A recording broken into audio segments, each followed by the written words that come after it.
quieren trabajar o estamos pensando en trabajar con el tema este de ir posible en ese estado de tan grande.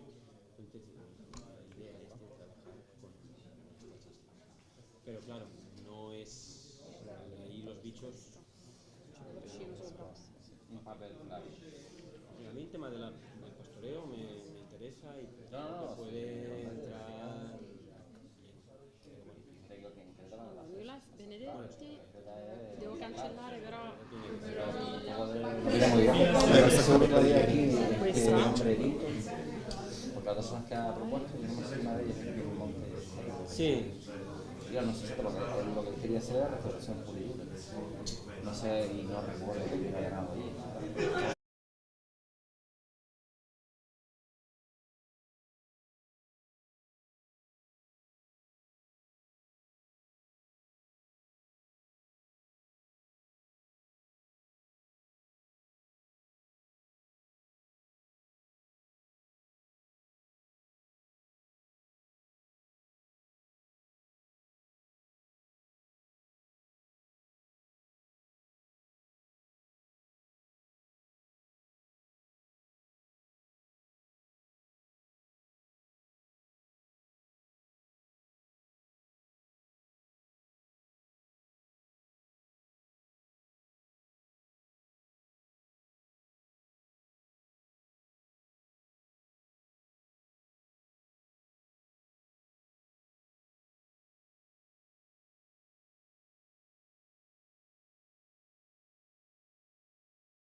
maybe it's better to charge all the presentation in the computer, not in one.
It's working. Thank you very, very much for being here today. We are starting this final conference of Newlife4drylands project. And I see here connected some of the presenters and also our president from ISPRA, Stefano Laporta.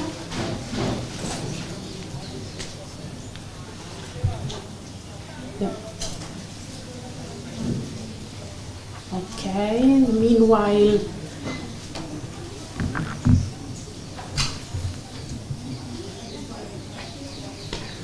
he connect, I start saying just few words.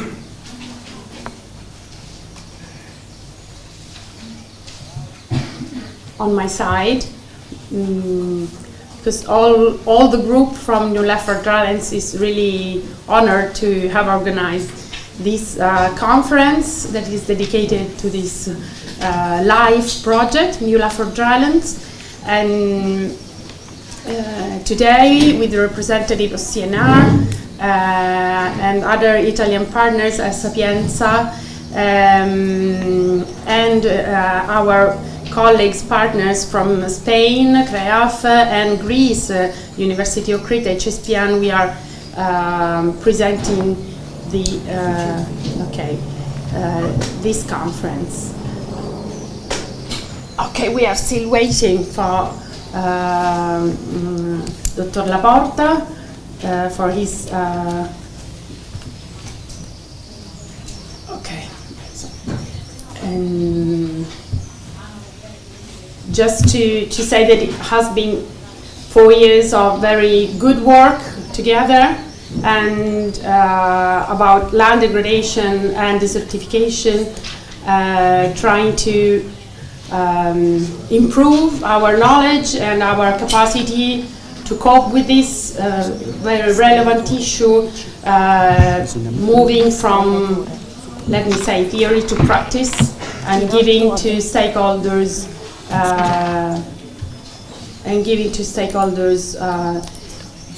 local stakeholders also, the knowledge and the tools to face in a practical way their problem, and to reverse degradation and apply nature-based solutions as the best way to improve the capacity, territory of land, soil, and biodiversity to be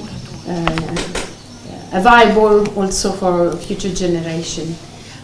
Today we have a very dense program, so I don't want to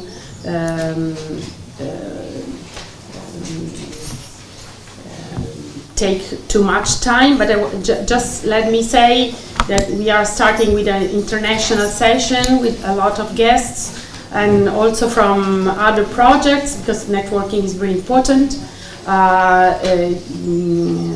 Works will be moderated by Lisanz Carabassa from CREAF, and the first speech will be from Paolo Mazzetti, the coordinator of the project. And during the day we will face the several projects that will be presenting their experiences, and also keynote speech by several experts giving their view of research, of practice or experience, and future needs to around the topic of land degradation and desertification. Tomorrow we will have the entire morning dedicated to the project, presenting all the results and the experiences, and in the afternoon a national session for Italian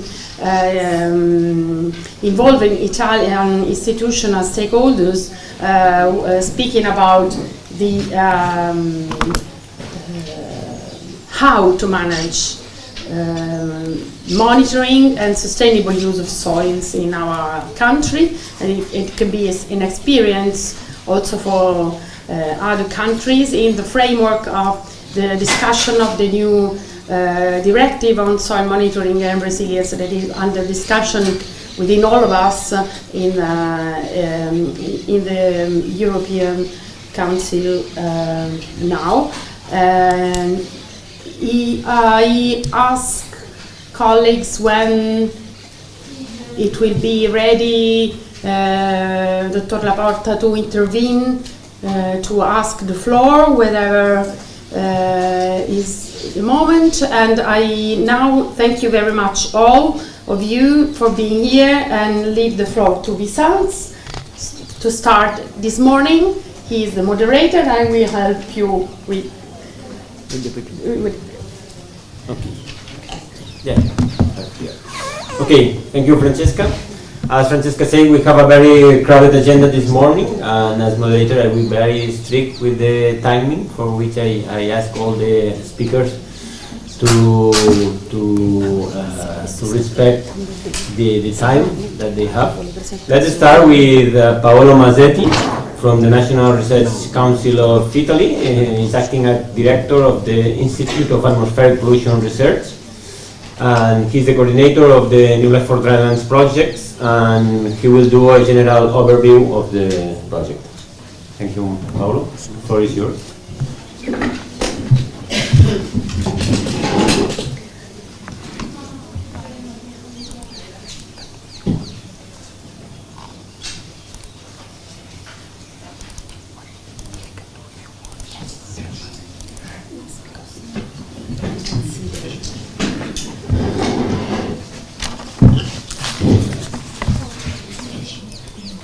Okay, thank you, Vicence, for the introduction, and as you said, as the project coordinator. The president is ready to give Okay. the presentation.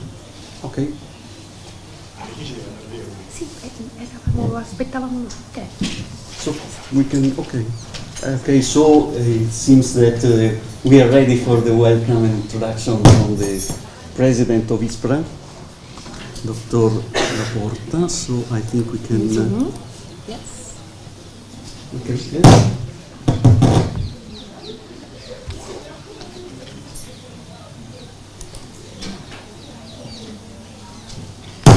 Please, Dr. Laporta, if you are ready, the floor is yours.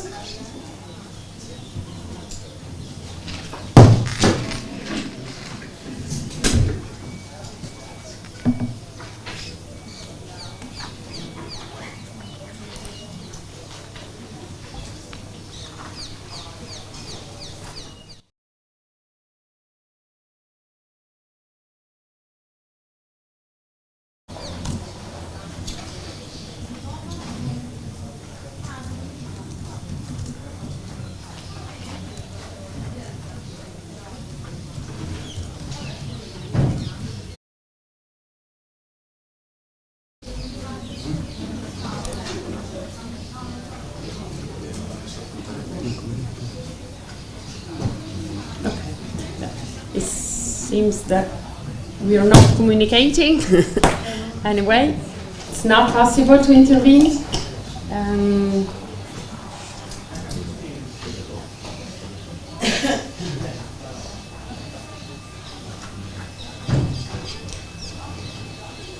Stai scrivendo tu, Francesca? Okay. Sorry, but this mixed version of the conferences is not really easy, never easy. Just a few seconds.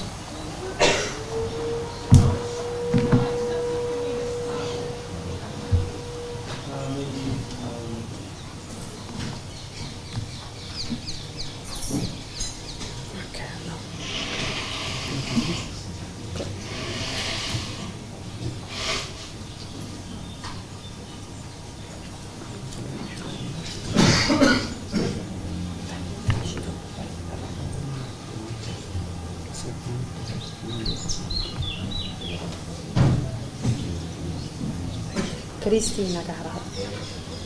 Sì, ok. Sì, perché stiamo proprio aspettando lui. Grazie. Ok. A few seconds. They tell us that he's arriving. And I personally want to thank you also for colleagues that are waiting online. Don't worry, Auntie, we will let you speak before your second meeting of the day.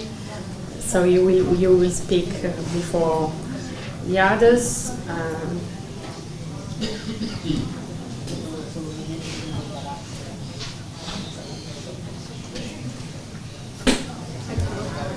Good morning, Dr. Laporta. Thank you for being here. You're connected with this room in Orto Botanico for the final conference in Newlife4drylands. Thank you for being here.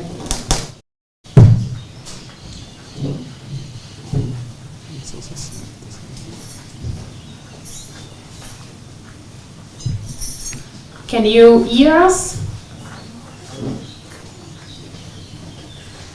We can't hear you. Okay, now yes.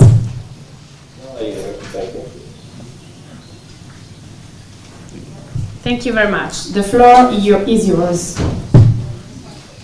Thank you. Good morning, everyone. It's with pleasure that I introduce today's work, and let me thank all those present in the room and all those connected with the speakers and participants.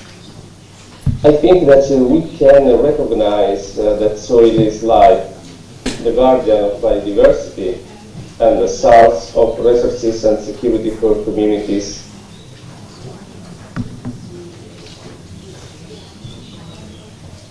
Stopping land degradation.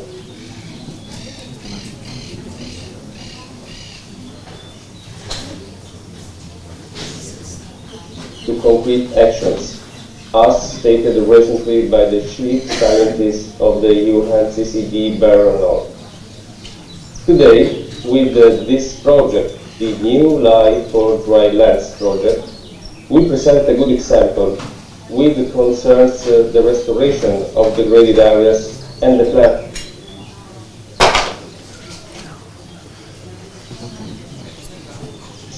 And for the use of new technologies to support the interventions.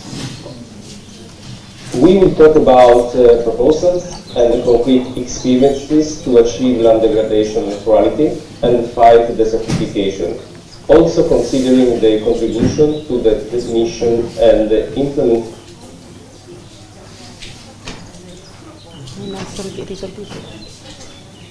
and the resilience. This project is coordinated by National Research Center Council and involved ISPRA, Sapienza University of Rome, together with the Spanish CREAF Research Center, the University of Crete, and the Greek Hellenic Society for Protection of Nature. And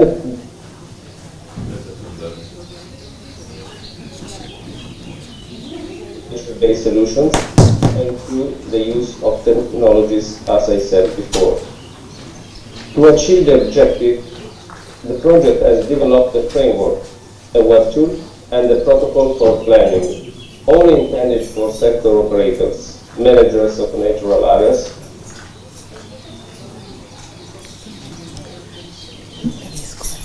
they can immediately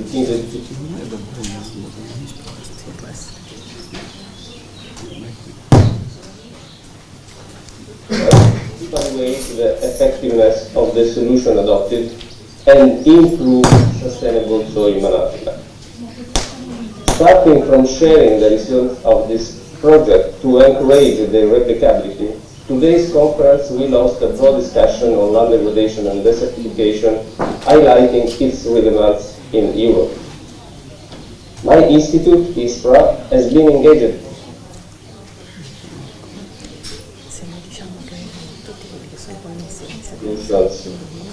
It supports, among other things, the Minister for Environment in the discussion discussion of the new European Directive for the monitoring and the resilience of soil.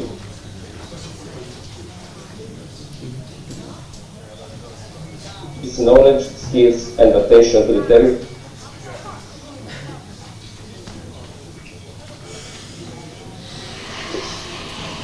At the end of my speech, I hope that in the wake of these important project initiatives, mutual fertilization and the increasingly active involvement of local institutions in the challenges that concern the soil and its sustainable role will continue. So, thank you very much, and a good job for today. Thank you very much, Dr. Laporta, and we are sorry for the inconvenience because the audio was not perfect, but it's a problem of the connection. So very sorry, and thank you again for your welcome. And now I leave the floor to Paolo Mazzetti, that is the leader of the project, and will explain some his vision of this hard work. Thank you. Thank you, Francesca, and actually more than my vision, I will introduce basically the project in terms of objectives, actions, and major outcomes. And in my slide you can see this title, that's Remote Sensing Oriented Nature-Based Solutions Towards a New Life for Drylands, which is actually the full name of the project that we synthesized as New Life for Drylands. But the full name is interesting because it expresses what is the focus of the project, that is the use of remote sensing. And this is actually aligned with many international initiatives in Europe and globally. For example, in Europe, the ERA Planet project was the implementation of the European Research Area on Earth Observation, highlighted the importance of Earth observation and Earth science for many policy goals and targets, because most of them include the environmental dimension. And also globally, the Group on Earth Observation in its post-2025 strategy, which was approved last year, reinforced this message, introducing the concept of Earth intelligence from Earth observation, specifying exactly that's a fundamental pillar of knowledge-based decision-making. So the reason why, in particular, remote sensing-based Earth observation is appealing for decision-making is because it has many potential advantages. One is cost effectiveness. We have now many open and free data available. They have a potentially large scale spatial coverage. They can access remote areas. And we have now a big opportunity that is a lot of sensors and platforms available, and not only raw data, but also data products available, for example, through the Copernicus services. But of course, there are also drawbacks and limitations in the use of remote sensing. One is the essential limitation, that is that remote sensing measures indirectly the physical parameters, so it's necessary to have a monitoring model and a validation usually. And also spatial and temporal resolution can be insufficient for some applications. And specific expertise is needed to process and interpret remote sensing data. And also, depending on the type of remote sensing, there can be limitations, for example, weather conditions for optical remote sensing. So our main objective was to contribute to answer to, let's say, a big question. That is it feasible to utilize remote sensing techniques to aid and support decision-making in combating land degradation at local scale? Of course, the answer is not yes or no, but it will be yes, but with some limitations. So we are interested in knowing to what extent this would be possible and for which phases we could support. I mean, for example, nature-based solution design or measuring the effectiveness of nature-based solution. Also, if remote sensing alone is sufficient, and not only interested in the technical aspect, but also in the question if remote sensing can become part of the usual procedures of decision makers and policy makers working at the local level.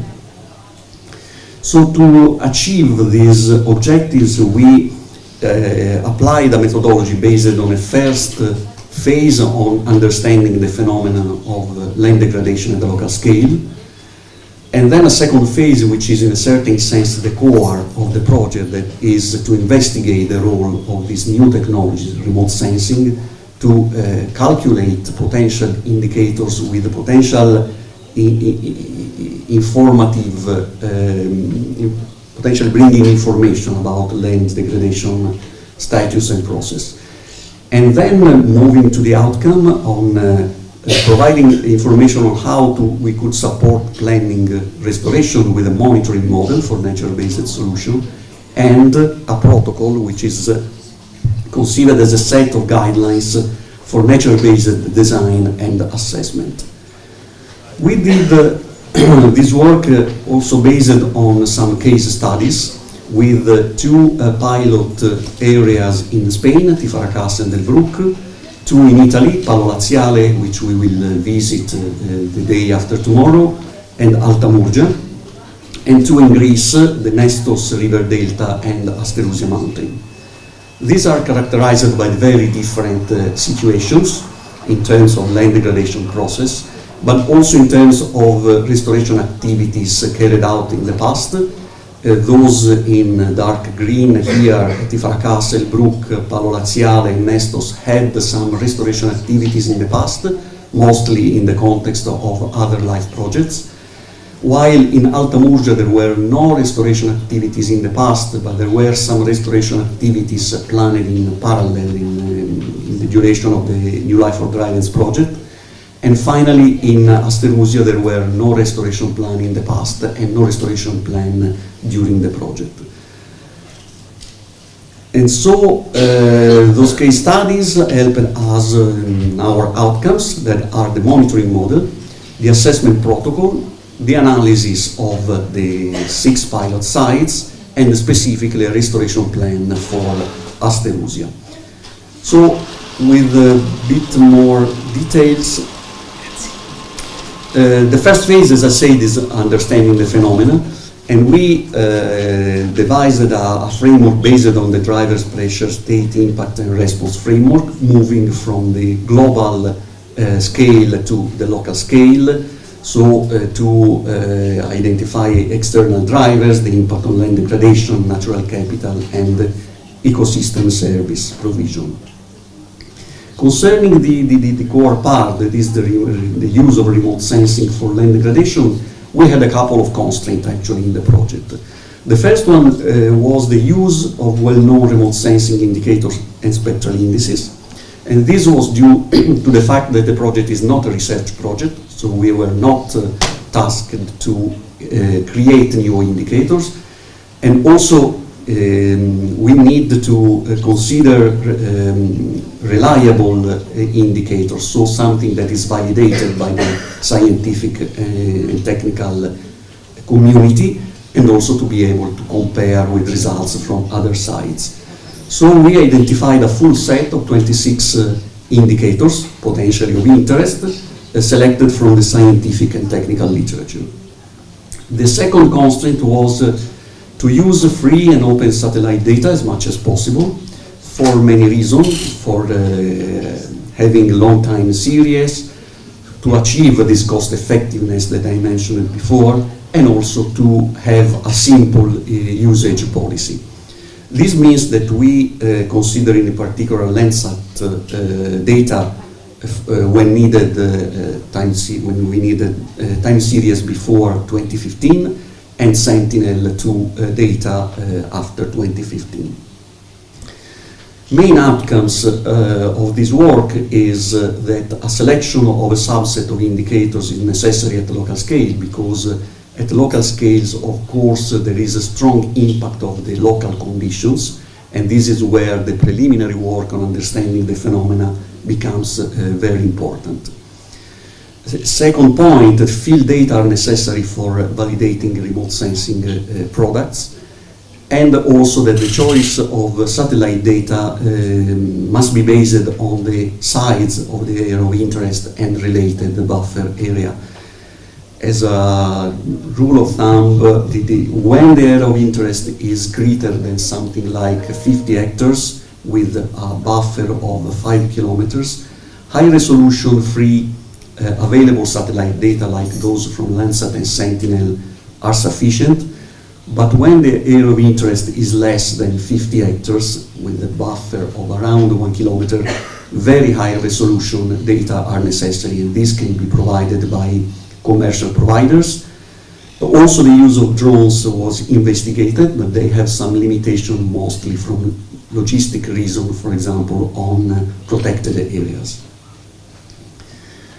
And this work actually allowed to devise a Newlife4drylands monitoring model, which is a conceptual model linking these external pressures with the degradation process, the potential nature-based solutions to be adopted to intervene, and the indicators from remote sensing and in situ that can be combined.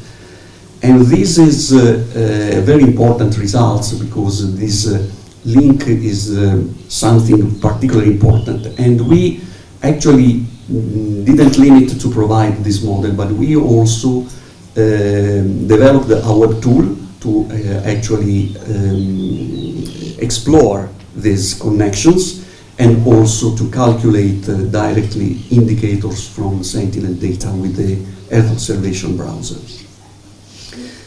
But this monitoring model becomes part of a more general protocol that is targeted to decision makers. And this is a protocol for sort of procedure guidelines for designing, implementing, and maintaining a nature-based solution for drylands, helping decision makers and users in the identification of the process, identification of suitable natural-based solutions, and also including actions for raising awareness on nature-based solution needs and opportunities. Other results, as said, is the analysis of the pilot sites. We did this analysis with all the selected indicators for each site, including the, let's say, final indicators, that is the land degradation neutrality indicator of the United Nations Sustainable Development Goals, the indicator 15.3.1. These are just some images from these last indicators on the different sites.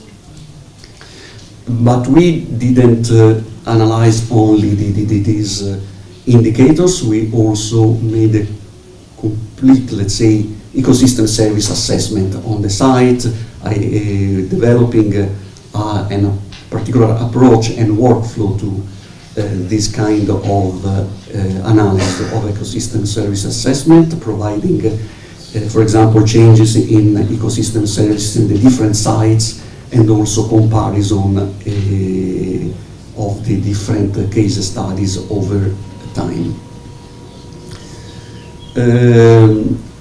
One other particular result was a study in Alta Murgia, where some restoration activities were carried out during the project, starting from some preparatory action in 2021, the implementation of this restoration action in 2022, and the preliminary evaluation, which is ongoing in this month, providing the results for the end of the project.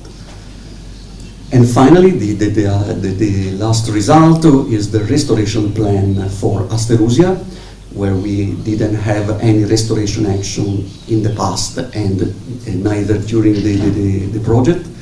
The restoration plan proposes several actions which could be implemented in Asterusia, and this restoration plan will be presented to the local authorities this month for potential adoption in the future as an afterlife activity.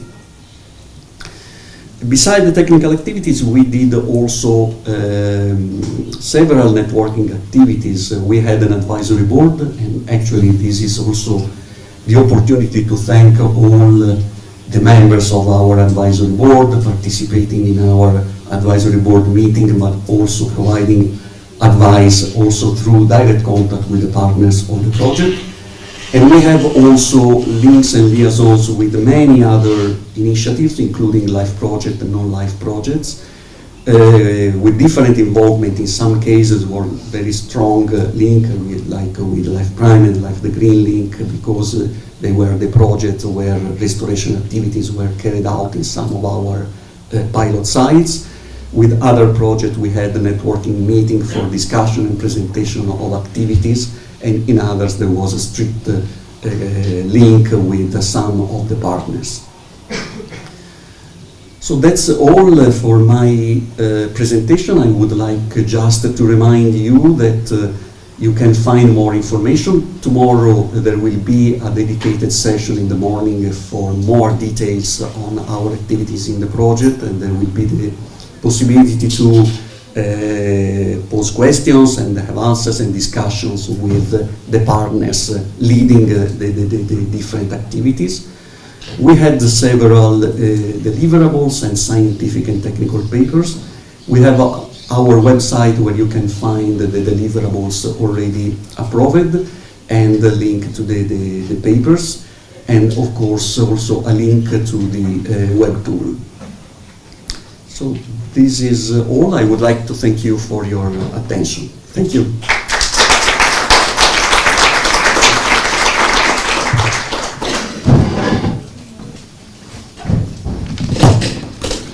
Okay, thank you very much, Paolo. We will have a section for questions and answers at the end of this session before lunch.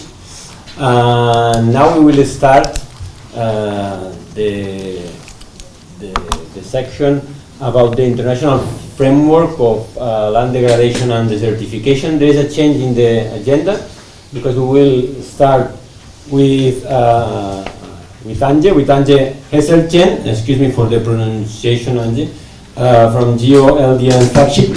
She's connected online and she will present throughout Zoom. Anje, I will pass, I think, your presentation. Thank you very much. Yes, will you upload the presentation? That would be very helpful. Yes. Yes. No, thank you for inviting me. I'm really sorry that I can't be there in Rome. It was very tempting to be there in the Botanical Garden with the excursion that you have, and for more exchange with you to learn more about what you did. I'm sorry that I'm very short on time today, but I hope that afterwards we can have a follow-on call to see where we see linkages and more opportunities.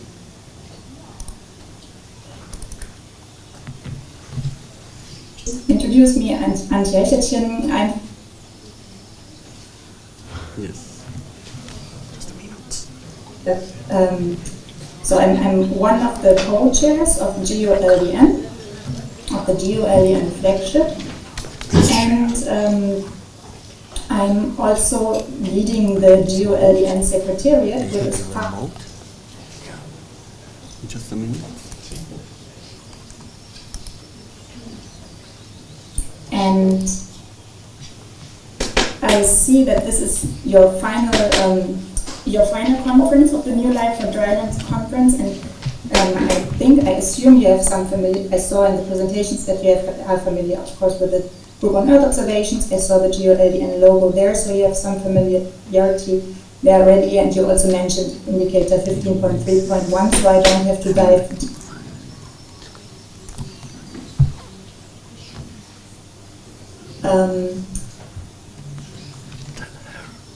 Okay, Angie, the presentation is charged. You can start when you want. There is no good internet connection.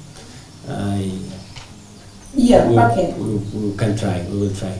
Okay, so I will show some slides. I see the presentation. Okay, now it's not anymore. No. I I will show you some slides on our recent activities, and I will try to highlight where.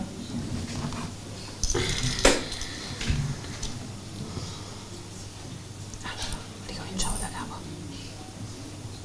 Was it over here? So, No. I don't know if you Yeah, no, just a you minute. the presentation, do you? Questa? No, it's on the edge. I can move this.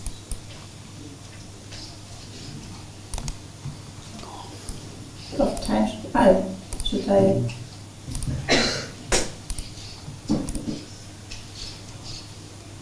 It was there before, wasn't it?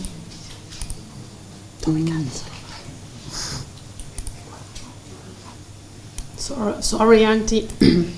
No We are problem. opening again your presentation. Very sorry for this. Okay. Okay, Is so it you share? can Yes. open the Okay. slide. Just now, don't move anything. No, just do it from No, here. This is not the PowerPoint. It's okay. It's okay. Okay. Okay. They can see it, and it's okay this way. Okay, perfect. So I would just want.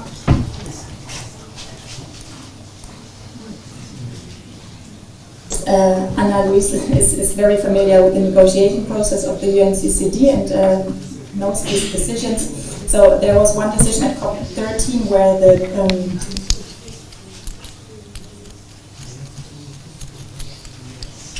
patients to fulfill their reporting requirements.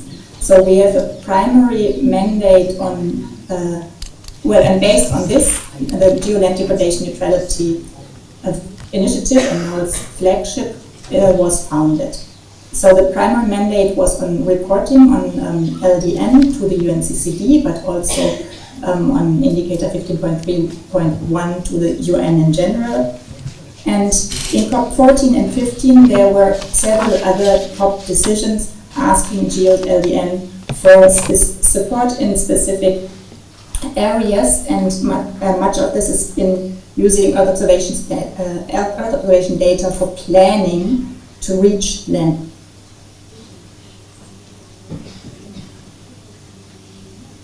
Project using remote sensing and other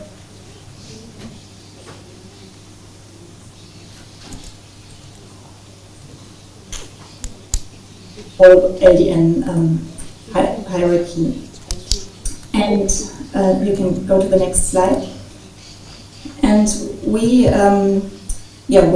strongly believe that for implementing LDN, an integrated approach is necessary. And we base this also on the UNCCD Science Policy Interface work on integrated land use planning and how LDN can be linked to the circle of integrated land use planning. You can see this in the publication of the SPI to dive deeper into it, but this is a very important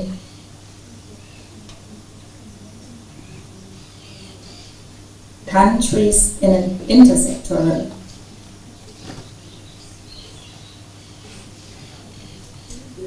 have an impact in the planning and implementation for LDN. You can move to the next one. And we have developed a toolbox, and similar to what you have been sharing just now, we are not inventing new tools, only in very rare cases where we see there's a big gap.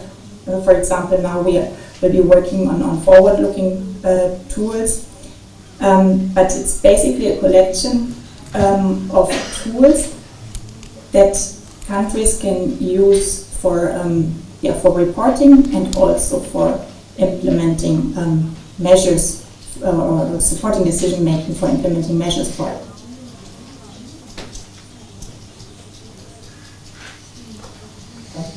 local communities in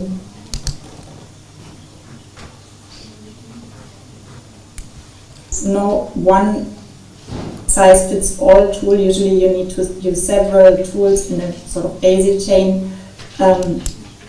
You will get different tools that are useful for certain applications. You can go to the next slide. And one important thing that I wanted to say here, is for link and maybe future collaboration. This toolbox is still growing, and it is open for incorporating tools of partners. We have developed certain criteria that must be met to be part of the toolbox, because it's an LDN toolbox, so the tools need to fulfill certain requirements that they are.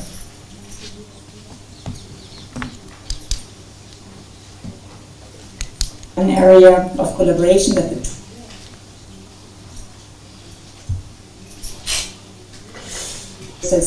together, and they could be linked to the toolbox, which would give them more visibility and usage also in the countries that we work with, if that is something of interest to you. You can go to the next slide. And the idea is that these tools can work together. So the keyword is interoperability. There are tools, for example, that you use for measuring indicator 15.3.1. You are pretty sure you are familiar with Earth and CEPAL, which both have modules for measuring the indicator. And you can use then another app, for example,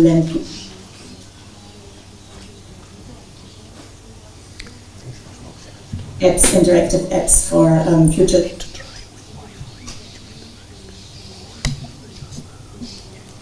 for joint planning. So this is just one example of many tools, but that tools can work together is a very important and central part of this. You can move to the next slide. And the idea is always that everything we do based on what countries tell us they need.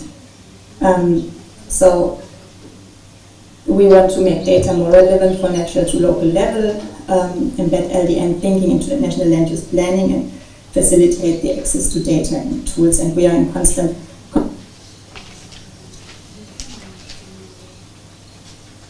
improve the offers that GeoLDN provides to them.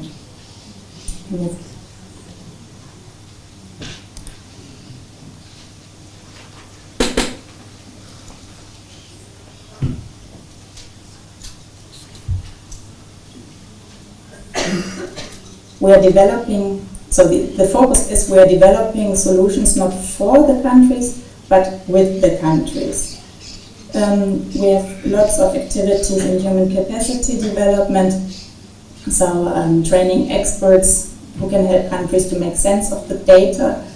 We are organizing online seminars, in-person trainings, e-learnings.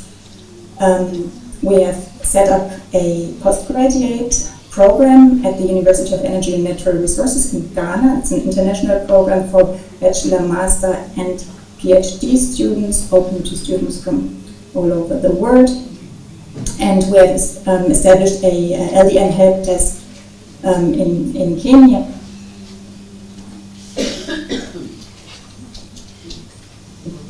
And here we also have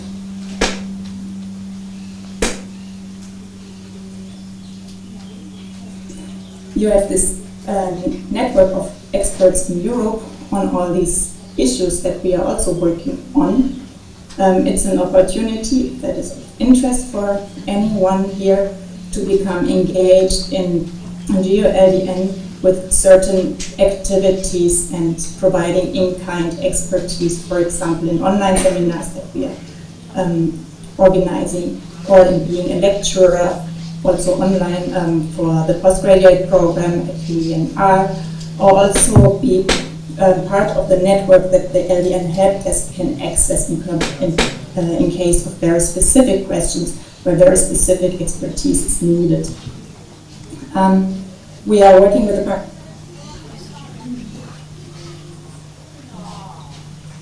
You can go to the next.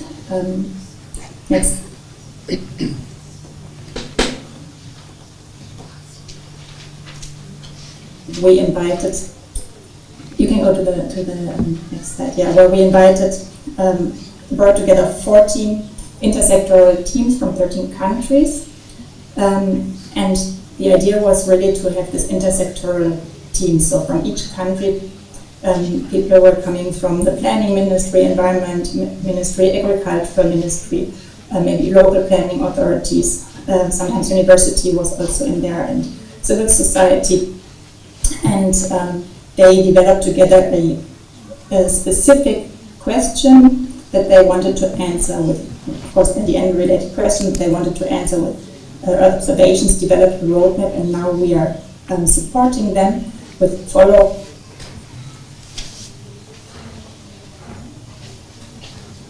those that have made progress.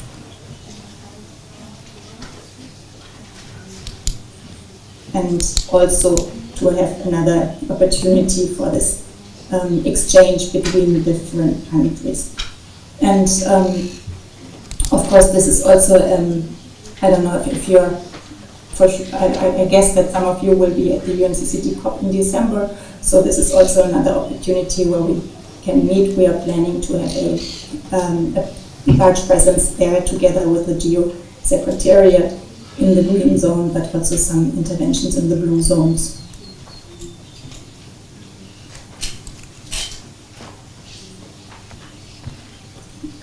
And that is then also my last slide, is that GeoLDN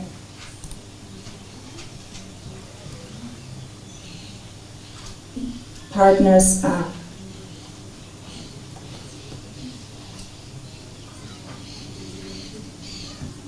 chairs or co-leads of working groups, or hosting the help desk. So these are these institutions, and we are not only open for collaboration, but we are really seeking also collaboration, because of course the work and the expectation from UNCC parties is high.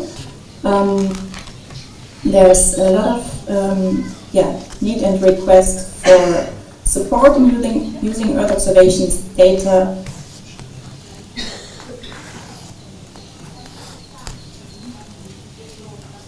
And we can only do this together with all those partners. And of course, we are working very, very closely with the UNCCD Secretariat.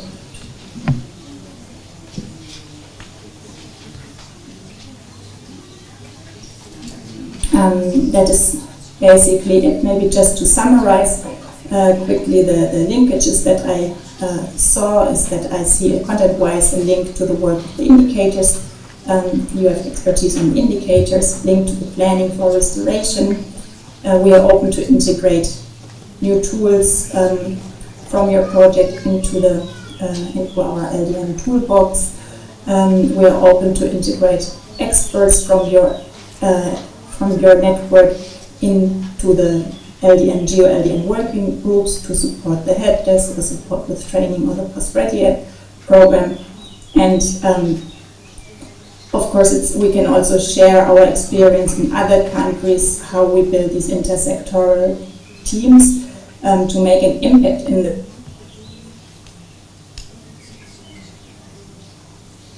with the only restriction that we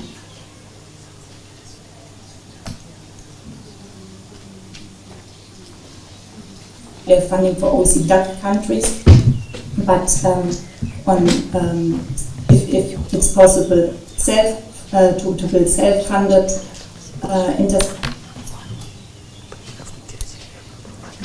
teams working on this. These could be, of course, also integrated in the global dialogue that we organize.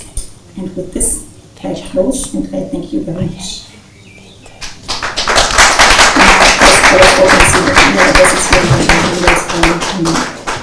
So if you can always contact us via these addresses, and Francesca also has my personal email address. Okay, thank you, Angie, very much. I'm very sorry for the internet problems, but at least through the presentation, I think that we have followed at this part of your presentation. We are very late, and for this we will go to the Victor Castillo. He's researcher at the Spanish Research Council, CSIC, and former lead scientist in UNCCD.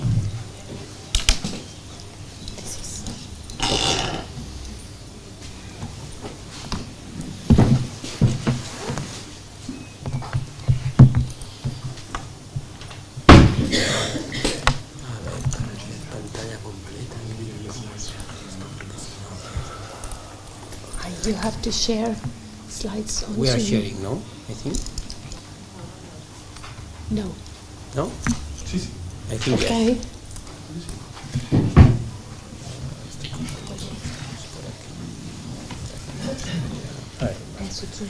Bueno, te lo dejo por aquí.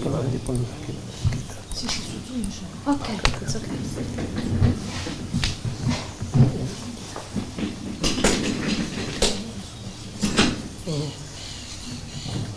Okay, so buongiorno. Thank you very much for inviting me. I'm happy to be here. Well, my presentation is try to give you a framework of the an international view of the certification and land degradation. So probably my main message is how your work fits in decision and policy making in land degradation and the certifications. Okay, how is? Oh.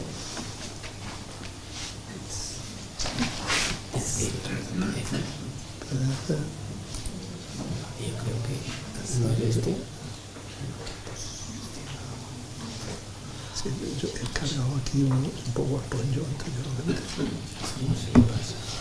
¿Qué PowerPoint? I put the PowerPoint. No. I'm sorry. You close it. I'm sorry. It's a PDF. You send me a PDF. Yeah, Okay. but I have already. But okay. How can this? Okay. So.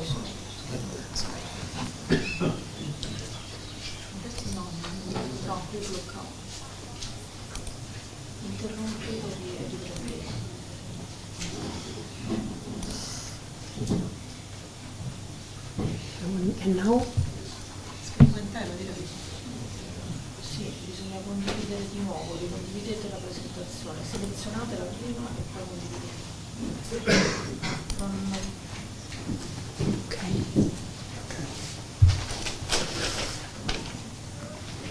Bisogna tornare su Zoom, condividerla da Zoom. Posso?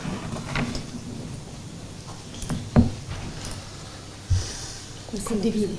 È questa? Ok.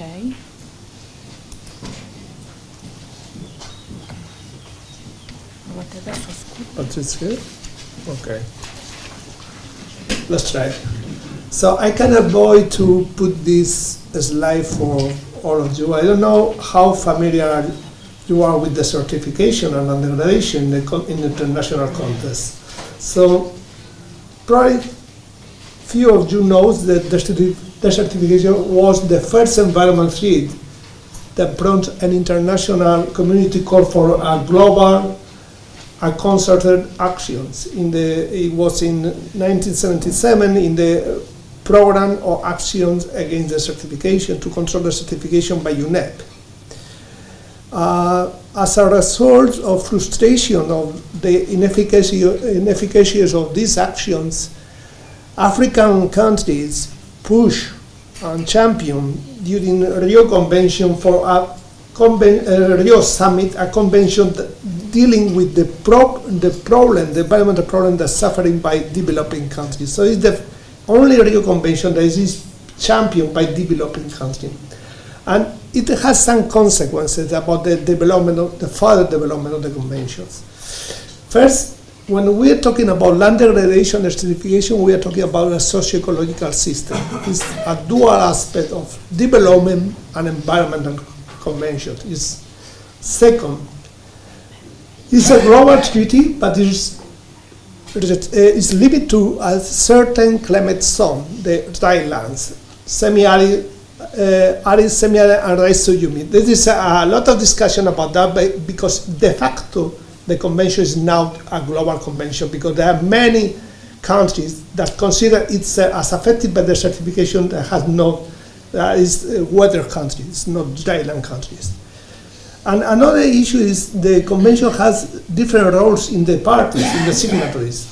Parties could be considered themselves as affected and not affected. And there is a pretty clear distinction between developed countries as mainly not affected and developing countries as affected. But our countries like Italy and Spain, we have the two halves. We are privileged, we are more or less developed country, I could say, but also affected by the certification. And finally, there are certain sense of value of these conventions. It's not well known that we are like the poor sister of the Rio Convention, but that's not true. So that's not true because the convention take a good political momentum with the launching of is called land degradation neutrality. Already Antti talked about land degradation neutrality. And I will focus my presentation in land degradation neutrality in 3 items. Why we have land degradation neutrality is the call for. What is the concept of land degradation neutrality, and the monitoring challenge that is quite related with the purpose of these projects. The origin of the land degradation neutrality came to this sense of feeling of frustrations.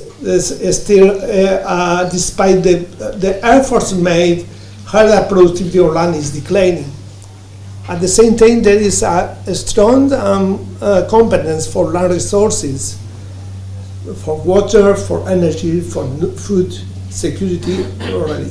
But on the other hand, there is a wide recognition that sustainable land management is a key, play a pivotal role to address all the environmental challenges: climate change mitigation adaptations, preservation of biodiversity, food security, and sustaining the livelihood of the populations who is more dependent or readily dependent on natural resources management. Well, because of that, there is many political responses, starting in Rio +20, when it was recognized that addressing land degradation is crucial in order to achieve sustainable, more environmental sustainable land and a future world we want. This is called with the set on the land degradation. The concept of land degradation was embedded in the Agenda 2030 of the Sustainable Development Goals, and the UNCCD made decisions by which it considered land degradation neutrality as the vehicle to implement and to meet the objective of the convention. This is the political framework of this land degradation neutrality. So I would like to advise that land degradation neutrality is not a UNCCD issue. It's embedded in the Agenda 2030 for Sustainable Development Goals. It's in the target in the objective number 15. The target is by 2030 combat desertification, restore degraded land and soil, including land affected by desertifications, drought and floods, and strive to achieve a land degradation neutral world. This is not only concern the UNCCD parties, it's concerning all the communities that under the agenda. But what land degradation neutrality is? Well, land degradation neutrality is relatively simply, it's a state we maintain or improve the natural land-based capital. The land-based natural capital, this is the capital that land provides goods and service for environmental health and for human well-being. So we need to sustain and maintain this land-based natural capital. Well, we already see a similar scheme like that. This is the land degradation neutrality embedded in the framework of driving pressure, state impact and response framework that I'm not going into. So the vision of the land degradation neutrality is to sustain and improve the stock for land-based natural capital and the associated flow ecosystem service in order to support a future prosperity and security of humankind. And how are we going to achieve land degradation neutrality? Well, one very important aspect of land degradation neutrality is integrated land use planning. So we need to compute, to counterbalance future land losses by gain losses, gain measures. It means, what neutrality means? Neutrality means is there is no land losses. We accept that is going to be some kind of degradations because of the development, but we need to compensate this degradation with restoration of degraded lands in order to counterbalance losses and gains. But what is important is the concept of line for line. We cannot, let's say, this is not a license for destroying every kind of land cover. We cannot, let's say, compensate the destroying of primary forests with some kind of forest plantations. We need to make a kind of like for like. We need to compensate or to balance losses in one type of ecosystem or biome with gains of restoring the same amount in this kind of ecosystems. This is the first pillar of land degradation, planning for neutrality. Anticipate the losses, anticipate the gains. Second, the response hierarchy. That's very important. Land degradation neutrality say we have to first avoid degradations.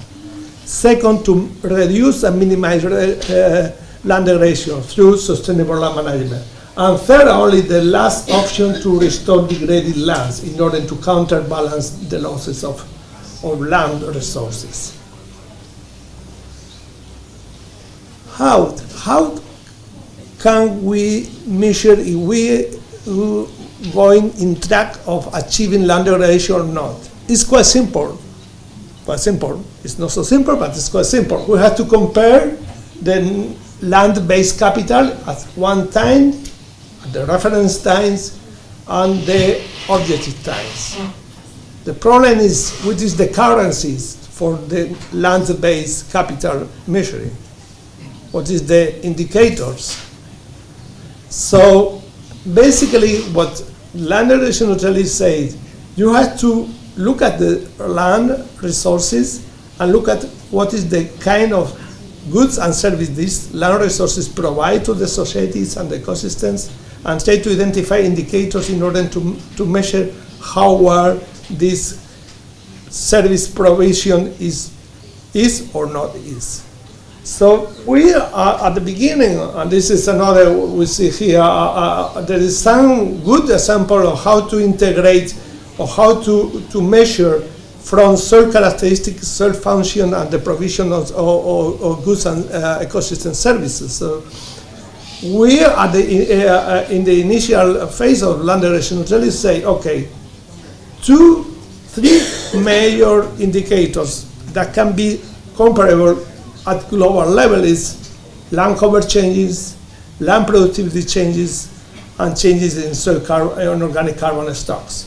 And we have to evaluate the change of this indicator through the time and look at if we are approaching or not to neutrality.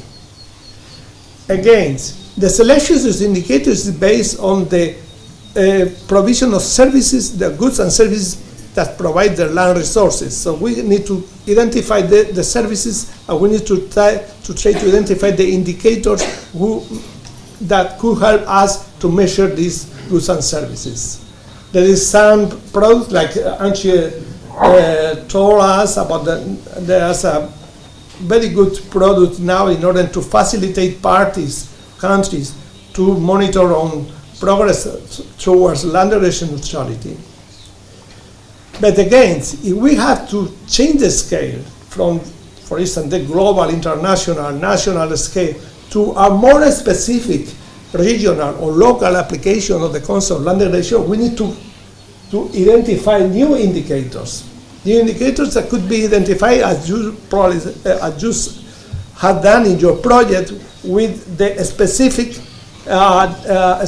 problems at local or regional level. So the indicator of land degradation really is not concerned to only the 3 indicators we already know at the global level. It's concerned about any kind of indicator at local or regional level you consider can inform us about the trajectory of the land-based natural capital and the services that this land-based natural capital provide to the societies. So finally, just because I put my scientific hat now, some of the challenge that you as a scientific community could address. So the problem of the compensation, this is a problem of non-net in the environmental agenda.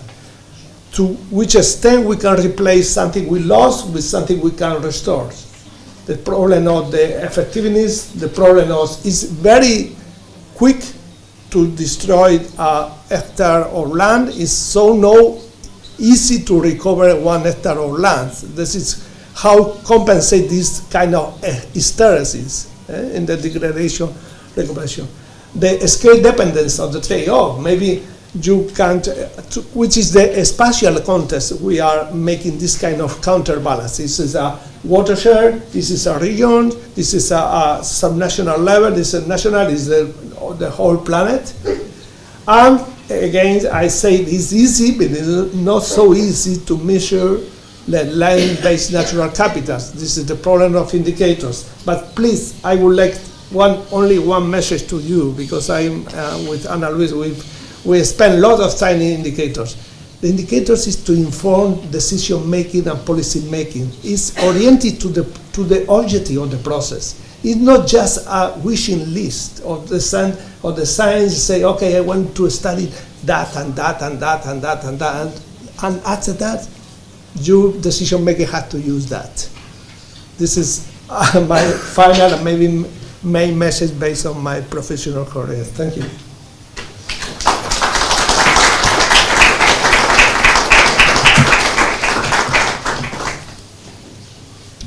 Okay, thank you very much, Victor. Now we will go to Filippo Benedetti, which is soil scientist, member of the Global Soil Partnership Secretariat in FAO. We will try to change our system and change again the presentation in order to avoid those problems.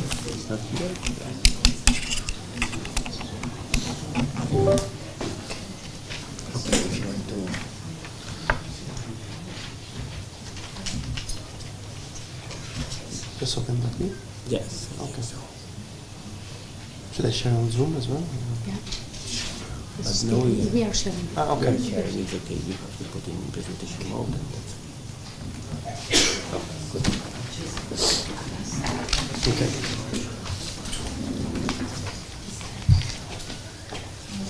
Okay.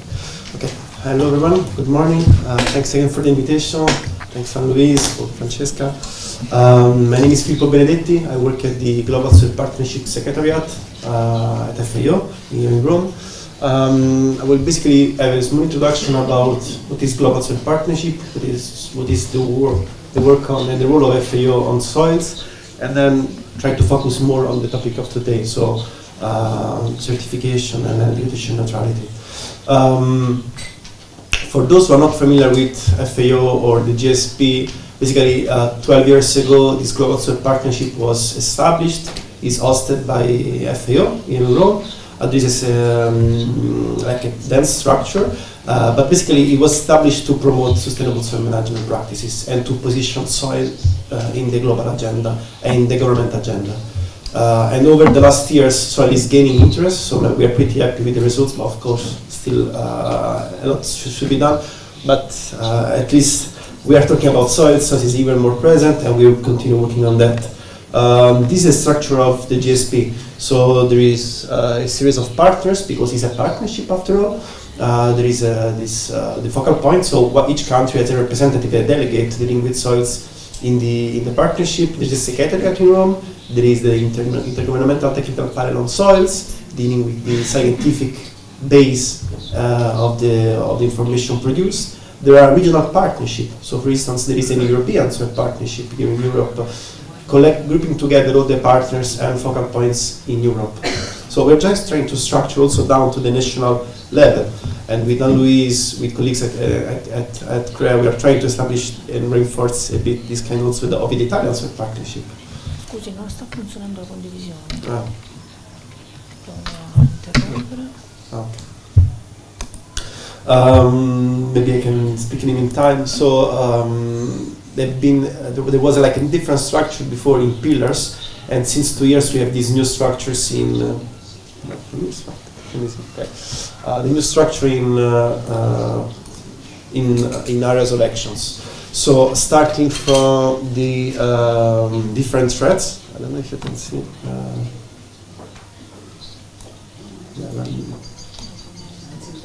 Okay. But here there are global challenges on top. So all the main drivers, right? Pollution, water scarcity, climate change, desertification, land degradation, biodiversity loss. And then on the bottom we have all the soil threats. So those who are the main interest today, of course, are soil erosion, soil carbon loss, biodiversity loss, and I would say also salinization and acidification. These are the main threats for the desertic areas. And so basically the main solution to all these threats is, of course, soil health, improving soil health and stop soil degradation. This is done by a series of actors, so focal points, partners, FAO, different national and regional partnership through different areas. So basically there are 6 areas. The first one is about sustainable soil management and ecosystem services. The second one is about soil governance and soil legislation.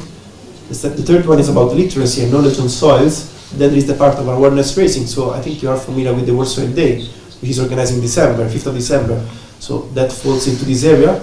Then all the parts about soil data and information. So there is a need of harmonizing data and information, and we are dealing with that, dealing with laboratories, and of course cooperation. So there is a series of technical networks, and altogether these are supported by a strong scientific base, by the ITPS, by the symposia that we organize annually, by speaking with the different partners, including ISPRA, including CNR, including all the even Italian or Spanish actors.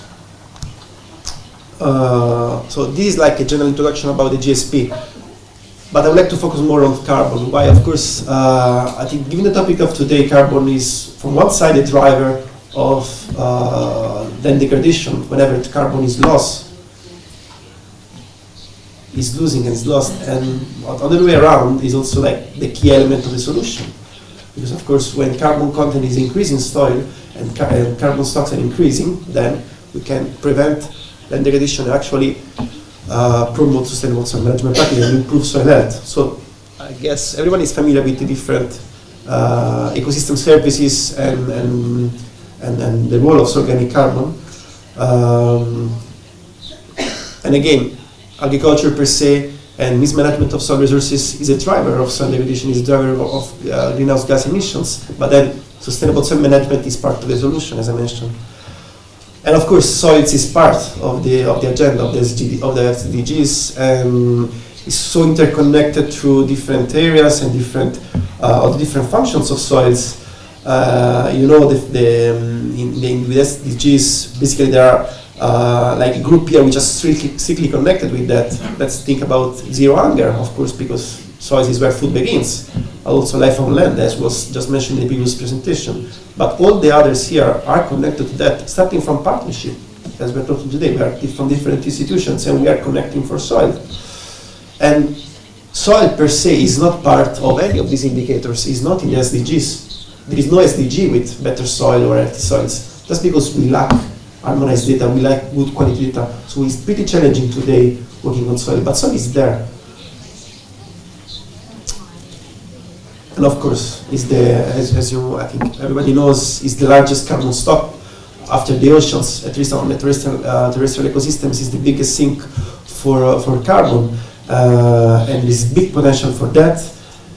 And if the soils are sustainably managed, so if a series of practices that we are promoting as FAO are adopted, then carbon could be stocked into soils. Carbon can be sequestered from atmosphere and stored into soils through organic carbons, organic matter. To such an extent that, okay, I don't know how to show this, but maybe I put it in the bottom.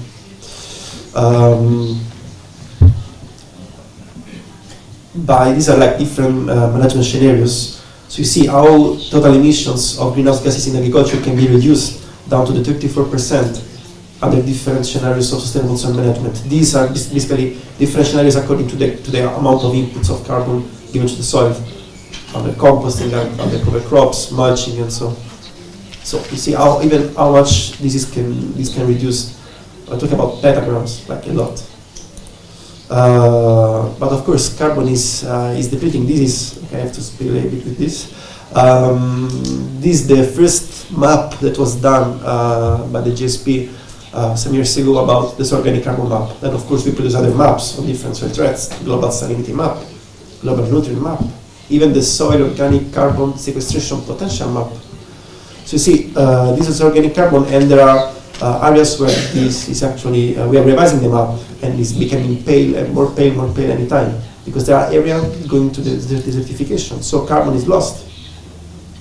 And actually, of course, carbon sequestration. So carbon sequestration is the inverse process of carbon loss. So of course, it's not really straightforward. Depends on a series of factors, on kind of crop, biomass, of course, the role of soil fauna, and the dynamic itself of soil carbon is so much depending on the climate, on the management, on the parent material, on the geological setup of the area. So it's not like not all soils can store carbon in the same way, but the potential is there. So how can we move from this scenario to this scenario? I'm here to present you Red Soil also. I would like to mention this. This is the FAO project on program on the recarbonization of soils, basically. Okay, I have to, now I'll move it here. Is there a way to do that? Okay. Maybe the last one. Maybe this. For the last one?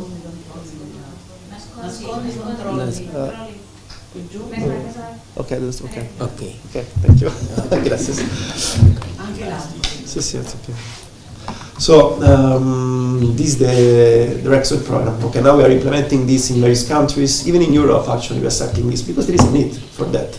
So, there's a series of steps that I will briefly explain, but there are two paths. The green paths dealing with healthy soils, and then the carbon market path dealing with the organic carbon credits. Okay, so Red Soil is really integrated into the GSP and FAO work because it's not just an independent program, it's really synthesizing all the tools that GSP has. So some of you may be familiar with the international network we're having. There's one on salt-affected soils, there is one on soil biodiversity, one on soil pollutions. There are a series of documents, there's the protocol for the assessment of sustainable soil management practices, the MRV protocols. Well, these combined together with Glossoland, so the work we are doing with laboratories, because again, there is no sense to talk about carbon credits if there is no data quality.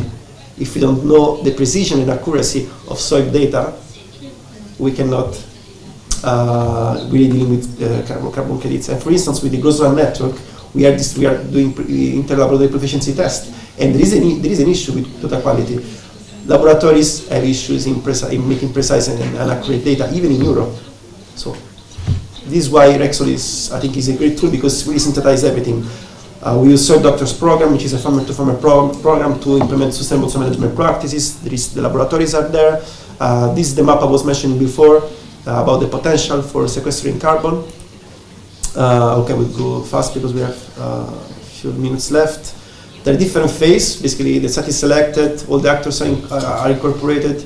There is a capacity building section because, of course, As I mentioned, we have to train farmers, we have to train on sustainable soil management practices, we have to train the laboratories to generate accurate data, we need to deal with the soil mapping experts to prepare then the maps that we use to report, because after the implementation of the practices, we have to compare soil data and soil health indicators before and after the practices to see if there is an increase in soil organic carbon. So this is like all the different steps, how the FAO tools and the other actors at the national and the regional levels are included in that. You can find everything online, so go pretty fast on this. Again, as it was mentioned in the previous presentation, soil is there is at the core of land degradation neutrality indicators. And and you see like soil is there because the objective of the VNCCD includes ecosystem, the focus on ecosystem services, food security, resilience. Of course, soil can help in that, especially soil organic carbon increase. If there is so much more soil organic carbon, then the ecosystem services are improved. Soils can retain better water and nutrients, so food security is increased. And of course, the resilience for the soil threats is increased as well. So again, soil organic carbon is the key also for this process. And all these are there, all the projects. So the laboratory component, the digital soil mapping component, the soil information system at the national level, everything is playing together towards this to monitor and the stock of soil organic carbon soils. Very briefly, just to conclude here, I just talk about reg soil because I think soil organic carbon is the key driver for this, both in terms of driver for degradation and driver for the solution. But there are other activities we are doing on other soil threats. Of course, when we talk about the certification and land degradation, soil erosion is there. And a few years ago, in 2019, there was a symposium hosted by FAO on soil erosion. There is a report on that, and we are currently working on the global soil erosion map. Thanks to all country-driven approach. So thanks to the contribution of countries, we are making this global map. And of course, salt affected soil, soil acidity, soil salinity. We did the World Soil Day on that, a symposium on that, several technical material are there. All this to show you that there are different soil threats, and thanks to this global framework, we can address them to the different actors, the farmers, to the policymakers, to the farmers' organizations, because we have to have this kind of approach. We have to support laboratories. We have to produce harmonized procedures in order to allow comparability of data across laboratories. We have to ensure that maps are generated with quality. We have to ensure that these practices are adopted in the ground. And this is done through this kind of partnership that some of you are already part of it, so any of you is welcome to join. And thanks again for the invitation. All the information are on the GSP website and FAO website, easy accessible. And thanks again.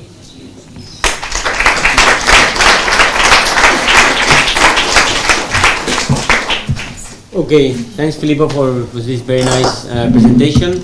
Now is coffee break. We are a little bit late for this. We will shorten a little bit the coffee break. I propose to see you here in 20 minutes, 11:20. And I also ask for the speakers that will present after the coffee break to come again, please, here and share. We will share again the presentations in order to prevent all those problems. Thank you. Yes, thank you. And excuse for the problem.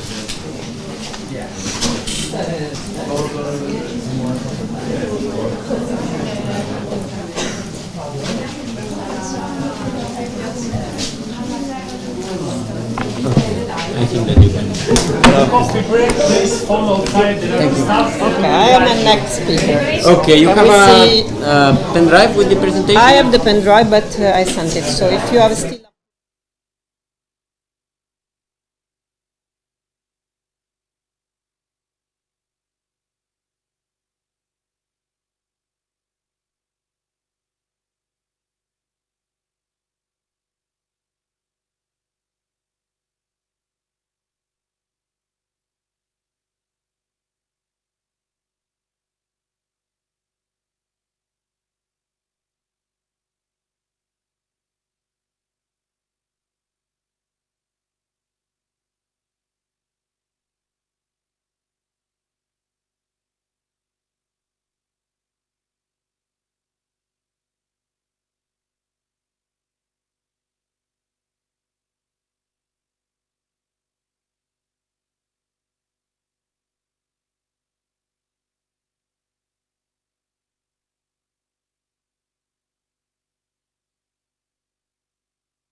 We will start this second part with Mr. Barbero. He's policy officer about soil protection and sustainable land use in DG Environment, European Commission.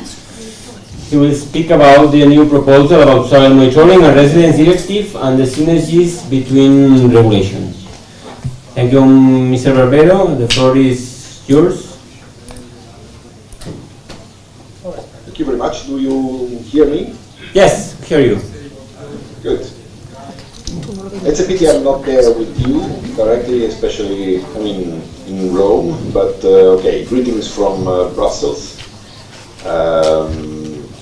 I don't have a presentation, so I will just share with you some key considerations, some selected considerations, which I will try to make as much as relevant for the project Newlife4drylands as well.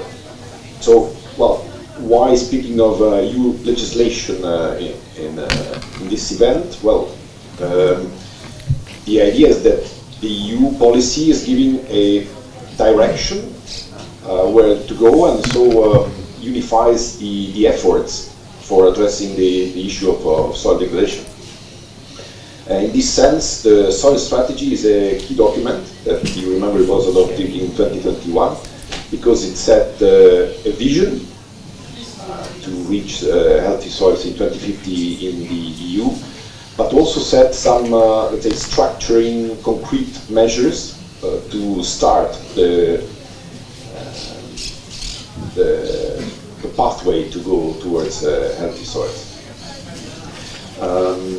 So this strategy is a communication of the European Commission of some 20 pages, and there you may know and recall that there is a section specific on desertification, defining also some actions not only for the Commission but also for the Member States to continue moving in the right direction.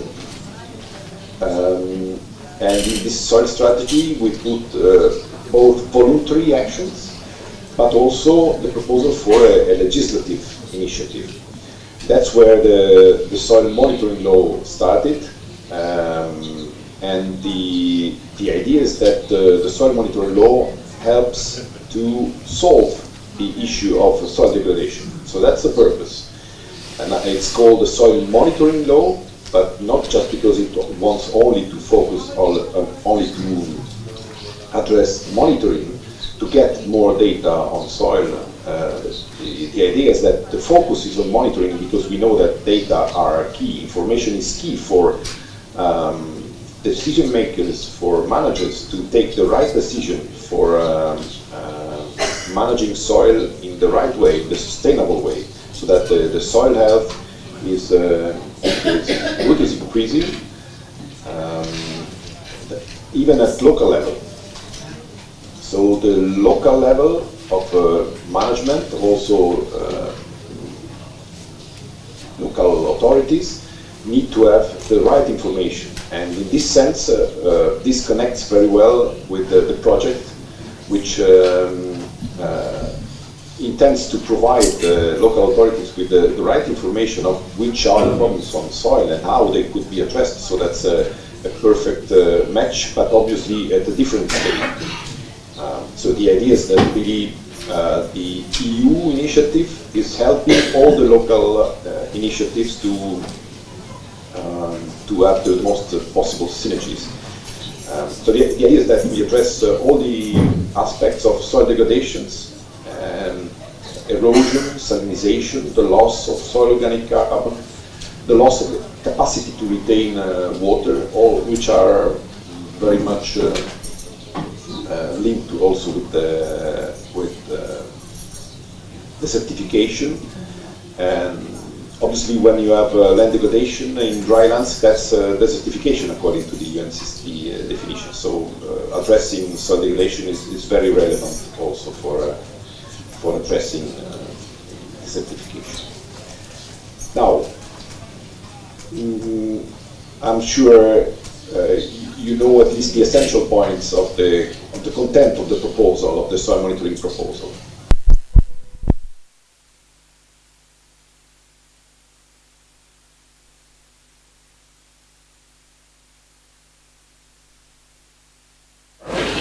principles for sustainable soil management set to be followed for defining actions. There is no obligation for taking the action, but it's really a call for defining the action that will have to be gradually implemented towards healthy soils. Then there is a part on land take monitoring, so one of the main, the most impacting soil degradations, where there are provisions both for monitoring land take and principles to address land take, as much as well, as far as it concerns the impact on soils, the environmental part, because this touches obviously also to land use planning, where we know that the treaty is setting very specific requirements. I mean, it requires unanimity in the council for any legislative point. So the focus is on the environmental impact of land take, and then a last part on contaminated sites. So also considering the soil and water as a common entity that creates risk, sometimes unacceptable risk for human health and the environment. So the proposal intention is to set the principles, to set the basis for getting the right data and information for local actors to be able to take the right decision and move towards sustainable soil management and healthy soils, because healthy soils means the provision of the ecosystem services, which are key for us for achieving all the challenges that we have in front of us, from climate change, from food security, water cycling, and obviously also the ensuring a safe approach for human health. So there you see that the key point is getting data, information, and I would add knowledge. We need to build knowledge for soil managers and from the decision makers. Because we have to move from monitoring, I would say, the assessment of soil health, to taking the right action adapted to local conditions. Action that is respecting sustainability principles. So this is the overall concept of the soil monitoring proposal. That's a proposal, which means that it has to be negotiated between the two co-legislators. So we are in the middle of the process. The Parliament has already voted for its position, negotiating position. The Council is discussing very intensively on which will be the mandate for the negotiation, and it is expected that there will be a clear position and the vote on the 17th of June, so very soon. And then the actual negotiations will start after the European elections, and we hope that there will be a swift process that will lead to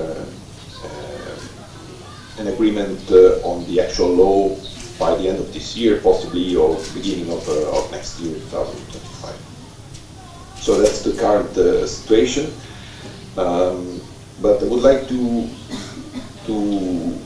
come back to the importance of building knowledge, which means projects that are like Newlife4drylands are developing knowledge that is made available, the most usable format for the actual actors. So that's a key part. This interface between the science and policy is the key aspect. So science has to make their new knowledge known to the actual actors in such a way that it can be used. Also the policymakers, they have to express their needs so that the science knows what is most important for them and what they really need to get to be able to have a most effective action. From the EU perspective, in the soil monitoring law, there are some structures which are proposed, solutions which are proposed to help putting together all the knowledge. So there will be a portal, a soil health data portal, which will contain all the data on soil, and possibly also all the knowledge that is available, that will be available, that will be built up with time concerning sustainable soil management in the different situations, different conditions of soil and climate, all local variability conditions. So another important aspect I would like to share is the fact that all of this is not taking care of soil for soil itself. When we speak of soil health, we really mean we are doing this for food security now and in the future. So for sustainable food systems, for mitigating climate by absorbing carbon, and also climate adaptation, because when soils are able to capture, well, retain and infiltrate more water and higher quality water, this is also an essential element to face, to be resilient for the extreme events that are in front of us. Obviously, I was saying also not only for soil but for human health, which is a key point, especially for contaminated sites. There is a focus really on human health because the polluter pays principle is a key one. It is in the treaty, it has to be respected. But in some cases there is a paradox that in order to decide who is the actual polluter, then we stop things, and what is at stake is the human health. So there we need to also focus on human health, and that's what this proposal is doing. And is asking to start by having a register, so a mandatory register at national level, which lists all the sites where there is a relevant risk for human health. So I'm speaking of synergies here in the definition of soil health that you can find in the Annex 1 of the soil monitoring law. You will see the contributions that this monitoring law will provide to other policy areas. We will ask member states to measure soil organic carbon there, not only, but also all the elements that would be needed, for example, for monitoring the LULUCF. The changes in the stock of soil organic carbon, and also if the natural restoration law, when it will be adopted, it will require the measurement of the soil organic carbon in cropland, so check that there is an increasing trend, and of the stock. So this will be also enabled by the soil monitoring law. And obviously there is the link with the water part. So the aspect of the loss of water retention capacity is there, and in Annex 1, member states are required to look at past events of flooding and also of drought, to see how much the soil could contribute to reduce the impact of those events. So you see the contribution and the synergies are there. So not to be too long, I would just wanted to conclude, and I will be obviously available for any question you may have. I would just say, that this will be, so the law is not the final solution, it's just the start of a process. We will need more knowledge to get there. We will need to cooperate, to work all together. One of the actions in the soil strategy is a coalition for healthy soils that has still to be launched. I think that after the approval of the law, it will be a key moment where we will call to unite all the efforts and go in the action, in the direction indicated by the law and the strategy. So it will be key to involve also local authorities, to local solutions, to include all the new knowledge from projects like Newlife4drylands. So I would stop here and thank you for listening.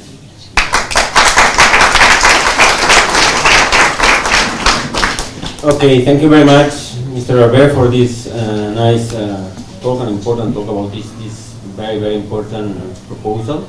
Okay, let's start with the final part of this first session of the conference with the relevant experience and initiative from other projects.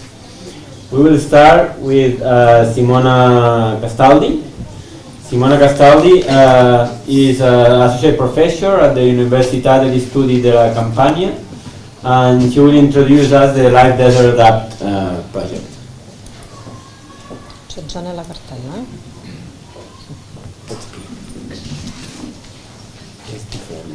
Ah?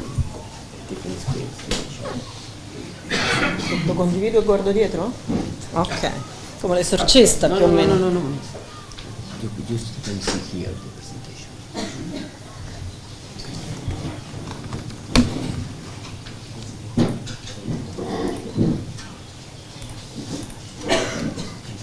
Ok, non la devo mettere in modalità presentazione. Ok, welcome. Thank you to the organizer for inviting us, and I'm going to present to this project that is a life project, Desert Adapt. I'm the coordinator. Actually, I was the coordinator because the project is closed, and this project started basically in 2017, has lasted for 6 years. So finally, it is closed. It closed in 2023. It was 19 partners that were mostly distributed in geographical areas where we wanted, where there was desertification risk, climatic risk. So what we wanted to do was to test adaptive strategies of land management to recover the quality of the land, the quality of the ecosystem services, to valorize the natural capital that was already there. And of course, the focus is in the Mediterranean area.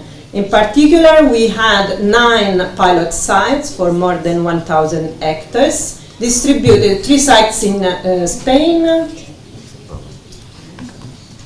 Ah, ok, c'è sempre un problema. Yes.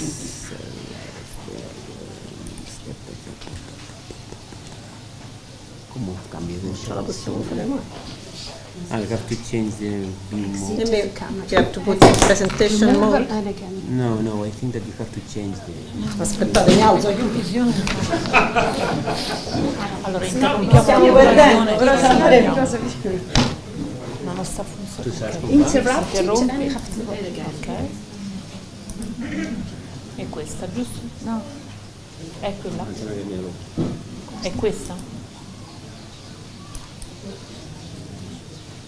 Fate la scuola che vediamo se scuola.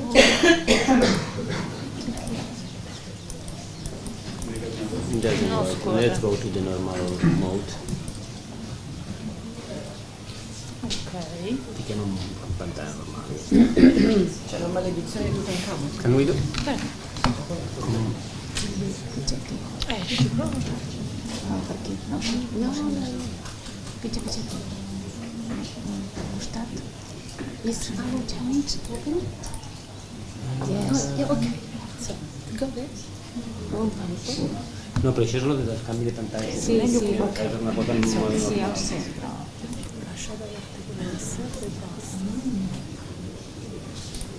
No, but it's not this. No. No. One, not this one. No, you are... No. Okay. And which one? No, Why don't have we three different? Okay. Let's try Cristina. She knows how to change. Dividi, esatto. Here. Which one? No, quale? No, non può essere questa, deve essere una di This queste. one. This one. Okay. Try. You can try? Beh, try non è che funziona troppo, perché io vedo un'altra slide Esatto. e questa è diversa. Ok, perfetto. Fammi andare bene su Zoom. Questo non Now we see. Here. No problem. Ci proviamo. Let's start again. Yeah? Ok. Does it turn? Yes. Non so perché c'è sto coso giallo, va bene, non importa. Okay, so basically this project was finished in 2023, was made by 19 partners in areas of Mediterranean that were testing adaptive strategies for areas under desertification risk. So here now you can see the location of the 9 pilot sites that were implemented for more than 1,000 hectares, 3 in Spain, Portugal and Italy. The areas that you see are very stressed by drought and climate and are definitely under desertification risk. This is of course the months that go more or less from June to September, October. Of course during the winter there is some greening also there. And the methodological approach that we used in the LIFE project was, first of all, of course, like all these kind of projects, you have first a moment of co-creation and discussion with the farmers and with the municipalities, which were both included as stakeholders, in order to decide what was best for them, which was the issue, which was the problem, which were their resources and where did they want to invest. And the investment was basically done on a conceptual model that was not only multifunctional in terms of landscape, but also was multifunctional in terms of economic, environmental and social function, as most typically this kind of projects of recovery and sustainability. Being of course in areas under climate risk, we introduced the concept of the mosaic because the mosaic is more resilient economically, environmentally and socially. And then we introduced the concept of adapted species to the climate, so only adapted species would be used. Adaptation measure to allow the soil to recover, the species to survive, so different ways of doing things.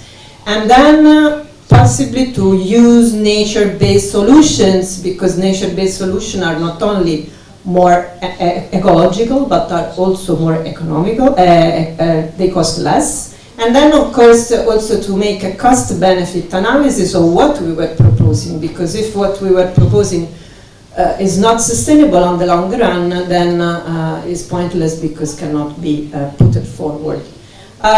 We of course defined first which were the pillars of behavior that we wanted to get from the people involved and what they needed to invest on.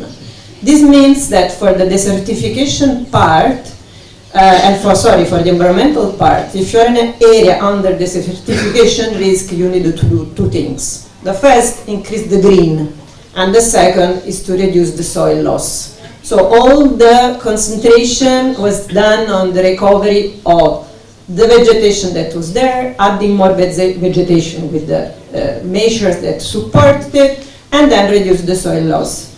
And also to reduce the fire risk, because the fire is another issue in this area. It burns in one moment what you have done maybe in 20 years. And also, of course, to protect the quality of the water bodies, the few water bodies that were available. Economically speaking, then of course you need to differentiate, because in this condition that are very extreme, very easily you can end up with something that is going wrong. And so if you have only one source of economic income, that can be an issue. And of course in the economic analysis, whatever they were investing on was exploiting the species that were local and all the resources that were available locally.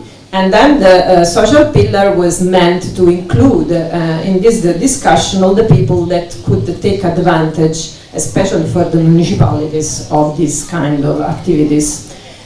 We did many activities, and we did many measures that would be impossible now to list them on, but I am available for whoever wants to check later, that we're going to support the elements that I was showing you before. And they were done fully on these 1,000 hectares, of course in different areas, and everything was done in order to improve the soil, to support the plants, and to reduce the soil erosion. At the end, we ended up with a plan, the certification adaptation plan in each site, which means that you have the mosaic of functions. In each function you have chosen the species, and in each area you have also chosen the measures that you want to apply depending on which is the problem and which is the issue. Then we also, of course, did an economic model to see what they were doing, how much was costing, and then for the economic part, how much it was returning in time, in order to understand how much you would gain from what you do compared with how much it costs. And of course, the ecological investments were kind of investment without a direct immediate return, while the economic one were countable. I mean, you could immediately try to see the payback, and then you could also calculate in how many years you had the payback of what you were doing. Of course, we needed to monitor the quality of what we were doing, so basically we had to introduce different, what we are calling in this project KPI, key project indicators. That is nothing else than indicators of environmental parameters or economic parameters that show you which is the baseline from which you are starting, and then how much you have improved that specific parameters that is an expression of performance or an expression of ecosystem services or economic service. So we had the 24 environmental KPI referring to different ecosystem services, to the water, to the soil, to the biodiversity, to the desertification indicators, and then we had the 7 economic performance indicators. And what we did with the group of experts, that were 12 experts from all the possible different expertise, we, for each single indicator, we calculated the positive, negative, or neutral effect that a specific measure or function that we were introducing in the system was having. For example, if I am tilling the soil or not tilling the soil, which is the effect on all the 24 indicators that I am analyzing.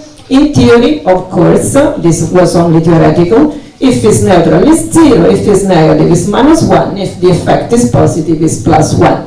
That helps me to do what? Basically to create a kind of a scoring system that I can add up, and I can associate each of these, for example, function. So if I introduce a specific function means what that land is, which is the destiny of that piece of land, what do I use it for? And in that, introducing that function, I can kind of predict if that function will be good or very good, and so in choosing it, I have a kind of idea what to expect. And the same we did it for the measure. So if I introduce, I don't know, mycorrhization or a key line to reduce the soil erosion, then what do I expect will happen on our 24 environmental indicators? If a lot happens, so it's good for a lot of indicators, the bar is big. If it is good only for some of the indicators, the bar is smaller. Doesn't mean that the measure is not good. Maybe it's only good for one thing, is soil erosion control, but for me that would be fine. But actually, if it is good for soil erosion control, it means it's good also for something else. And then, of course, we did the analysis, the real analysis in the field, with for all the parameters that we have presented. So we had a huge team of people going in the field in 2018 to make the baseline. So where are we starting from with our baseline parameters? And then we went back 5 years later in 2023 to sample again in the same areas where we, 2 minutes, okay, we did what we were doing. Okay, then we had the replication manual that we distributed. Okay, results, I don't want you to focus on all the numbers because in 2 minutes that is quite complex. But basically, we had improvements in all the parameters. The best improvements, of course, was for soil, with all the measures that we introduced, but also quite a good result was obtained, of course, for what is connected to soil, so especially to water retention and also to some aspects of carbon sequestration. And we also were able to see, for example, to make an analysis of the initial investment total towards the improvement in the ecosystem score. You can see that there is one alone element on the top that is the best scoring. This guy that was the best scoring was a farmer in Portugal that with a very minimal effort, with a very simple nature-based solution that was the rotational grazing, was improving his land. This is his land on the left compared to the one on the right that is the neighbor, and it is him before the intervention and after intervention in summer, and this is after the material is taken out and still green on the bottom, and he of course improved everything. All the characteristics of the soil were improved with a very quite deep analysis of what was done. We measured also other things a little bit more scientifically using, we just wanted to make a little bit of fun at some point, so we use isotopes to measure, for example, the carbon stocks in the soil. The carbon stock in the soil coming from the cactus mulching. And then I will go fast, just the last 3 slides. Basically, we also tested also with the green link the cocoons. In some cases they were good, as you can see, but they are expensive and they don't fit everywhere. So we found that probably local-based solution, natural solution, in some cases is much better. Then we had a commercial plan for all the material that was produced. We replicated more than 10,000 hectares with the replicators. We produced 4 papers on the baseline analysis that is already available, and then we are preparing ourselves 6 papers on the new results for the final part. And this is last slide, is a kind of take-home message that there is no time to analyze, but it is open for discussion later.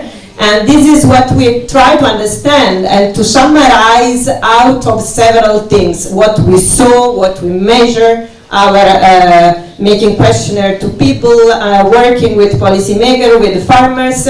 We listed what we think are the main issues that today are limiting the capacity building in this area under desertification risk. That policymakers should take into account. So if they don't take into account this list of things, probably there is no possibility and effectiveness in replication. So this maybe can be discussed later as the 2 minutes I think are more than passed. Okay.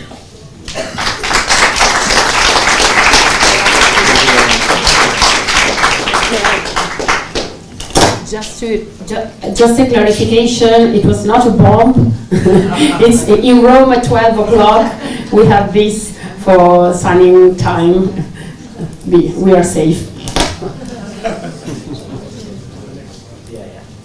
Okay, now we will go to Gustavo Viera. He is biologist. He is head of the environment department in Gesplan, the public company from the government of Canary Islands, with a huge experience in coordinating and implementing life projects. Today he is as coordinator of life nearby projects. Thank you, Gustavo. A ver si funciona todo correctamente.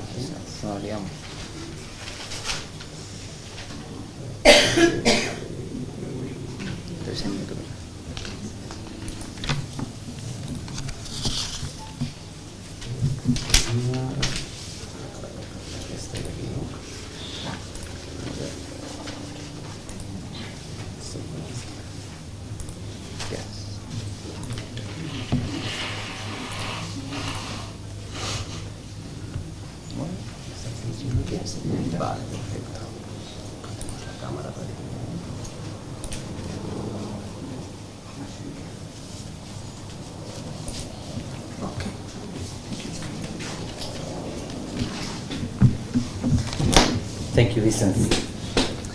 Hi, good morning, everyone. On behalf of the Life Nieblas partner, thank you very much for inviting us in this interesting conference.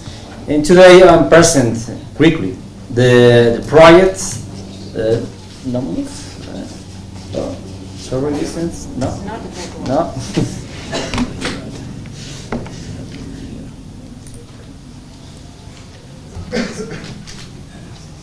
Because here it goes out.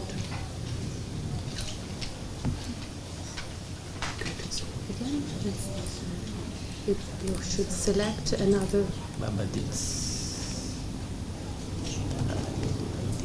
Yeah. Which is your presentation? This is your presentation. I cannot see it here.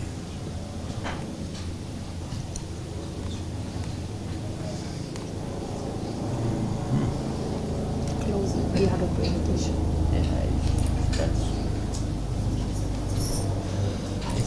Yeah. Sí. Okay. Please.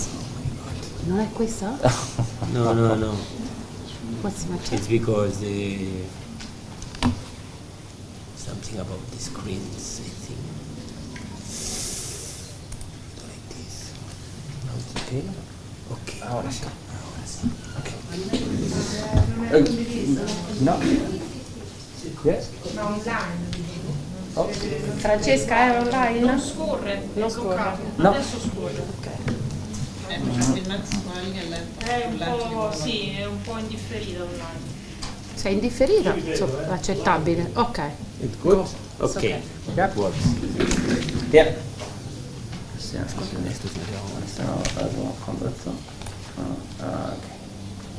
Okay, thank you. Sorry for No, this. sorry to you. Yeah, no, technology is Swiss. It's okay. So the Life Partners is involved in different partners about to the land owners, research centers, public administration, and so on, and development project in the Portugal and Spain countries. My God. No. Oh, sorry. I don't know what's No, happening. I don't. Nothing. No. Cuando le das a Sembra che algo delle pantallas. Sí. Okay. Stop. Let's do this one. Let me do this. Okay, open again. And now, if we do this. Oh, yeah. Okay? No, No. it doesn't. Okay, and now again. Which is it? Yeah. Okay. Okay. Questa. Okay. No, you have to do with this. No. It's not working. Qui si vede. Ma online non va sullo sito, non scorre ancora. Ok. És el tema de les pantalles aquestes.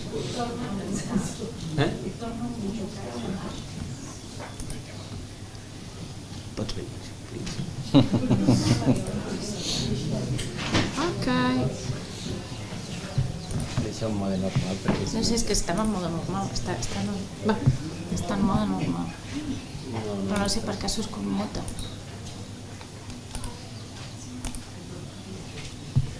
No está condivisa, ¿eh? Ahora no está condivisa. Okay. Yeah. No. It's not working.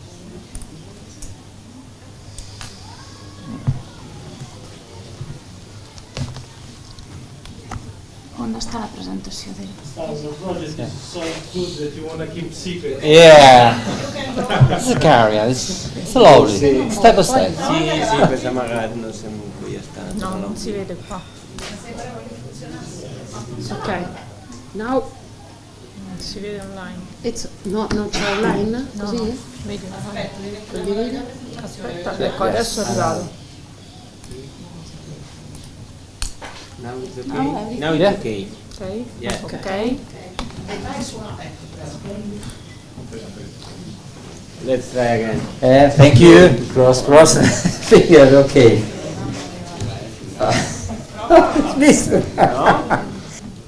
Okay. This. Okay. Yes. Okay. Again, this is the testing site, the project in the Canary Island, in Gran Canaria, and the Portugal, the north part of the Portugal. Okay, what's the main objective or the goals of the project? Is the use innovative methodologies in order to increase the success of the plantation in the desertification areas, and take advantage of the resource in this area, in this case the fog, because the fog in the Canary Islands is very important in the north part of the island. We want to improve the technologies about the harvested water from fog collector. Okay, the fog collector using in different parts of the world. In this case, there are both types of the fog collector. In this case, the Chilean fog collector from Chile, and the traditional volumetric fog collector is more recently devised in order to support the wind.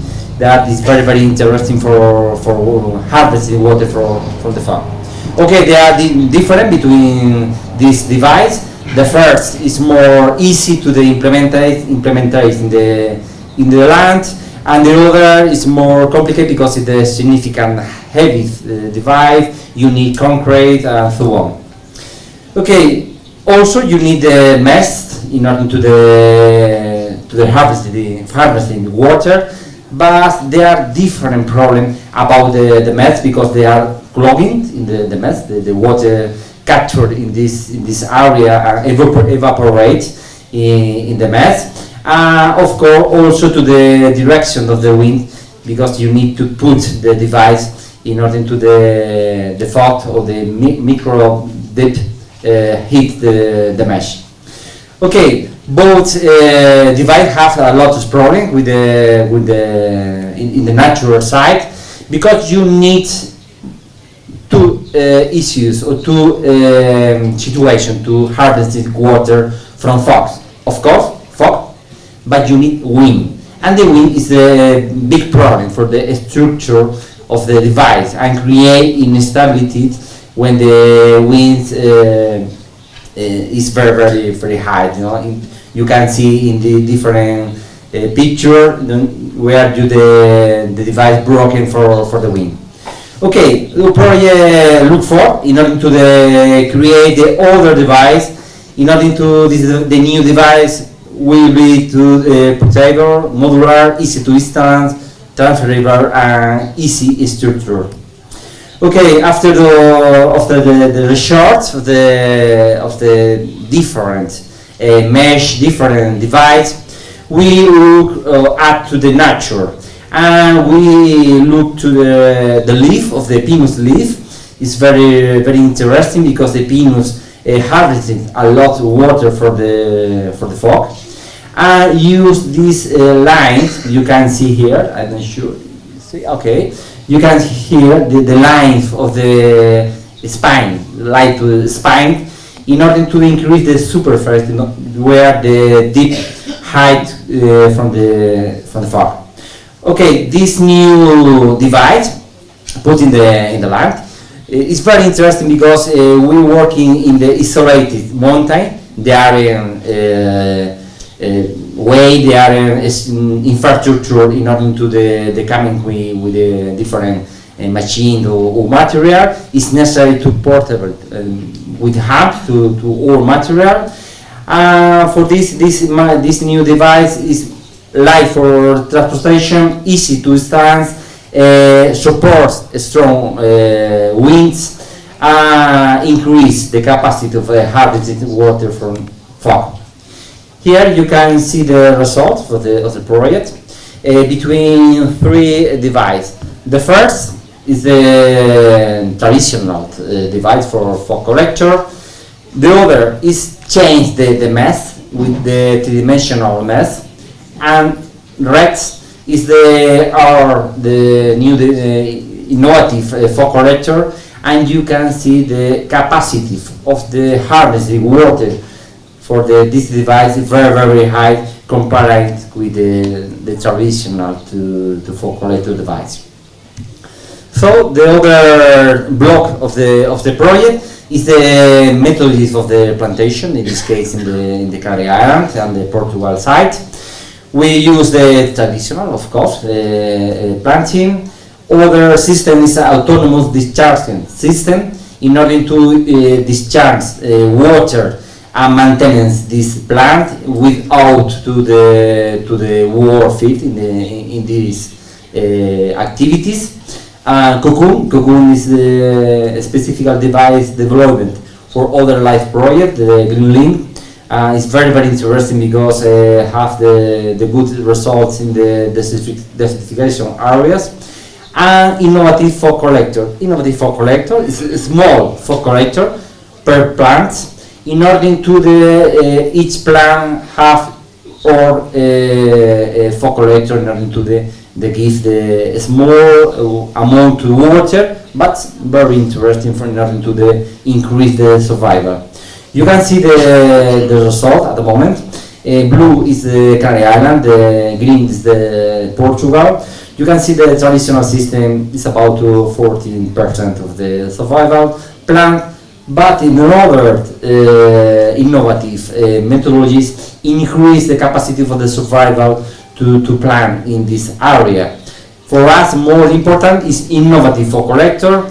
The disruption of the Portugal is because the Portugal side not is the better side to put in a fog collector or individual fog collector because the number of the day that fog happened is very low. You can see this data. The other important thing is the water using in this plantation, because for example in Canary Islands it's very important because the growth or scarcity of water is very high. You need normally you use to water tram in order to get water for plantation. We want to decrease the carbon footprint of this project. You can see the traditional system use a lot of amount of water, but the innovative system, Cocoon, innovative water collector, use less water in this case. And remember, the survival of traditional is very low, and the innovative methodology is increases, is better. So, your relation between the survival and the cost of the plantation, cost is the human cost, the water, material, and so on.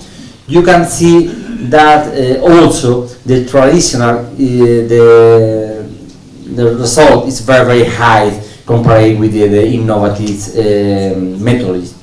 In this case, the innovative water collector is very interesting for administration in order to prepare new plantation, new restoration activities in the island. It is necessary to use, you thought what is the better way in order to make a good use of the money. It's for example the comparative, the future case. If you want to the plantation 20,000 trees in this area, if you use the traditional system, the cost of this project will reach the more to 2 million euros, up to 3 million euros. But if you use the innovative fog collector, it's only 1 million euros. For this is very interesting in order to the planification, the future activities. So, okay, very quickly. It's passed. Okay. The results for us at the moment, the project ended up in this year. In reforestation issues, the innovative fog collector and Cocoon are the better way in order to the recovering or make these activities in areas where the erosion, the degradation of the soil is very high, and the other normal or traditional methodologies have low results in the survival of the plant. In this case, for water curator, the innovative water curator saw the better ocean in order to increase the capacity of the harvested water from fog in isolation areas. But it's very, very important to say that you need study well the condition, the water condition in the area, so that the amount of water that you is possible get from fog, they aren't a lot of amount. Is amount in order to the maintenance, a small plantation, a small animal, a small house in isolation areas. Okay, thank you very much for inviting us again. Open for any question for you. Thank you very much.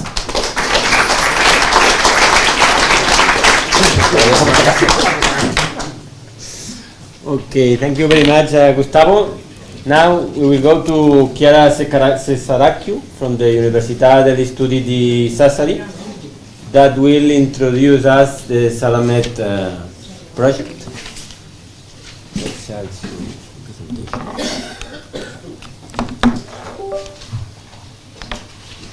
Is this one?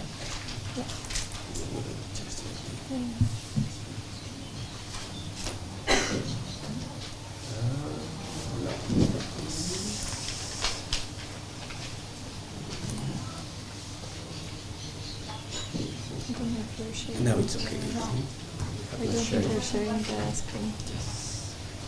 It's better to share before. I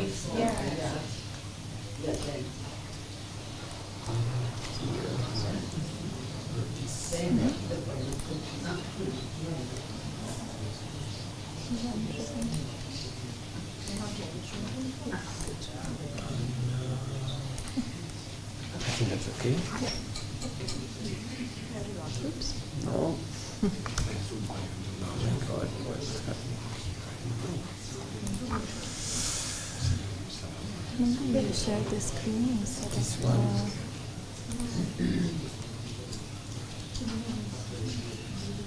I don't know what's happening today. Let's share this. No, it's okay. Yes. Let's do like this. Okay. And if we do this, it's okay? Yeah. I think that the problem is this. Let's do like this, and we will put this here. Okay. Yeah. It's just gonna cover the title. No, but it doesn't work. No. Ah, no? No. But, and if you click here, the PowerPoint. Si vede su Zoom adesso questo? Sì, ok, If you open this, no. put it in presentation mode. Maybe you can see? Yeah, it's better to share the screen instead of the... È un po' indifferito. Ok. Yes? Okay. So sharing the Slide screen. Thank you.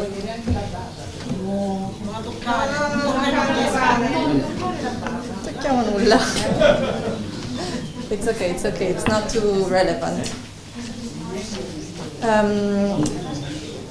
Okay, yes, it's working. So I will talk about the Salamet project, which is related to sustainable approaches to land and water management in Mediterranean drylands. Just a quick premise, the project was grounded on a socio-ecological systems approach, so based on the assumption that desertification, drought and land degradation are the result of biophysical, ecological, socioeconomic drivers, and so these aspects we are trying to take into consideration. and also framing the Mediterranean, as some of the other speakers said before, as a mosaic of socio-ecological systems. So adopting a common framework that is combining bottom-up and top-down assessments, but co-designing context-specific solutions. So the project aims to establish living labs, as I was saying, for the co-design of practical solutions. And these solutions aim to increase the resilience of endangered drylands and or to restore degraded ecosystems. The project objectives also include highlighting business opportunities and livelihood opportunities that are associated with these practical solutions, and to overall improve stakeholders' capacity to respond to the challenges related to desertification, drought, and land degradation. So the Salamed project is funded by the PRIMA program and coordinated by the Desertification Research Center of the University of Sassari. The partnership includes 15 partners from 8 Mediterranean countries, both in the north and southern shore of the Mediterranean basin. And the activities are implemented in 6 living labs that are located in hotspots for degradation. The partners include research institutions, but also small and medium enterprises and civil society organizations. So as I was saying, the project is based on the living lab approach, where living labs are framed as transdisciplinary research and innovation ecosystems, where researchers and stakeholders interact for the co-design of innovative practical solutions. And the activities in the living lab are informed by scientific knowledge, but also local knowledge, to make sure that the solutions proposed are scientifically robust, but also practically and economically feasible and socially acceptable. The 2 other components, let's say core components of the living lab process are, as I was saying before, the identification of livelihood and business opportunities that are associated with the practical solutions and the soil fertility and water conservation objectives that are proposed, let's say, in the field. And then the scaling out of these solutions that are tested at the living lab scale to other similar socio-ecological systems. The whole process, there's, let's say, a monitoring and evaluation framework to make sure that the living lab process is monitored and updated and adjusted as the project goes on.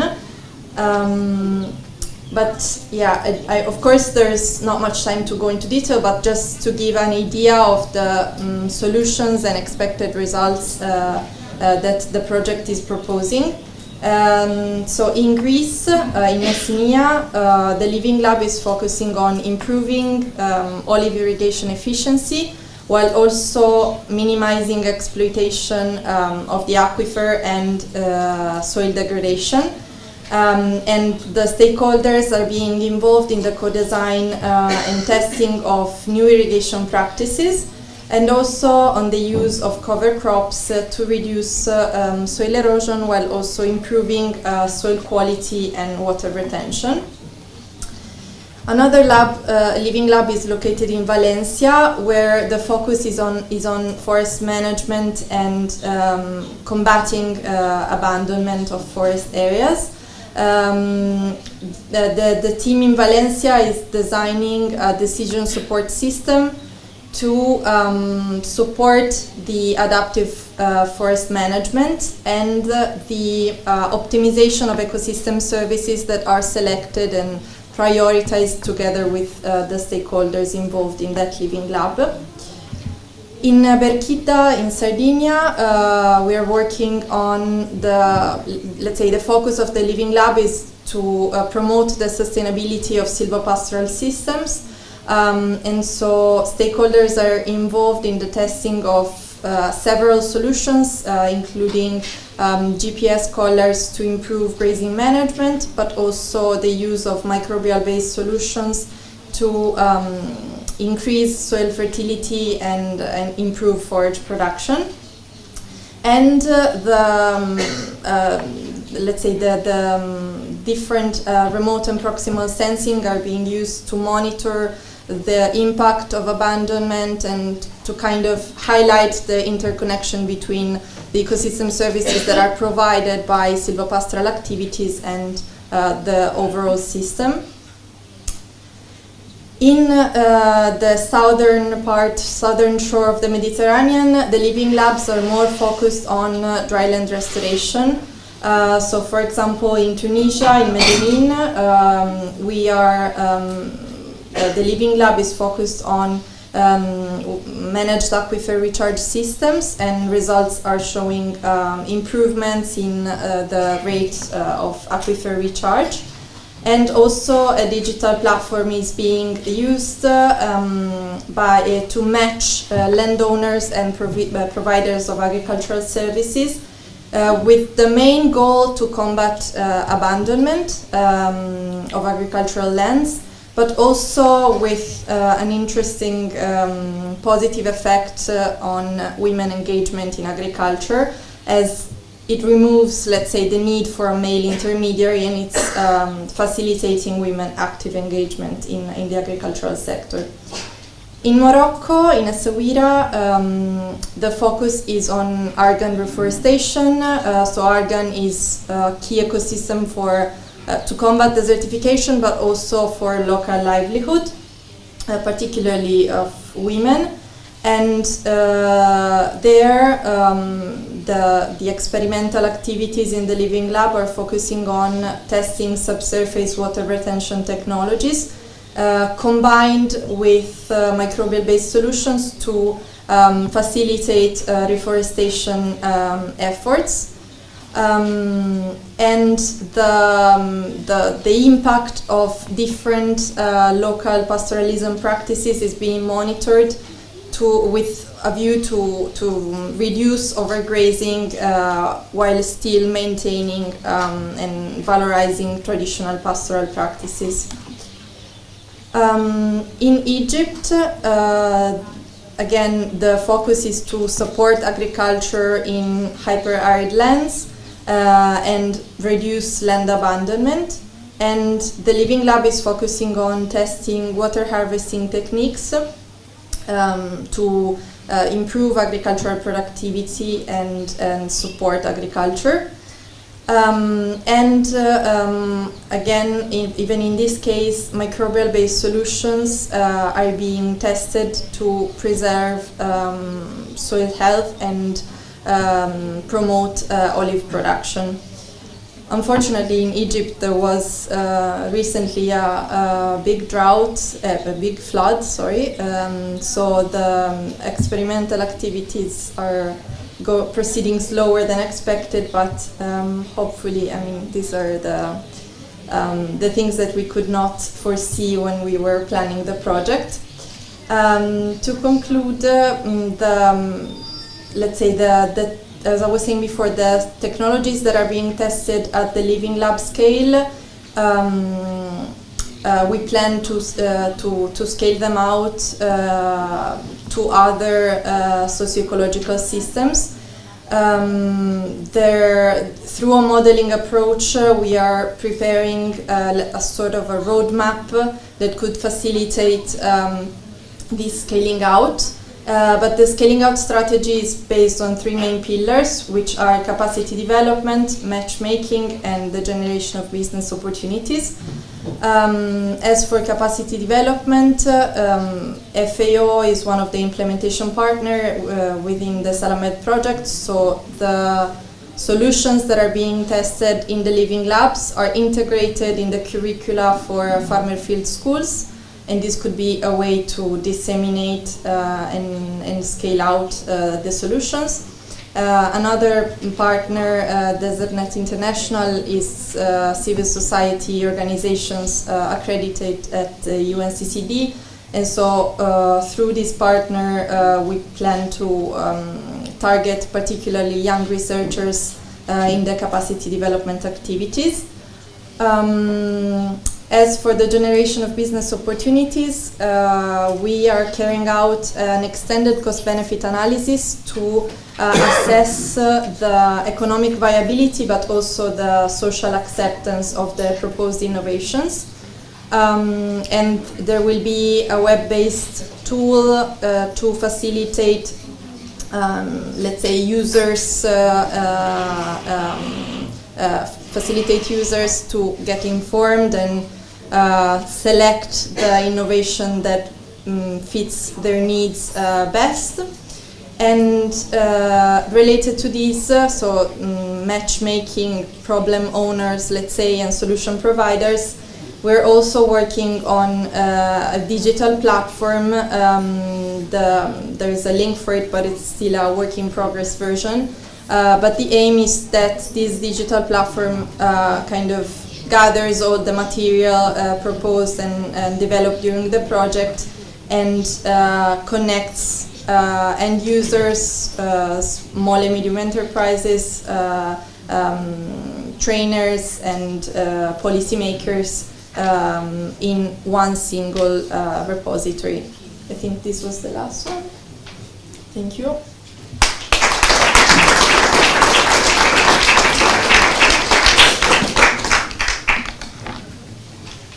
Okay, thank you, Chiara.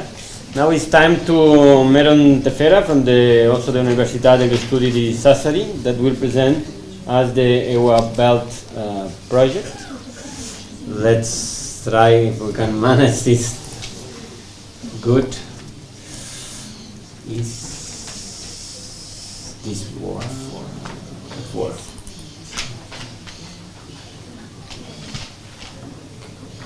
This one? Yes.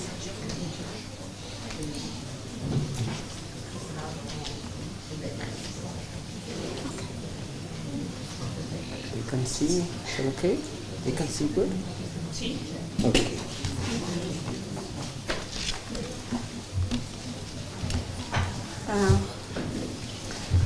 Okay, thank you. Thank you also for inviting us.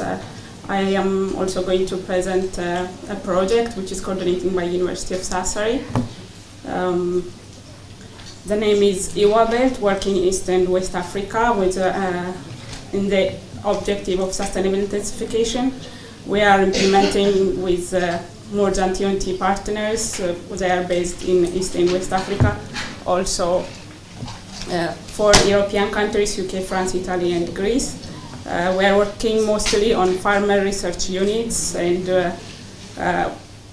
it was started on 2020 and it's also going to until next year, 2025. Just to mirroring East and West Africa situation, we have erratic precipitation pattern, as we are also considering water stress, drought, desertification and soil degradation, which is resulting also declining crop yield, which is the most obvious situation in East and West Africa countries, and our very recent review literature also shows the trend is still going in the same situation and mirroring, of course, the global situation. As I said, we are working more than 30 farmer research unit experiments, but I'm only going to present the water-related work that we are working in 3 African countries, which is in West Africa, Burkina Faso and Ghana, and in East Africa we are implementing in Tanzania. As you can see, land degradation and desertification is the main issue, and they are also challenging the situation. Before we were starting to implement, we were also trying to identify and also study the annual and daily drought indexes, which is the most common method. They are implemented in different studies, and in Ghana and Burkina Faso, where we are implementing the research, we are finding there is an increase in intensity of rainfall, which is creating a flood, and there is an increase in temperature, and severe rain or flood events are very They are also in the news everywhere, and it is also impacting since it is not caused by the amount of rainfall, which is mostly created by intensity of rainfall, still a water shortage and crop yield decline in the area. And another study which is made in Tanzania also that's showing a very different situation. We are having flood in West Africa and drought in East African situation, but still we are having the same situation, which is creating drought, even if we have different scenarios in both regions. So in WABELT, we are implementing different activities, which is one of under the work package 2. We are trying to work on soil management and traditional in-situ water harvesting techniques. We are trying to monitor the traditionally implemented soil and water conservation structures in the area of the 3 countries that have been mentioned before. We are focusing on the traditional way because they are implementing it for centuries. It is well known by the farmers, and they are also using it as a community driven local nurturing material. But our study also shows us the adaptation rate is very, very low, which is 26 to 33%, which is dependent on also the structure and the activities they are implementing in each country. So we propose to evaluate the effectiveness of this in-situ traditional water harvesting techniques in terms of retaining water, conserving soil, and also if there are also an impact on yield at the end of the study. These studies are, first, we are trying to communicate with the farmers. Of course, they are with the partners. They are the one who they are choosing the structures they are going to be monitored. So we select stone bends in Ghana. As we see before, there is high flooding and slopy lands in the area that our experiment is conducted. It's very well-known structure that the farmers, they do it by their own way of constructing. And we were just accepting the land they were proposing, and we implement different monitoring activities on Ghana, on stone beds, Burkina Faso zai pits, and Tanzania chelolo pits. They are almost the same zai pits, but different way of structuring. So the first thing we do is the field campaign, of course, and we do the basic studies like soil characterization, obviously to monitor the hydraulic, chemical, and physical condition of the land, and we install soil monitor water retention, soil moisture sensors in the area of the 3 countries with a control plot, which is now without any structures, and also in a plot that is they were implementing structures for the last 5 to 10 years. So we are also put weather stations to monitor also the climatic condition of and to use also for the study purpose. We are monitoring each site in each 15 minutes accuracy because we would like to capture a detailed and accurate results in the area.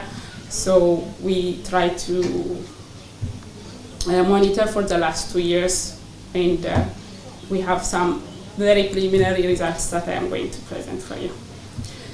The first one is in Ghana, which is we were monitoring in different soil depths in sorghum crop for consequently for 2 years. And we have this preliminary result, which is affected by the structures, the soil moisture. And we got also the significance yield difference between the control plot and the stone bends they are constructing. And the same in Tanzania, but we have also some issues here because our instruments have been damaged by the animals, but we are still continuing to monitor for the next years, which is a promising result. The other interesting one is Burkina Faso, which is zai pits, and we got a very interesting result on soil moisture. Of course, also on yield. We were monitoring for 2 years, and then there is a reduction in soil loss and runoff. Now, this is a field scale, so we are working on to make it a larger scale using continental data, which is where we are also combining with NEDVI and other parameters to see these very small field scale experiments by using for validation purpose for the next phase of the project. Generally, as we can see, there is a promising results which really needs for the next months. We are working to verify it and also to work on the calibration and validation purpose, but we are happy for the results we got, and which will have a very promoting and interesting result for land degradation and also for yield impact in the area.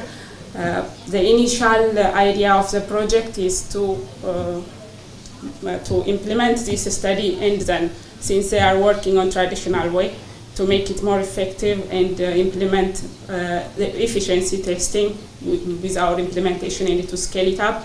But we are on the end of the project, so we are calling for collaboration and synergies also to work on it on the next phase of the experiment.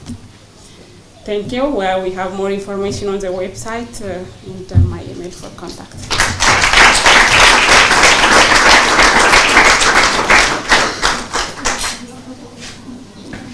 Okay, thank you very much. Now we are going to Giovanna Sedaio, also from Sassari University. We have a large representation of this university today. That means that they are working well in having European projects. And one recent example of this is the Mona Lisa project that has been obtained recently and that Giovanna will present to us.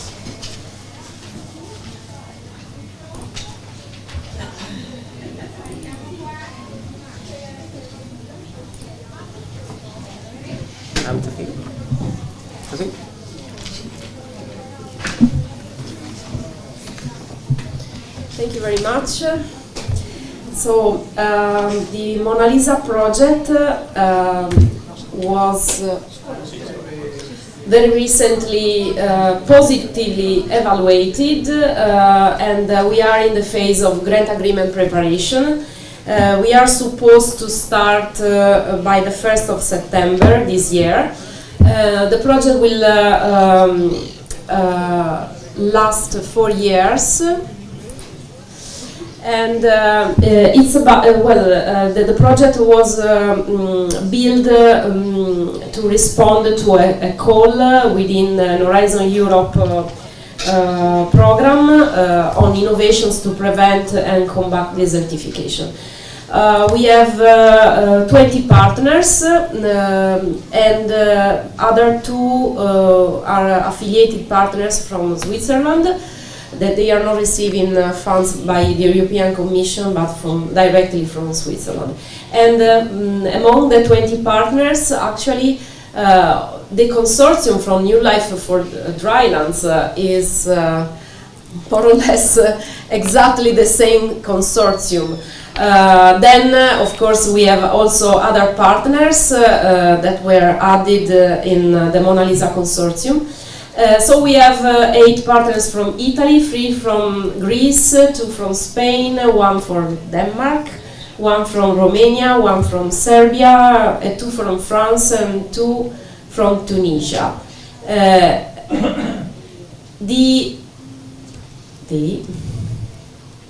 Okay.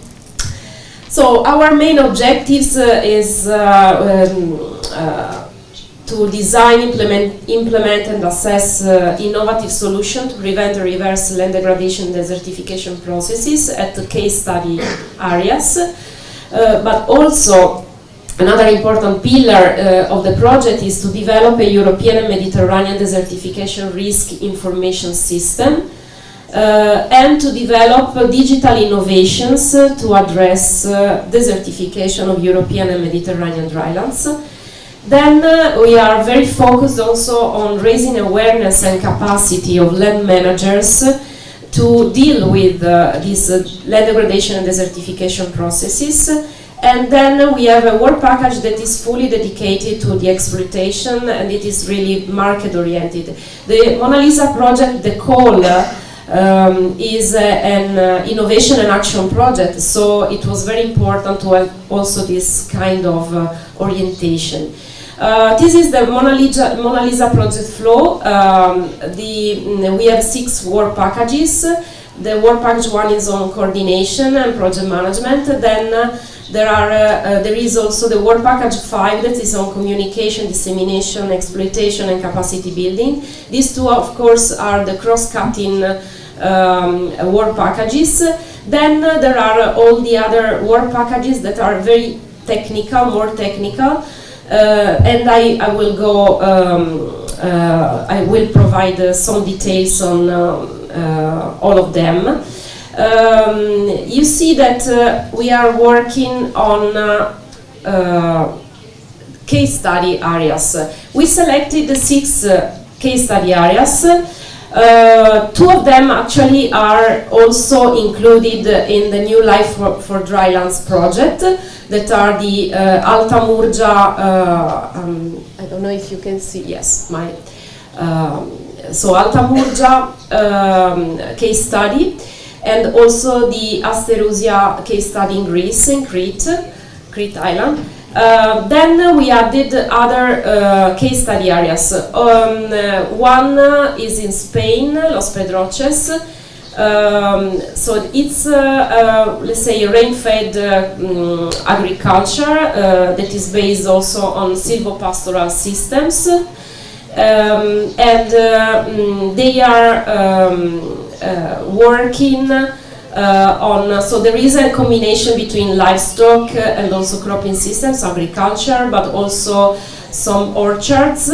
And then there is a Berchidamonti case study. It's again a silvopastoral, agro-silvopastoral system.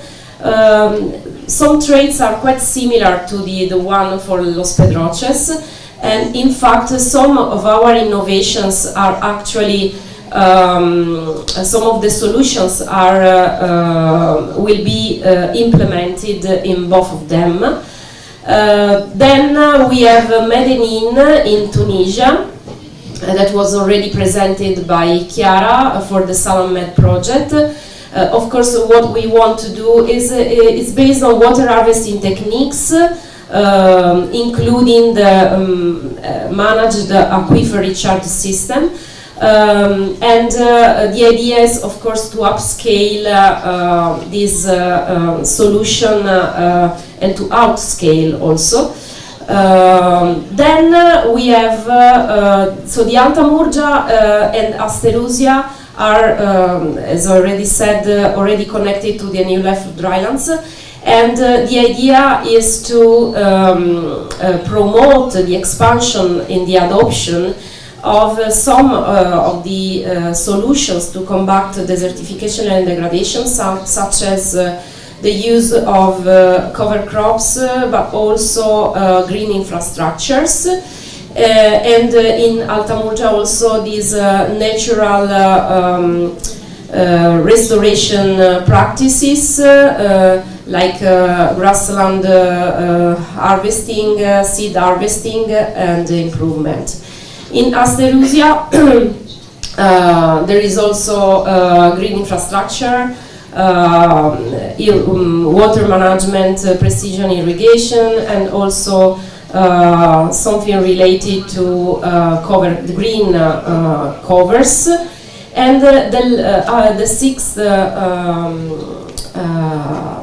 case study is in Palestine, and is related to the use, to the valorization of wastewater, retreated wastewater for application in irrigation, especially in orchards. So these case study areas were selected because all of them were already quite mature as case studies. And a lot of practices are already ongoing.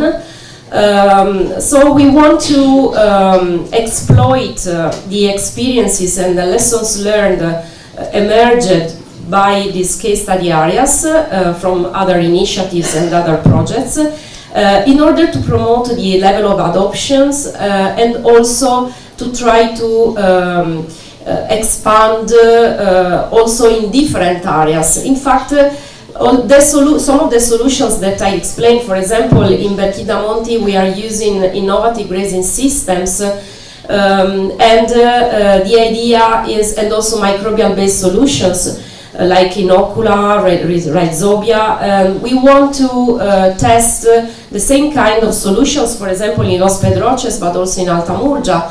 So the idea is really to learn from each other and to expand the adoption of these solutions. Within Mona Lisa, the idea is really to also to demonstrate the social acceptability, economic viability, environmental effectiveness of these solutions. But how? Through there will be a strong co-designing, co-implementing, co-evaluation of these practices. So we will integrate biophysical monitoring and assessment with social science and knowledge, trying to identify the technical barriers and opportunities, but also the social ecological barriers dealing with the adoption of these practices. And we want to create a community to showcase effective practices and engage stakeholders. So this is the list of the tasks within the work package that is really focusing on innovative practices. And this is an overview of the kind of solutions. I already say something about it. So innovative grazing systems, microbial-based solutions, and the use of organic fertilizer and amendments. As you see here in the last row, that these solutions will be used in several case study areas of the 6 that we selected. So conservation agriculture also in Asterusia, Los Pedroches and Alta Murgia. In Asterusia and Alta Murgia, still continue with infrastructure but also agroecosystem restoration system. In Medellin in Tunisia, the water harvesting system, and in Palestine, the wastewater irrigation management. Within Work Package 3, we will focus on building a framework for desertification risk assessment and monitoring system in Europe. So we want to establish an effective methodological framework through reviewing and collecting desertification risk knowledge and developing an innovative method for assessing land degradation and desertification processes at country level. We will work on land degradation and desertification sensitivity assessment, on soil degradation caused by erosion, and also we will develop mapping on LDD status and trends. Actually, we will work in 15 countries across Europe. So the idea is to undertake all this assessment in these 15 countries. Also, we want to propose a method to identify land degradation and desertification hotspots and to assess a desertification risk index by combining also potential threats and existing pressure to identify 2 types of hotspots that are regions demonstrating substantial sensitivity to land degradation and also experiencing degradation processes. And also including regions displaying limited sensitivity to land degradation but undergoing recently degradation events. Within Work Package 4, we will address land degradation and desertification at local scale, so at a case study scale, by using innovative digital data and techniques. We will integrate multi-source Earth observation data, remote sensing and on-ground as well, socioeconomic data and artificial intelligence techniques for extracting LDD status indicators, Then we will use modeling, a lot of modeling and scenario analysis for desertification risk and impact of practices. And we will develop a project dashboard for project-related data integration that we are intended to work as a decision-making, to support decision-making of partners and local stakeholders.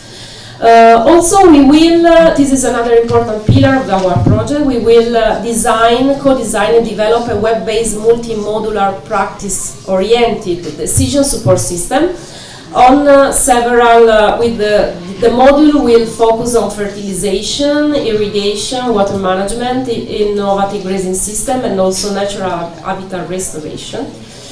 Then our work package 5 is on technology, market transfer, and growth and sustainability. So the idea is to develop a sustainable project integration and growth. So it's really leading with the market oriented. And last but not least, the work package on dissemination, communication, exploitation, and capacity building. I just want to mention the fact that we want really to boost the land managers' capabilities. For example, we are going to promote capacity development, like the development of syllabus for a capacity development program in Mediterranean European drylands for master students and also PhD students. Is something that to our knowledge is just not existing worldwide. And also we want to establish a European knowledge community on land degradation and desertification that is intended to be a space for sharing and discussing on desertification. So this is a great opportunity for us to try to promote the development of this knowledge community. So let's join us in this new project, Mona Lisa. Thank you.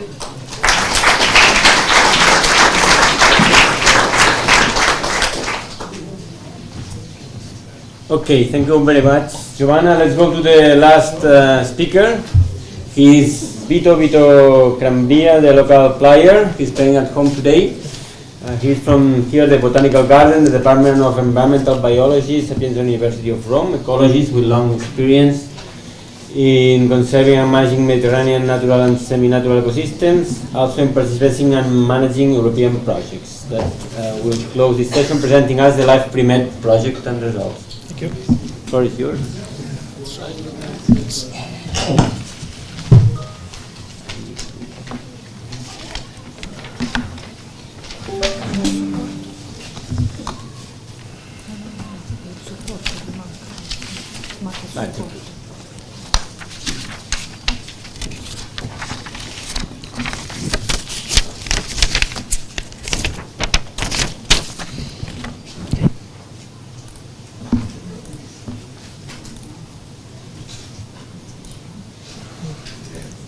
I need the map.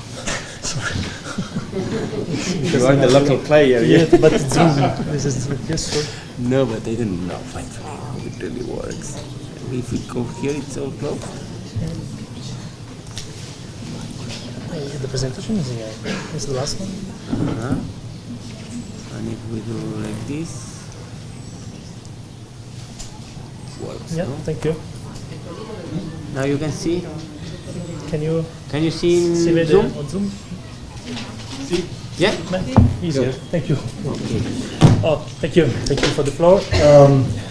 It was a very dense morning, so I won't bother you with a long presentation. I just want to give you some insights on this project named Life Primate, even because we will have time to see, to visit physically one of the two areas targeted by this project. The last day of the conference with the field visit in Paralaziale, as well as there are some brochures at the entrance door, so I'm fully available to reply to all your questions, and I will also leave space for the questions after my speech, so I will go faster than I expected. So, this is a live project that started in 2018, and as I said, it is targeting two Natura 2000 sites One is in Greece, and successfully approached with a colleague of us from the Hellenic Society for the Protection of Nature, and that you can also ask some tips, insights directly to Christos Georgiadis, which is seated there. And the other one is Paolo Laziale. It's about 40 kilometers far from Rome, along the coastline that people that live here in the area knows that it was an area that was hugely reclaimed over the decades for different reasons. So we are talking about ancient forest that was stretching over the entire coastline of South Tuscany and the whole Lazio until the northern part of Campania. It was reclaimed, so we actually lost the very huge floodplain forest. Now we just have some small patches, and one of these is the Bosco of Paolo Laziale, a Natura 2000 site. So, we have in Paolo Laziale that are going to focus in my presentation, all the cocktails that we have been discovered and explained this morning for global change. We had a very intense climate alteration due to a decreasing of precipitation, together with an increasingly heat of summer waves, so very hot summers. This effect was hugely over the last 2 decades and led to about 40% of all the trees, so Quercus cerris, Quercus frenetto, so oak species, completely died. We have also lost about 80% of the canopy that was, before this 20 years, very intense alteration, climate alteration, that we were there. So now it was a very dense packed floodplain. Oak forest now looks more like a savanna.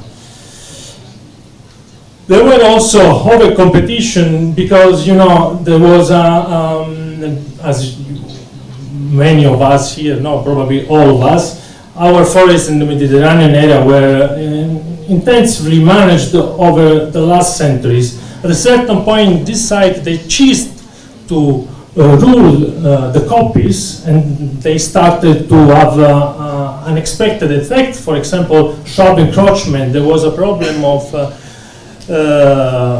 rubus encroachment that was suffocating the new seedling arising from the understory. Of course, fungal disease, phytopathologies have been extensively published papers on the ecosystems that are suffering the biotic causes of such forest dieback, and design evidence-based, standardized, transnational restoration practices. So I go directly to the most important one. Okay, so we develop a forest nursery, and this is another story, because now with everyone in media, we are increasingly exposed to the fact that we have to plant trees. There is a big problem that we don't have nurseries, and we have to establish our nursery. And at the end, from a problem, I can say that it was a success, because we established one of the few public forest nursery in the Lazio region, and is continuing to grow on. As I mentioned, there was a shrub encroachment, there was a chiseled copies rules, and there were also a problem of fire. So we cleared it up, we make silvicultural treatments, selecting those plants that have been removed in certain areas, such as rubus and other shrubs, and leaving seedlings and saplings of Fraxinus species and Quercus. We also had these temporary ponds that, unfortunately, I'm afraid this moment we cannot see in these days because it's completely dry in our field trip. But temporary ponds are very important habitat type. It's a considered priority habitat. It's part of the standing freshwater habitats. This is our high priority for the Commission. Well, there was a problem of misunderstanding in many areas, even in us. So there were interpreted as monitoring as a temporary ponds, one pond that wasn't but at the end we figured it out to identify in another area. So complicated. Identifying habitat is complicated. Identifying puntiform and very ephemeral, so transitory habitat is even worse. This is our job, the Germoplast Bank of the Botanic Garden, is to collect seeds from keystone species, propagate them in the nursery and put them back in nature. We are continuing going on with monitoring our biotic and biotic factors in the areas. And this is the most innovative part of the job. It was an hydraulic system, so it is a system that is commonly used in agriculture, which is about collecting water, rainwater, storing it, and releasing upon necessity. In nature conservation has been less used. We proposed this action to the Commission, to SNEA, that time was EASME, and they accepted this proposal. So what we have done is addressing this unbalanced precipitation regimes over the last years, because as you know, it's raining nothing and then it's raining all the time in one single event. So the idea is to collect those water, store it, and use it upon necessity. How? Understand which are the needs of the forest stands, the individuals, using meteorological system, data loggers, and subflow system to monitor which is the condition. Because the problem here of drought is not in winter. They are Mediterranean plants. They are accustomed to be western. It's not in summer as well, because they are Mediterranean. The problem is in spring. If March is not raining, okay, they are resilient enough. April, okay, let's keep going. In May, like now, if it's not raining and in the same time you have very high temperature, plants start to get stressed, and it can cause all the effects that I introduced you before. Vulnerability to pathogens, high mortality, and loss of canopy. So in that time we are going to release this additional source of water to irrigate. Not in our rain, it's 10 hectares, so it will take time, but in that week we will be able to deliver a glass of water for each plant. Let's see if this works or not. But on the other hand, and I'm going to close you with this provocation to audience, it's very difficult to implement restoration action in places when you have overlapping law protection regimes, and this is the case of Mediterranean. We have very long-standing tradition of archaeological sites, landscape protection, luckily we have. But at the moment that you have to propose restoration action on naturalistic point of view, it causes misunderstanding, lack of dialogue. For example, this was compulsorily asked for the the civil army department, because this is bombing clearance. This is another problem. There was area that were bombed. So in order to clear or at least check if there were some remaining from the Second Global War, I had to make entering many vehicles. Some of them were bulldozers in the area that I was supposed to implement the protection actions. This causes a disaster in terms of handling with managers, local manager, save plants, and persuading them Quercus charis is protected, you cannot go enter and cut it down, so, a problem. As well as for archaeological survey, this is as I mentioned, Palazziale was a Etrurian big city, so its history starts 2000 before Christ. So you know how, then they had Roma, so you know how many overlappings of culture and civilization were there, and you have to check it. How you check it? Making such a trenches with bulldozers in the area that I'm supposed to protect. Why this? Because there is a lack of guidance. There is a lack of guidance among competent authorities. competent authorities cannot tell you which is the criterion that tell you if you find a remainings from the Roman Empire, a small part of bricks, go ahead with your habitat conservation. But look, if you find a mosaic of a very important, stop it. It's not written nowhere, you cannot find it. So you go there, you jump in the ocean, and then you pray. But this is not, can be feasible for our restoration goal in the European Union. Now we have been largely spoken about the restoration law. Maybe it's a lack that has been not at this time approved, because we don't have such a guidelines. And the risk of delay, the risk of wasting money, public money, is very high. So thanks for your attention and enjoy your lunch. Yeah, we have the question. We have the question answer, yes. Yes. So if you have question, please. Yes, it's late. It's time to go lunch, but I think it's important to have time also for questions. For this, I open the floor to everyone in here in this audience. Also for those that are connected through Zoom. And ask to come there. Otherwise, they online they can't hear. They can. Okay, but we don't have the microphone. No. Is it not here? No, it's people come here and ask it questions, so we can energize. And yes, I think that you have to come we here. don't discuss, spend more time discussing and doing it. You can even open in this one.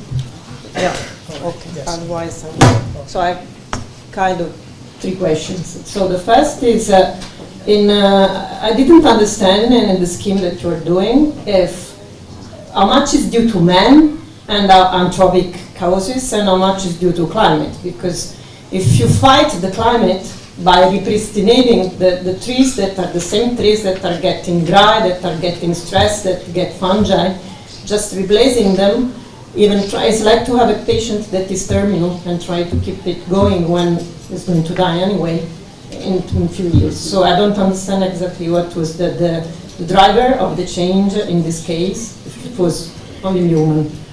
The second question is, if you're in a condition when water evaporates a lot compared with the pond, no? But you have your pond that is drying out, and then you're adding new water. I don't know if you already did the analysis of this water that you're adding, because you have to take care that there is no salinization by drying out the water that brings salt in. And being coastal, it could be very probable that there is a good concentration of salts in the rainwater. So that is not occurring in a humid area, but if the humid area is drying out and you continue to add water, you might have the salinization of the topsoil.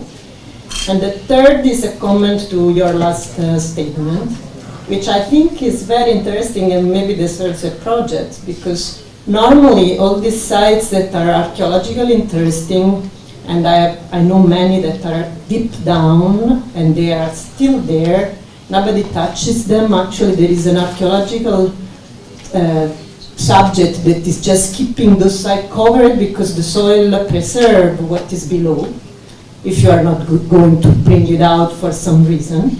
And most of this area probably are area where the nature has grown on the top. So it could be very interesting to understand where is the grade zone and where you stop or where you keep it to preserve it, where you need to bring it out, in order that you don't have this kind of conflict, but you have a clear strategy of regulation rather than conflicting. So. I need an help to recap because there were many questions. Why you bringing back plants in an area that is drying out? Yes. The second is what about salinization, and the third is about the conflict of archaeology with the nature. Okay, I can get it. Let's use key words. So resilience, the first case. It's the project I'm not to recover by pushing and forcing the nature to recover, but to create the right condition that might be welcomed by the natural regeneration itself. So, for example, for the temporary ponds, we are not supposing to deliver the water because the water is for forest. For the temporary ponds, we are applying different approaches of excavating, but excavating is very risky in restoration because as long as we are many experts of soil here. As soon as you modified the soil, you create a completely different condition. We just scratched the surface, and we very soon figured out that those plants that have been translocated, herbaceous plants, were much less successful than those that are rising by their own, because there was a very rich seal soil bank. So once we cleared up the rubus encroaching, they just appeared on their own. Regarding the salinization, I hope to have understood. So there are many places around this area that has been reclaimed in Lazio, like for example Castel Porziano, which suffered a saline ingression for the sea. Luckily, sul Cuneo Salino. Luckily in Parlaziale this was not the case, because according to the geognostic analysis there is about 10 meters of clay. It's super clay. I was referring to the water that got from the top. Yeah, that is rainwater. Yeah. Rainwater that is not it is not entering in contact with other source of water. So it's the water that enter in the tank, then in the tank is check it out, and then yeah, for sure, because then we don't know. In the project proposal was supposed to help the salinization of the area, because we thought as Castel Porziano that there was a salinization problem in Parlaziale. So at the end of the day, it didn't, because we make soil analysis, and luckily the soil saline is not that much. But I have to cut down, otherwise we cannot go on. And for the last, it's a mess. It's a mess, because we suffer superintendencies of archaeological heritage. Okay, national capital and cultural capital. How many policy strategies we have heard about at this moment? It's very difficult to apply, but sorry, I would like to go to the others. More questions? The audience?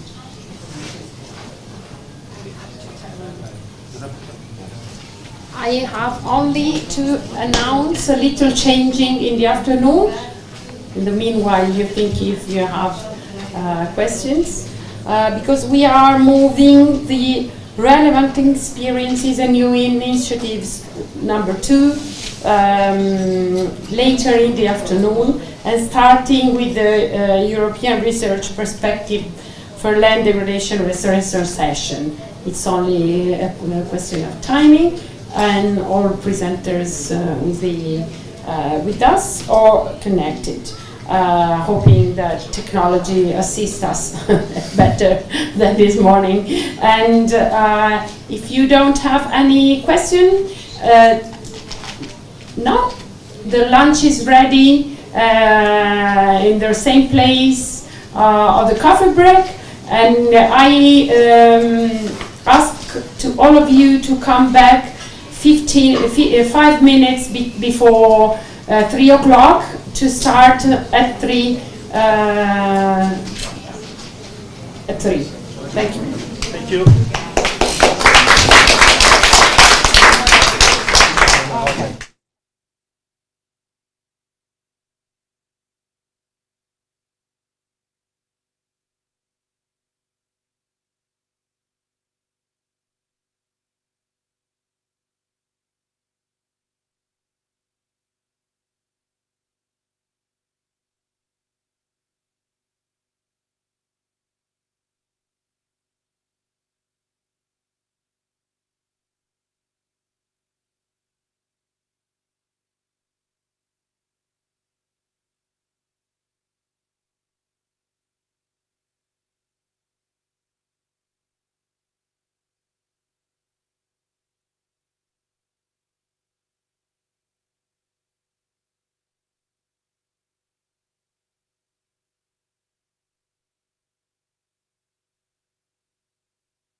Otherwise, we can do it for you. I leave to chat to Anna and stay just to help.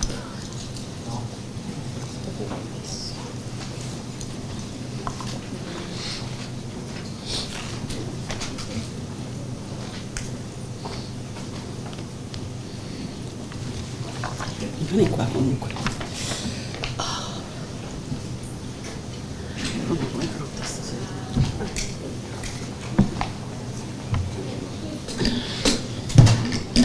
And good evening also to Pierpaolo that joined us.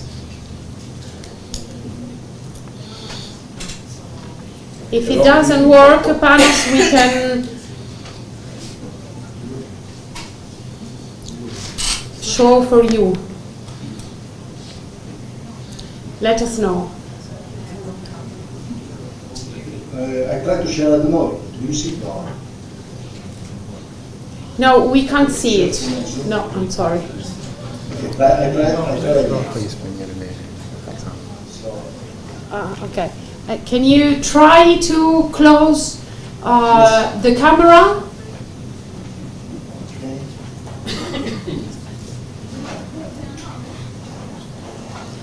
We ask also to Pierpaolo, please close the camera for the time being, then we can. Okay, but it seems nothing is shared for at the moment. Please check. I can see. I can see your presentation. Voi lo vedete la presentazione? No, Perché lui no? you can switch the screen of yourself to the presentation. It's a matter of setting in your side. Okay, we can try to manage.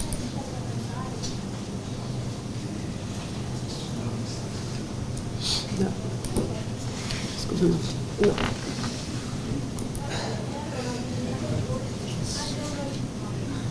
Lista.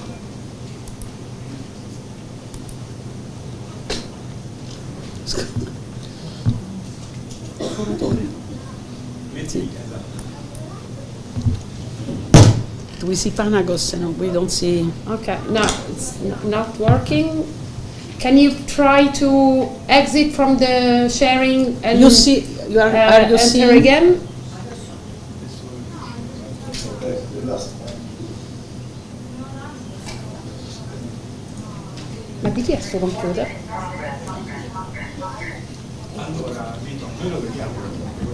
Adesso vediamo se Okay, no problem.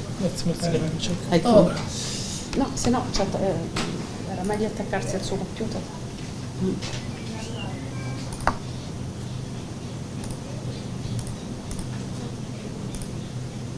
Ma dobbiamo presentare noi, è l'unico modo. Sì, no, questa è la nostra. E non è la condivisione di Ecco, avete la testa, allarga quella testa, sopra. Perché va via? È strano. No, era un'altra cosa.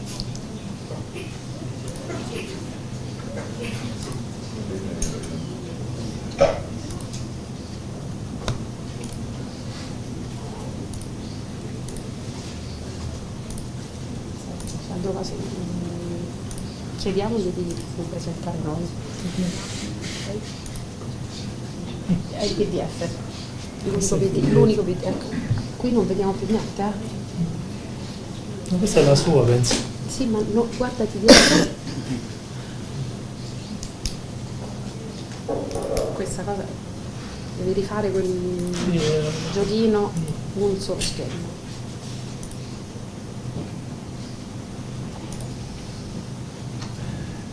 No, adesso è due.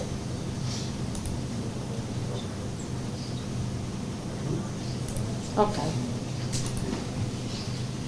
Ora presenta questo. We are sorry, Panos, but it's not working, so we are sharing your presentation, the one you sent with us. No, works. I know that you see it, but we in the room we can't see. So Sì, you see, perché io ho aperto il PDF, altrimenti no. So I will follow you. Okay, seems working now. Try to go. Yeah, but it's not the first one. Yes. Okay. Okay, it's working now. Takes time. Okay, takes time. Okay, thank you very much.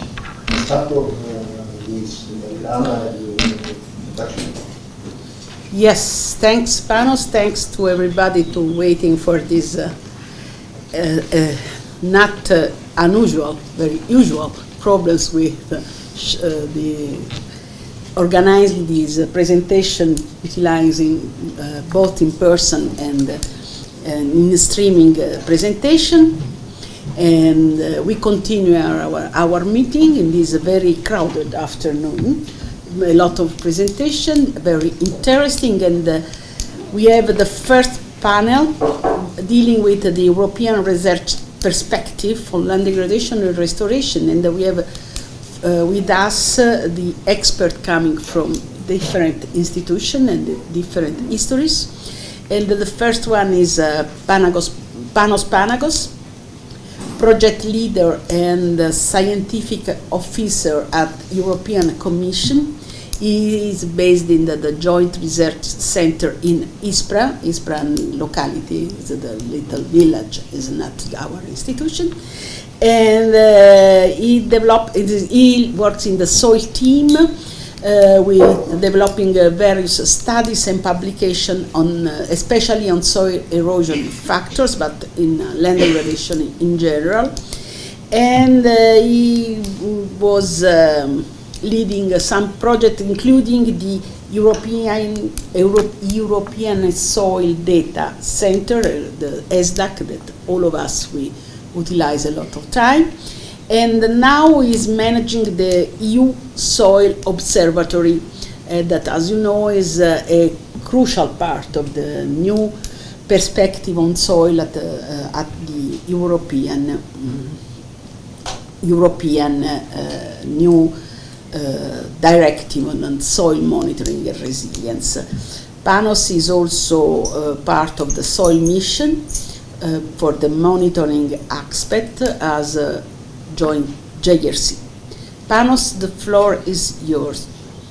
Thank you. You have 15 minutes, no more, because we are a little bit late, but Try to rush. Definitely, everybody, thank you for being invited. I will present the priorities in soil research within the EU 3D. So, I know that it would be much better to be there and not have this technical problem, but unfortunately, due to many commitments here, it's unfortunate that we cannot be there. I try to see the small screen if the slides are moving, but still we are in the first slide. In my screen, I go to the second. So I don't know. You see the second? No? No. Takes quite a while.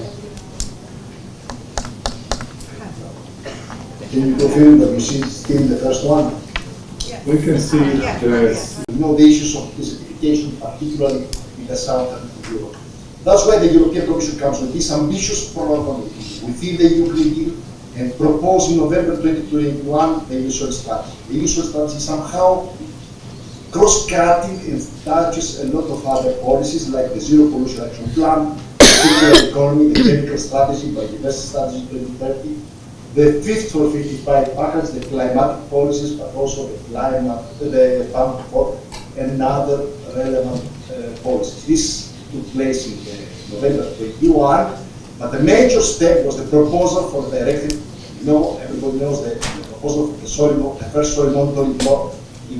This took place in 5th of July 2023. So this is the first ever EU legislation proposal for monitoring soils. Panos, we have lost your presentation. Yes. Panos, sorry, we lost the presentation. So better that we share. Voi la vedete? Sì, perfettamente. Ma qui no. Qui no. So vedete. Abbiamo due PC diversi, entrambi connessi. Adesso non la vediamo neanche noi, arriva in ritardo. Adesso, now, I can see it. online we can see it. But they cannot see the They cannot go keyboard. there. So still It's strange. Ma siamo su wifi?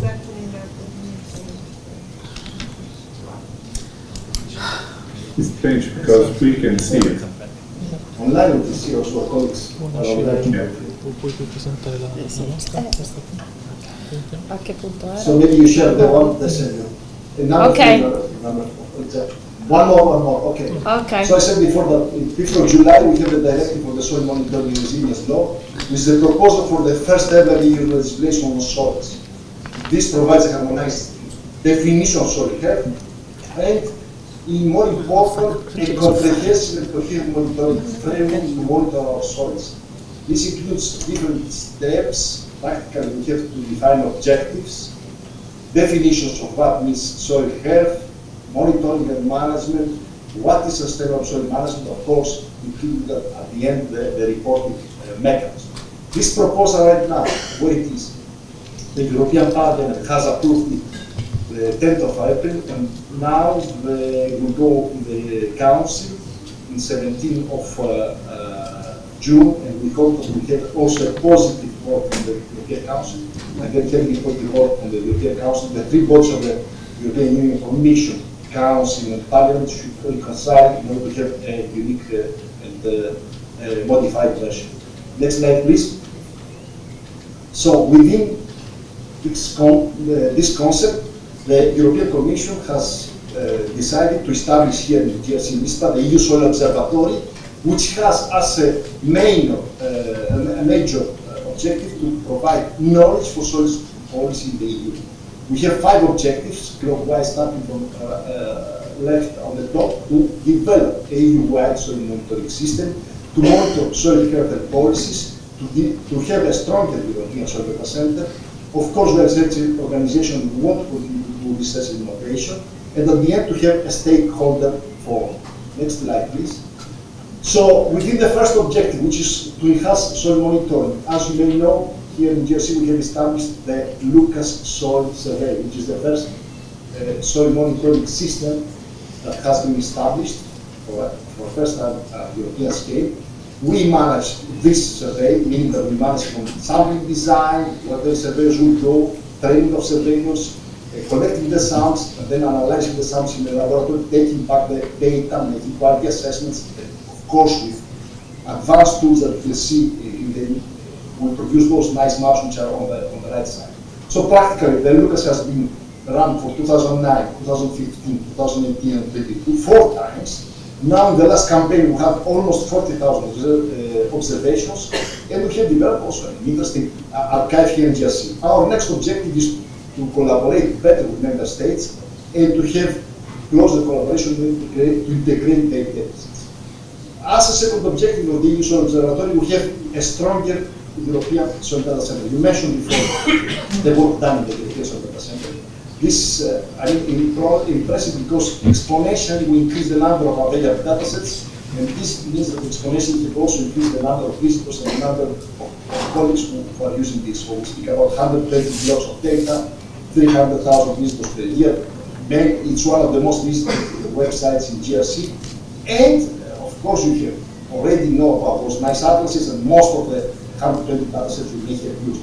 But we want to go one step further, and after 24 to accommodate data coming from member states, of course the outcomes of the soil mission projects, and to enhance the current functionality. Next slide, please. A major milestone in our work was last year, speaking about the third objective of the EUSO, is how to monitor soil health and policies. And we have established this interesting tool, which is the EUSO Soil Health Dashboard. And this is based on the convergence of evidence, meaning that we have developed European indicators here in EUSO for many years, and we try to put convergence of evidence, scientific evidence, to show where areas are healthy in terms of one or the other indicator.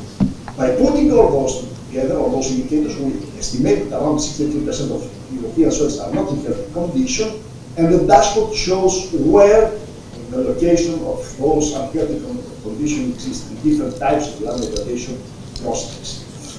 Next slide, please.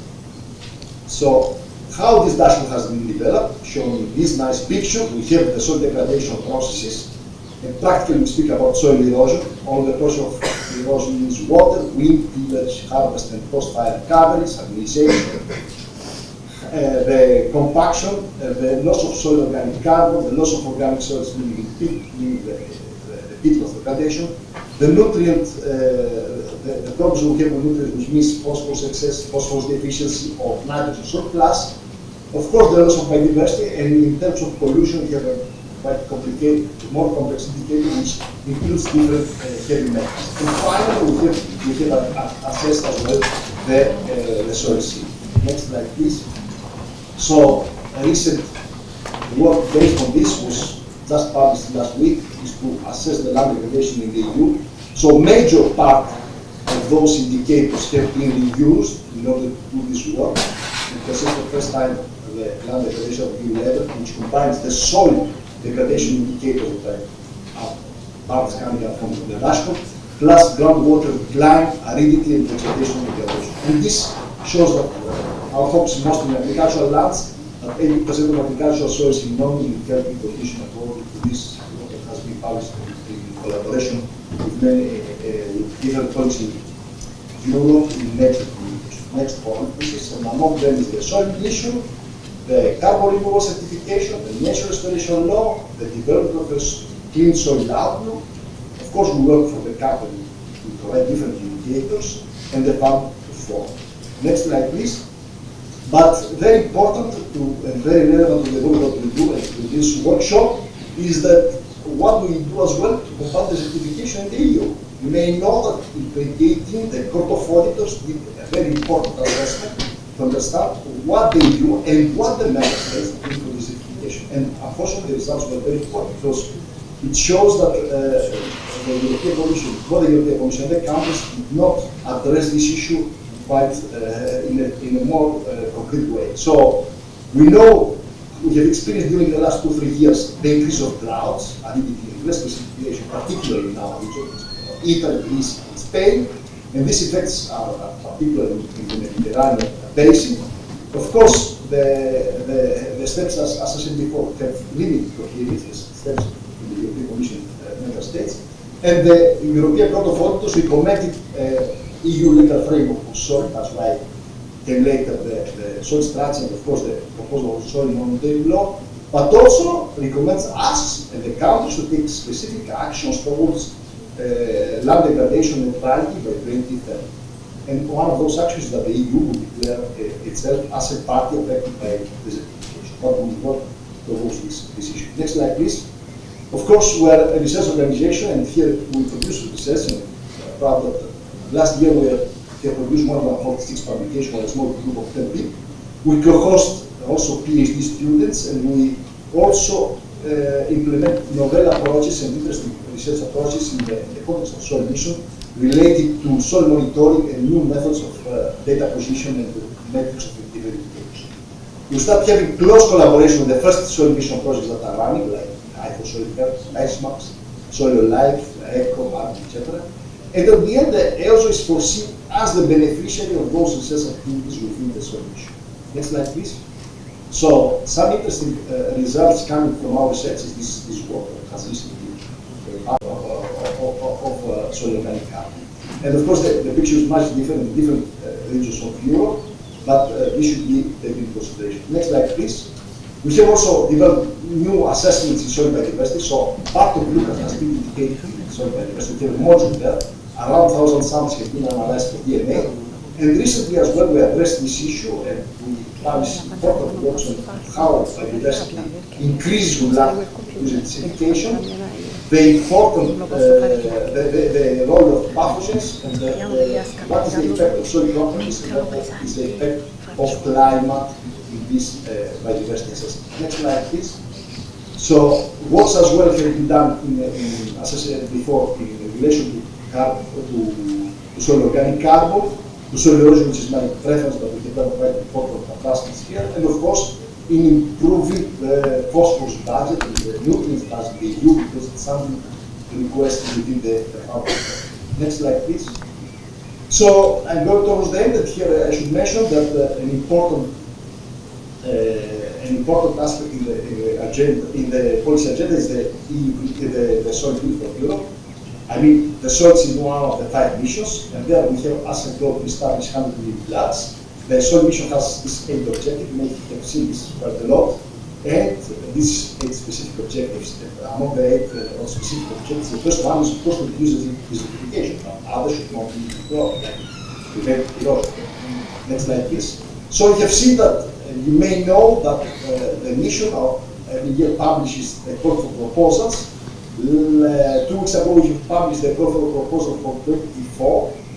It's a rolling program. So in the first 21 we have published a budget of 67 million euros for 11 projects.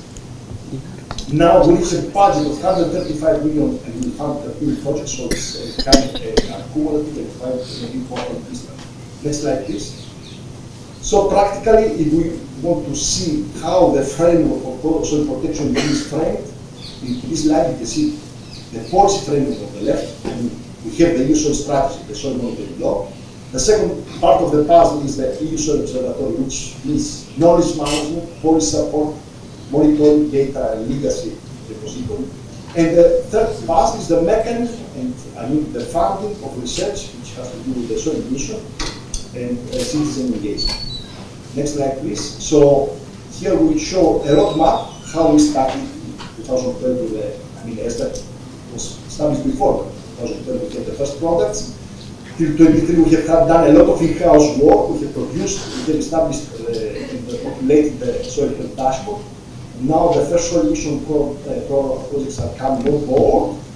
We start also operating with the first living labs, and by 2030 we expect to have an enhanced soil monitoring system in the EU, which also will include data coming from member states. And of course, the data that are coming also from the mission projects, we speak about an expenditure of almost an investment of 1 billion. Next slide, please.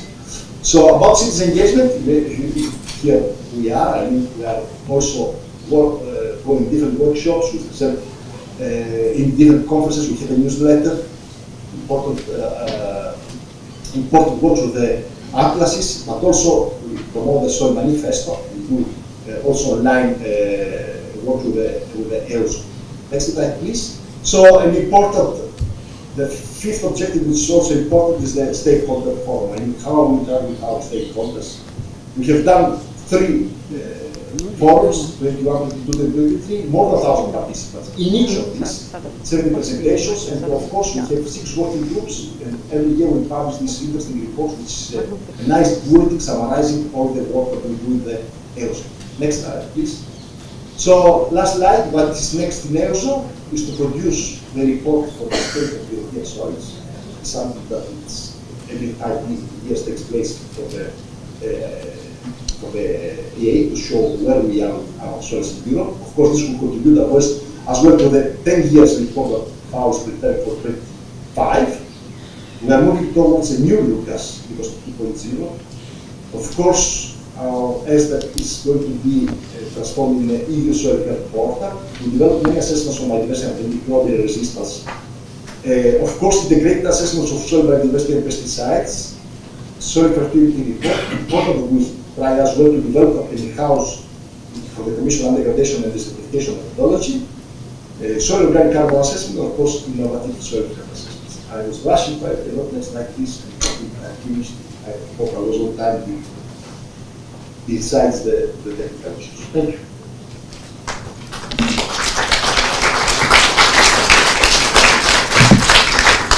Thank you. Thank you, Panos. You remember us the roadmap that we shared for a number of years. The European Court of Account report have been focused also in Italy, considered as a pilot area. There is here our colleague Teresa Federico from the Ministry of Environment we together we worked very hardly to reach the final result. And I would remember also the World Ultras for Europe released, I don't remember, 3 years ago, 4 years ago, more or less. And there's a very interesting, and I solicited all us to download from the JRC website. And we are working also in this aspect to declare the EU member state, the entire area of Europe as affected of the certification. Victor Castillo in this morning explained to us how the convention is organized, and he said the next challenge we have to effort. We are discussing. Up to now we reached a certain political agreement, but you know. Thanks, Panos. Unfortunately, next time we will be with us, and I asked to Luca Montanarella to reach the table, and Francesca to ask to. Thanks, Panos. Thank you very much. Thank you. I will stay here to follow my ex-boss, Luca. Prendi una sedia. Prendi una sedia? No, questa qua. Questo è facile perché è il locale, vieni Luca. Dove mi metto lì? Qui. O vuoi stare in piedi, come preferisci? È condivisa? Dovrebbe farcelo fare. Sì, non sono un esperto di computer, siete più voi che io, però insomma.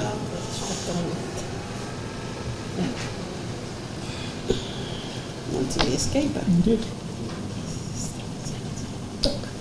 Condivisa su Zoom? No, non esce. Non esce. Che vuoi fare? Non lo so. Funziona. Va bene, lì fanno su Zoom, quella è una cosa e Zoom è un'altra. Però bisogna uscire, fine presentazione, ok. Andiamo su Zoom. Ok. Questo. Ok, condividi. Scusate. Condividi Questa. Quella. Ok. Condividi. Sto Zoom ci piace poco però, diciamo. Dai qua. Perfetto. Luca, very happy to have you with us. There are many years since we're working together in this field. I recall your role in the JRC, but I would like also to recall your role in the first tentative presentation of the soil strategy, maybe 10 years ago. 2006. Yeah, 12 years ago. And also your role as a delegate for the UNCCD, the CBD, and the CCC Convention. So with the double role of scientist and policy, supporting policy-making processes. But now Luca is chairing the INSII for the GSP, the Global Soil Partnership, that Filippo Benedetti presented this morning.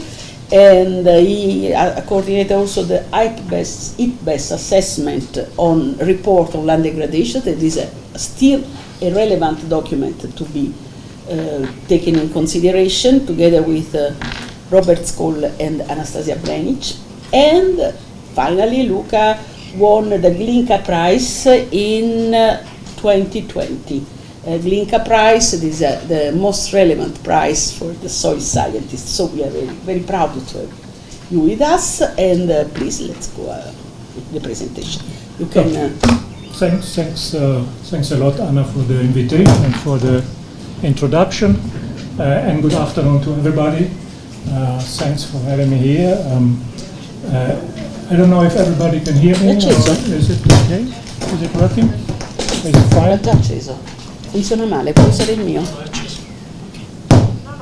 Is it fine? Yeah. Yeah.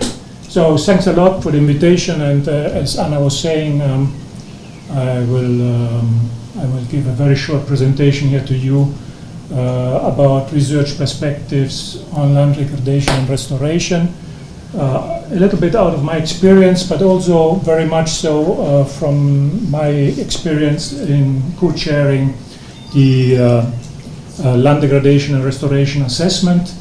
I've been working for 35 years at the interface between science and policy within an organization of the Commission called Joint Research Center. You just heard my colleague, former colleague, because I'm retired since 1st of January, Panos Panagos, presenting you our work.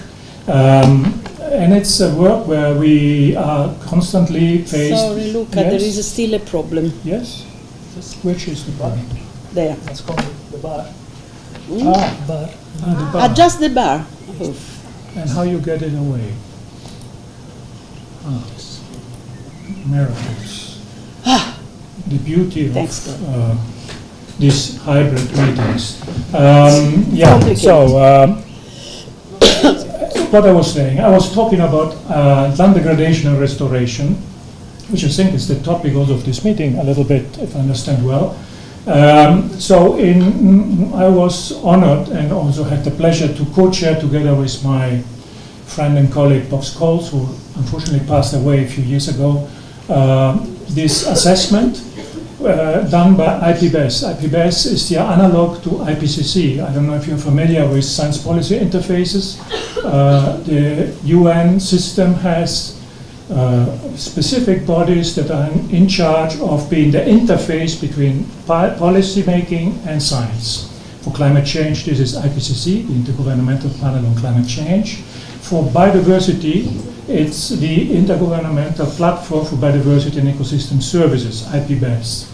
And UNCCD is inside. And for UNCCD, it's called Science Policy Interface. So just to mention the three conventions. And so I was co-chairing together with Bob this assessment, which was exactly about land degradation and restoration at a global scale. And I think that work that involved thousands of scientists and of colleagues who have been really working hard to produce a comprehensive assessment. I think many of the research avenues that emerge from that work are still to be pursued. So since I suppose that my presentation is there to stimulate new research, which I hope the young generation will take up and do, I would like to highlight to you a few things that in my opinion are still not well understood and are not sufficiently addressed by the research community. And specifically, I would like, I would like specifically to mention something which is of crucial importance in my view, and where IPBES has been particularly attentive, which is the involvement of indigenous knowledge, of local knowledge, but also the involvement of what we commonly call soft science. For example, sociology, economy, history, even theology. So having a recognition that dealing with land degradation and restoration is not only a matter of physics, chemistry and biology, but it's also a matter of dealing with people who live on the land is of crucial importance. And so what I think has been one of the biggest innovations that came out of that assessment was the Chapter 2, in which we dealt with worldviews and perceptions of land degradation. I've been, and Anna remembers maybe, advocating since many years that land degradation is a state of mind. Land degradation is a perception. So you may find that land is degraded somewhere where other people with other worldviews, other religious beliefs, and other social context would say, there is no land degradation, it's a beautiful place, I'm living very well here, there's no problem. So connecting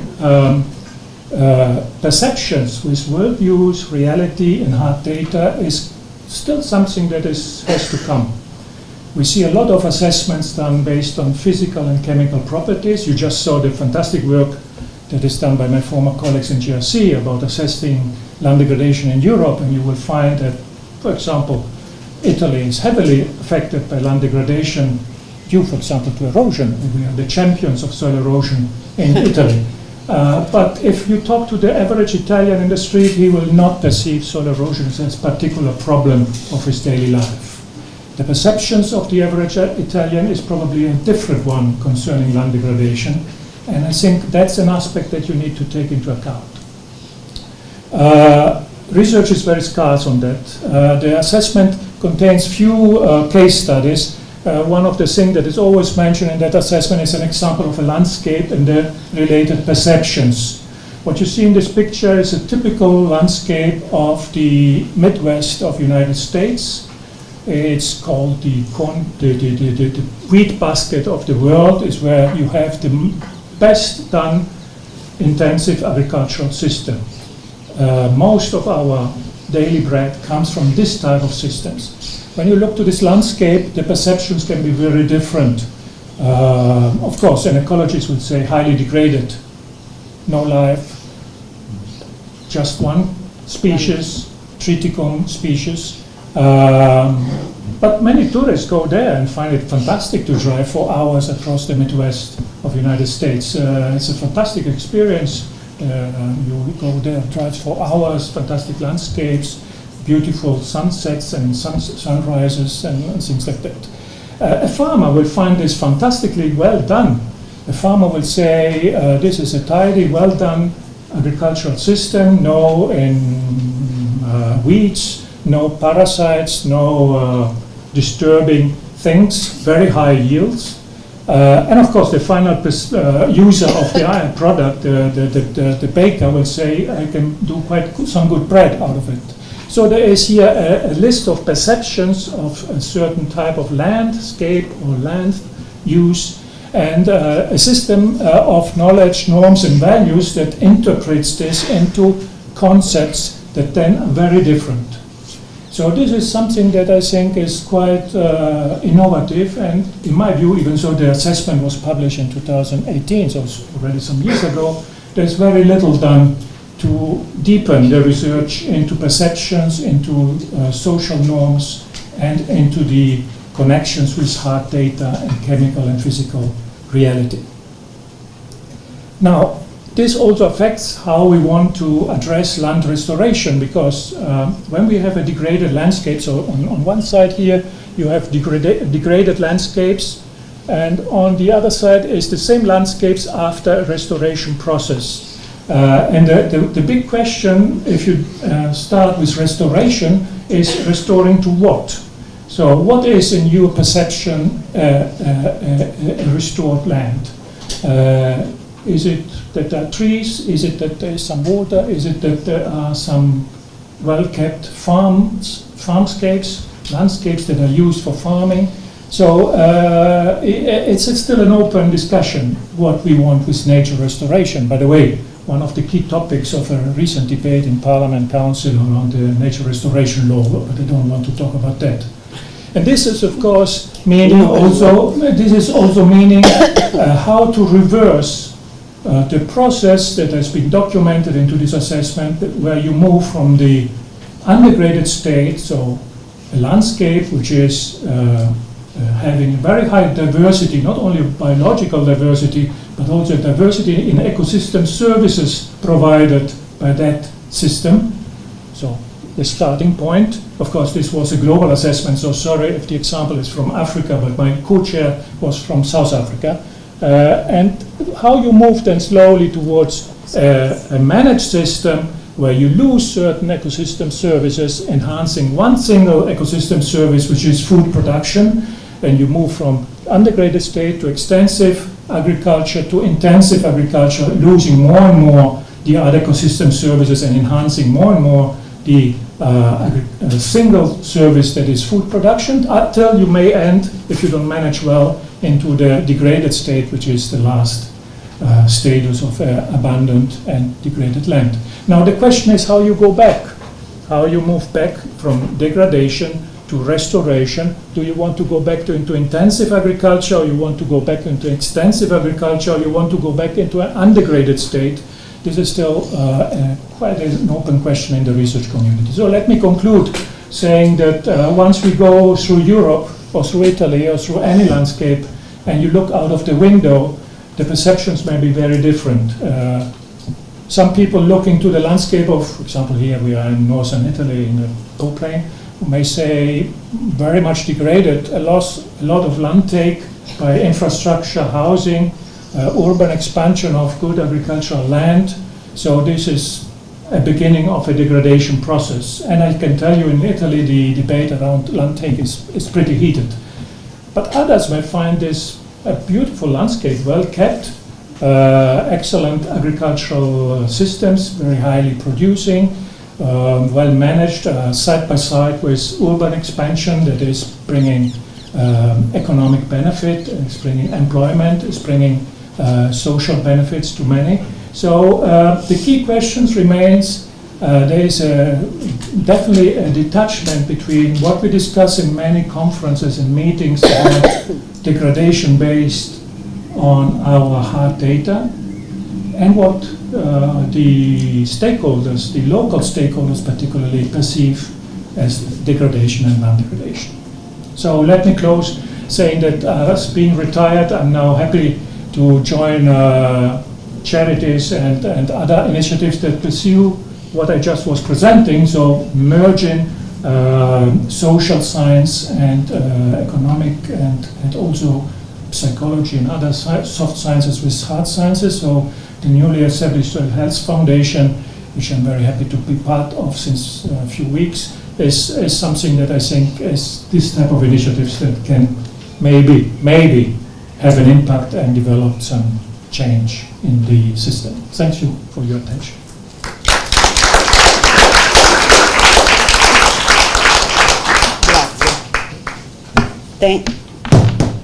Thanks, Luca. I mentioned the report on land degradation, but I didn't share with you that I would mention it. And you started presenting it. Maybe it is the long collaboration during the last year that brings us to have the same approach, very interesting approach, the perception. I remember sometime that I was a sociologist, and I see that this kind of approach is finally on the desk of the research, main research level. And thank you. And now yes, there is Professor Pierpaolo Ruggero, teaching us from maybe Sardinia, I don't know where it is, but not here. Fortunately, it's so full of travels and commitments. And Pierpaolo is Professor at Sassari University. He was director of the Department of Agricultural Science and as well as the director of research NRD, Desertification Research Center of the University of Sassari, and one of the most relevant experts that in this field in Italy is representing this capacities, representing the Ministry of University and Research of Italy in the cluster 6, dealing with food, bioeconomy, natural resources, agriculture and environment in the frame of the Horizon Europe Expert Committee. He is also involved in the managing the EU soil mission as well as in the Horizon Europe Partnership Agriculture and Data. I have to read because so many commitments is difficult to remember for all of presenter. He is also working as independent expert with the convention, the Ethnic Convention to combat desertification, and is a project leader in many international and national projects and programs. So Pierpaolo, thanks to be with us. We have to try to share the presentation from your side. Good luck. Okay, hello. Hello everyone. Good afternoon. I'm very thankful to the organizers for this invitation, for giving me the opportunity to speak this afternoon. I'm very sorry not to be there. As Anna said, too many commitments, but overlapping deadlines. I'm sorry. I'm sharing the presentation, but I don't see this in your screen. So do you see it? Nor us. No. So this, I think, is the same problem as before. I can speak without the presentation if you wish, unless you have another window, perhaps. It's probably the visualization from your computer. And Pierpaolo, as you know, Zoom is not so easy to share this. Everybody can see but you. Exactly.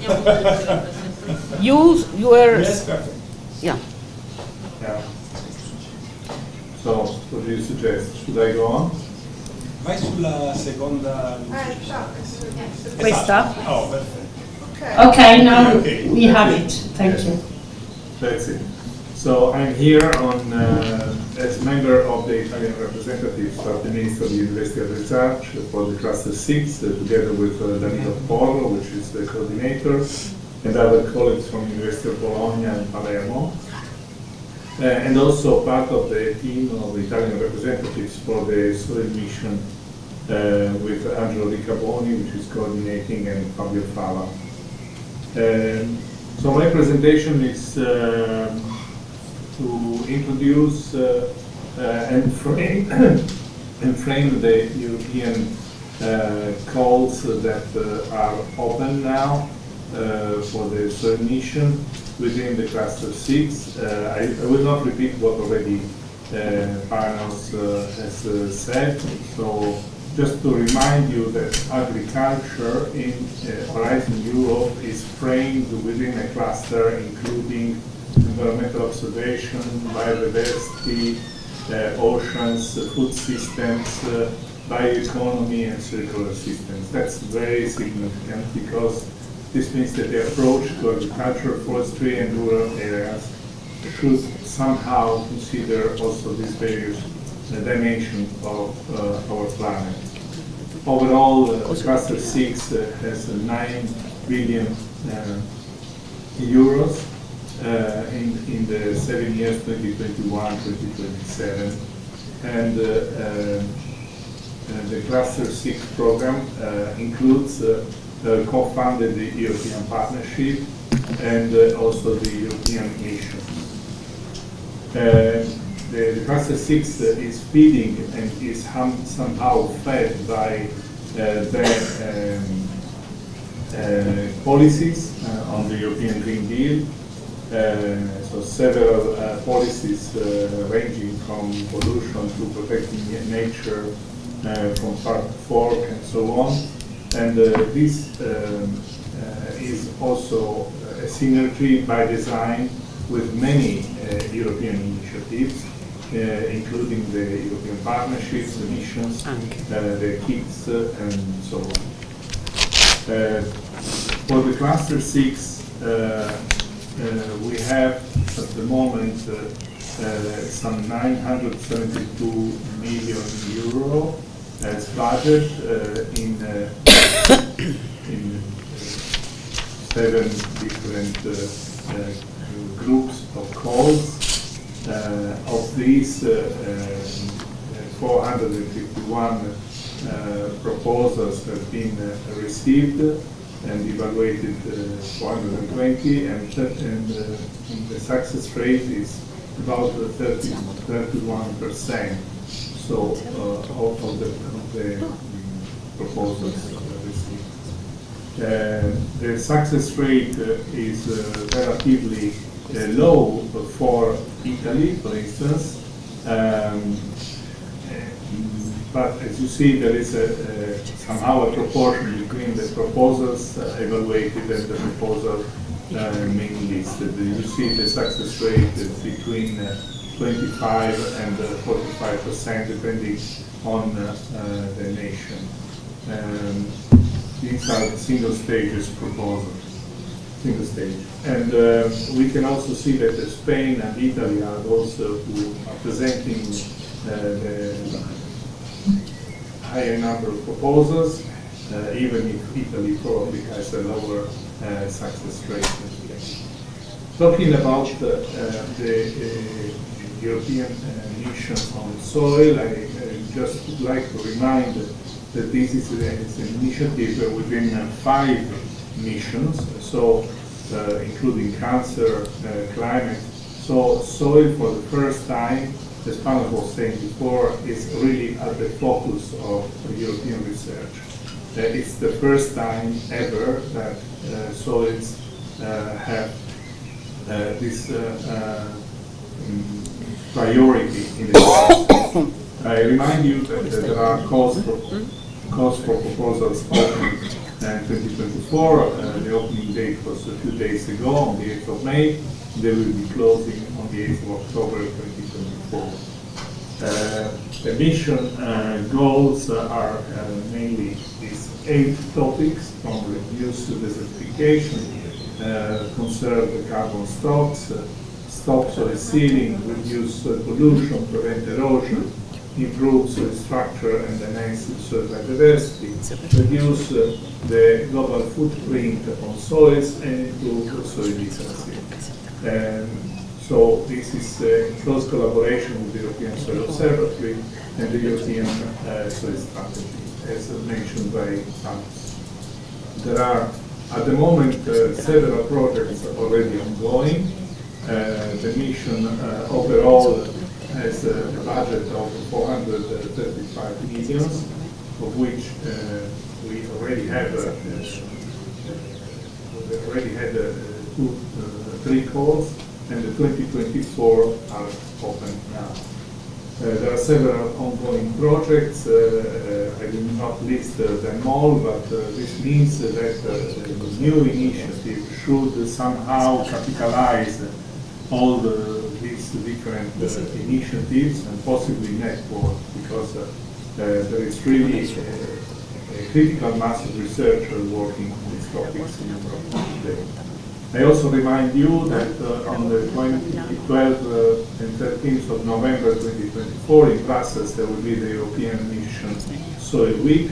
So it's very important that all soil scientists, and not only soil scientists, because as Luca Montararella was saying before, this is not just a topic of soil scientists, but also of social science and humanities, for instance, should join this important event in November 2024. I also remind you that there is an open call to sign the Mission Soil Manifesto. These are data as of the 4th of April 2024, so 1 month ago. As you see, there has been 2,790 signatures, but more arrived later in the last month, and these are coming from private companies, but also from research and academic organizations. They can come from individuals or from legal entities, and everyone is invited to sign this manifesto. At the moment, the topics that are more considered by all those who signed the manifesto are about soil biodiversity, conserving soil and carbon stocks, and reducing soil pollution. As you see, Spain is the nation in Europe that signed most of this manifesto. In the second place there is Italy. As for the applications, as have been so far until the 2023 calls 1,550 applications, of which 172 were retained with a success rate which is between 10 and 14% for the higher education and research organization, and a bit higher, around 20% for private for-profit public bodies. As you see, again, Spain and Italy are the two nations in Europe who applied more for this call. And another important topic is about living labs. There are at the moment 25 living labs. The objective is to reach 100. So we are on the good pathway. And as you see, also in this case, Spain and Italy are those who have at the moment the highest density of living labs. In terms of the living lab proposals, we see that they are quite well distributed across the different objectives of the mission soil, apart from reducing the global footprint of soil, which is the least. And as far as the 2024 call for proposals that are open, I remind you that there are several info days ongoing. There was one just 2 days ago, care of APRE in Italy, but you can find a lot of videos about the info days on the web. So anyone interested to submit a proposal invited to have a look to this project. For the 2024 proposal, there are 134 million euros as budget and 9 topics, including the living lab setup, soil biodiversity, innovative monitoring approaches, and soil health for pollination. These are the topics, and you see that the one on the living labs, the bottom-up approach on creating a solution for soil health and living lab is the richest one, and 3 projects to be approved with a contribution of the project of 12 million euros. For these topics, I will not go into detail because there are details almost everywhere in the web, and I hope there will be a lot of submissions. I remind you also that there is a specific topic for the assessment of soil health in Africa, another specific topic. This is something that is being under discussion still in the committee. There will be another meeting in a few days. This is about the topic of 2025. Of course, this is not an official document. This is something that is still under discussion, so some of these topics will be retained, others will be merged, others will be cancelled. But you can see that the key words, again, there is another wave of living labs, a specific topic on living labs for remediation, a couple of topics on social, economic, and regulatory and cultural factors, including the cost of degradation, a topic on soil water nexus, a specific topic to operationalize the soil monitoring law through pedal transfer functions, another specific topic on soil footprint, and then topics on arable lands, on land management practices, and also on the development of living lab approaches. This is still a difficult point. Other topics are recurrent, like soil salinity, carbon farming, and also something about mitigation and engagement. About the living lab and lighthouse, I'm sorry for the Italian slide taken from the Nation's coordinated support action. There is a video explaining about the living lab. It is important to say that the living lab and lighthouse approach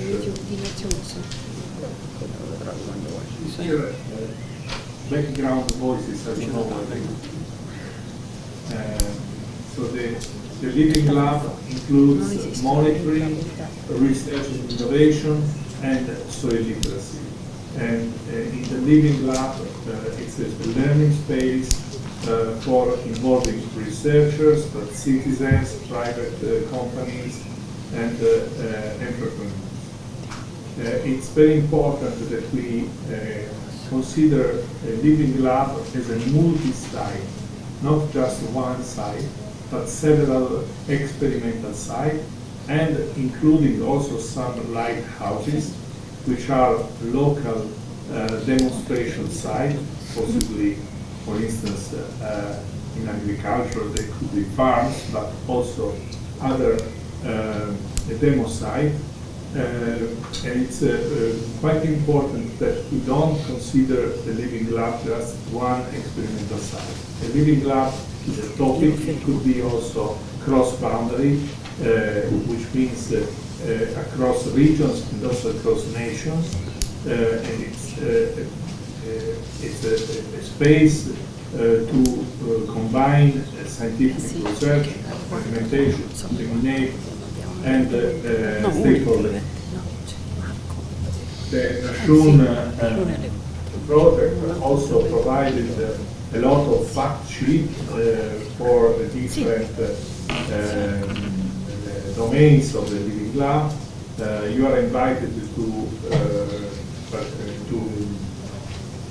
download these materials from the Nashun coordinated support action, because this will clarify a lot about how living labs and the living lab approach can be operationalized within the soil mission course.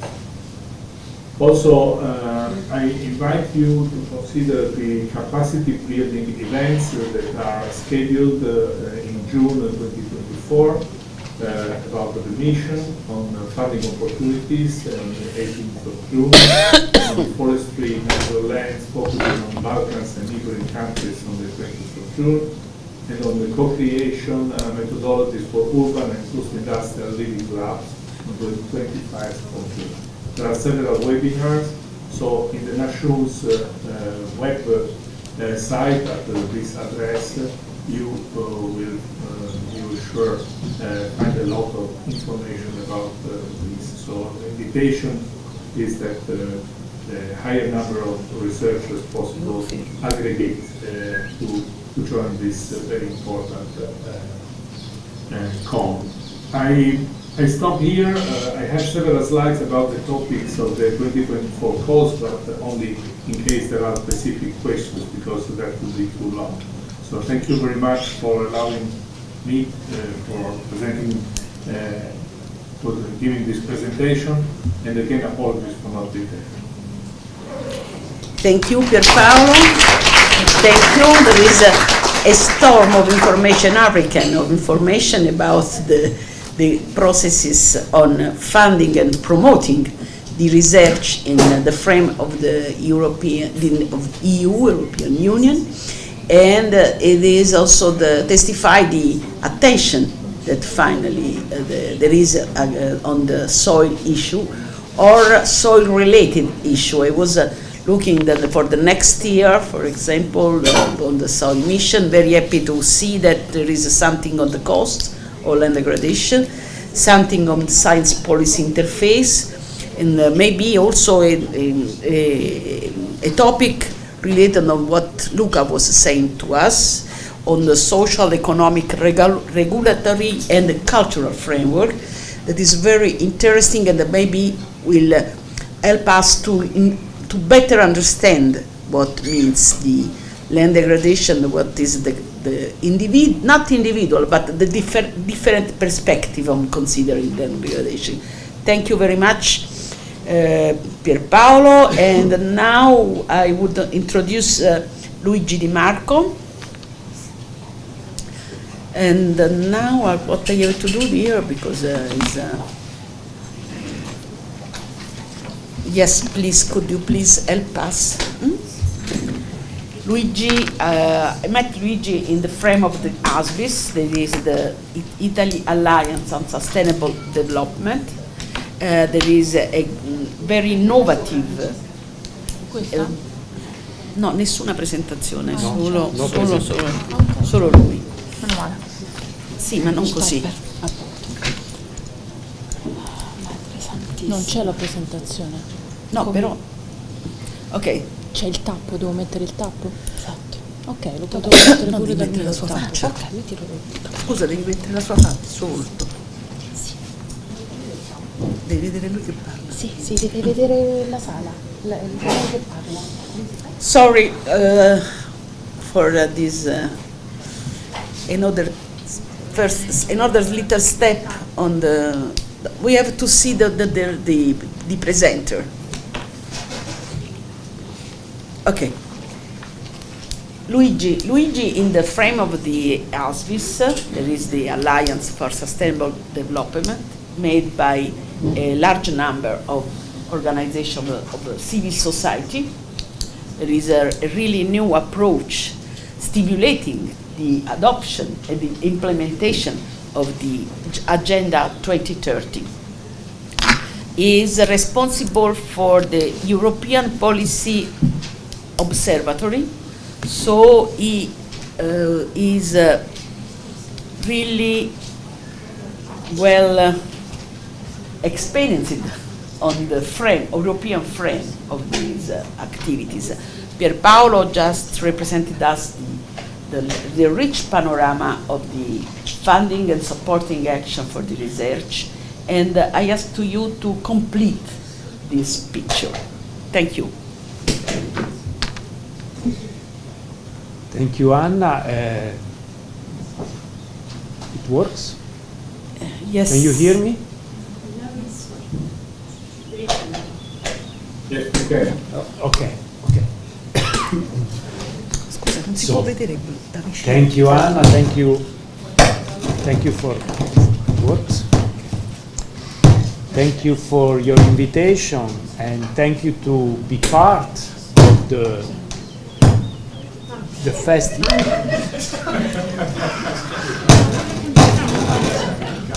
Problem of contact.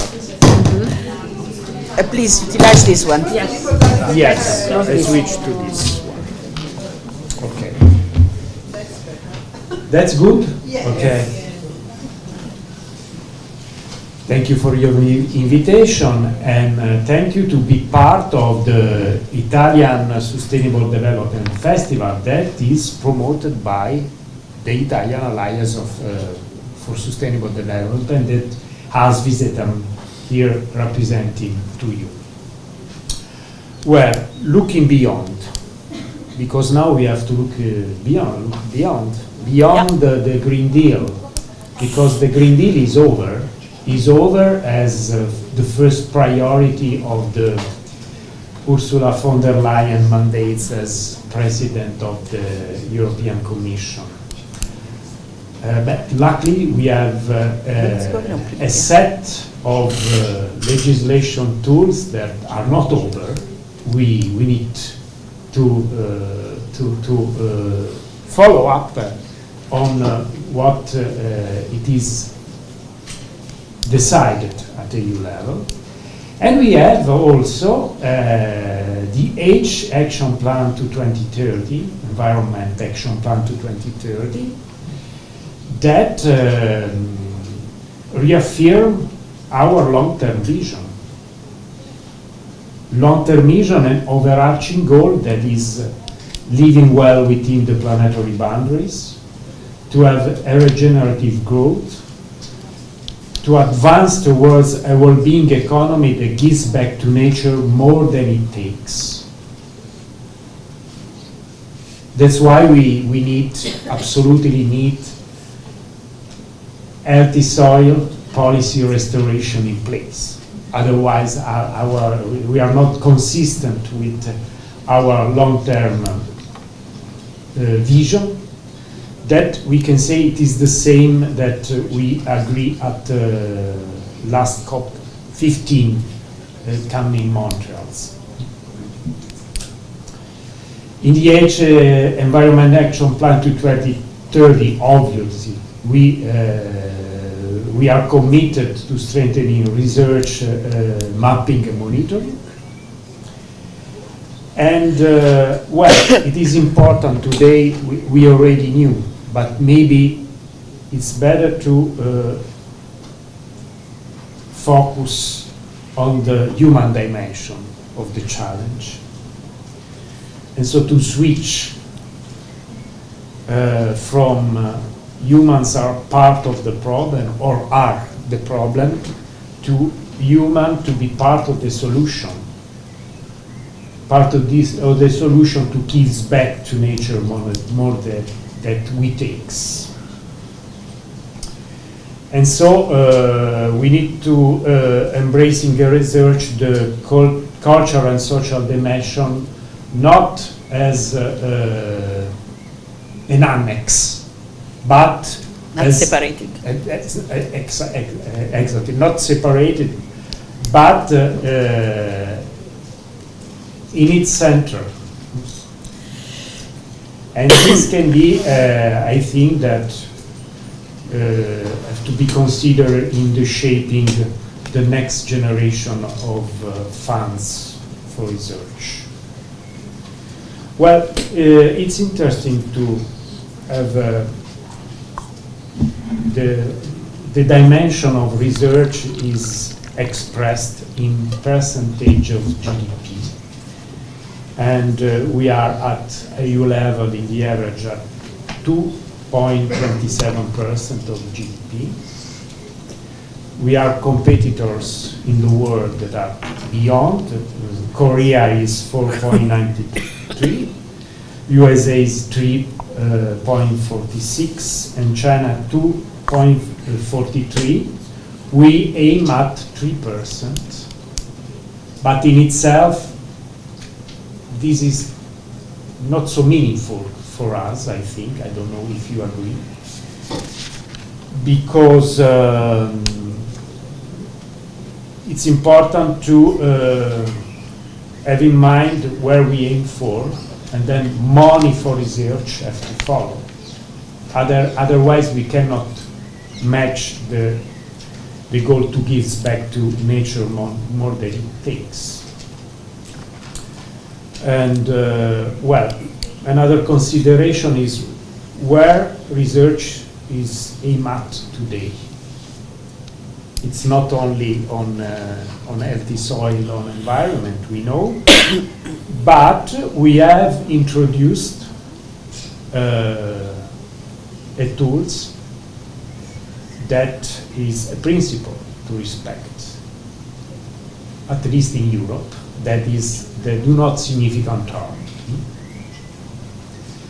So we need to absolutely to preserve and to improve the way we consider the do not significant harm principle, because it means that in every branch of research I have to consider an healthy soil principle, respect that the healthy soil goals are not damaged. In other research areas such as digital or artificial intelligence, etc. They can be useful for our goal, but in other, if they are the concept, the aim of the research for technology have at least not to damage environmental goals. And this is consistent also with EU taxonomy.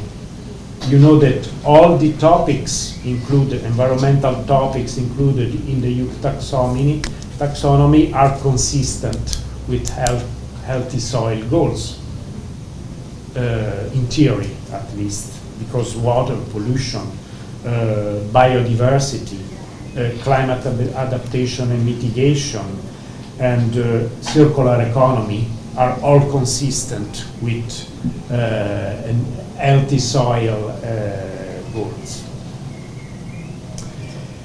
And well, but beyond this, do not significant harm is good, but we need tools, and that I think that why we are financing research programs such as yours is because we need to add a give back to nature. We need tools that can help us to establish policy to give add to nature more than we take. Another issue is money or nature. That is already included in the EU taxonomy, but the EU taxonomy in itself, it's not money. It's evaluating if it's an activity is sustainable or not. Then money follows. And it is interesting that we have also a beyond GDP debate. And also we are discussing it in the process to the summit for the future that will be held in September 2024 under the Secretary General of United Nations, Antonio Guterres. Please, how many minutes? Sorry, I can understand. 2 minutes, okay. But I'm at the end. Because we spend, we are also in 15, but we okay. 2 minutes more.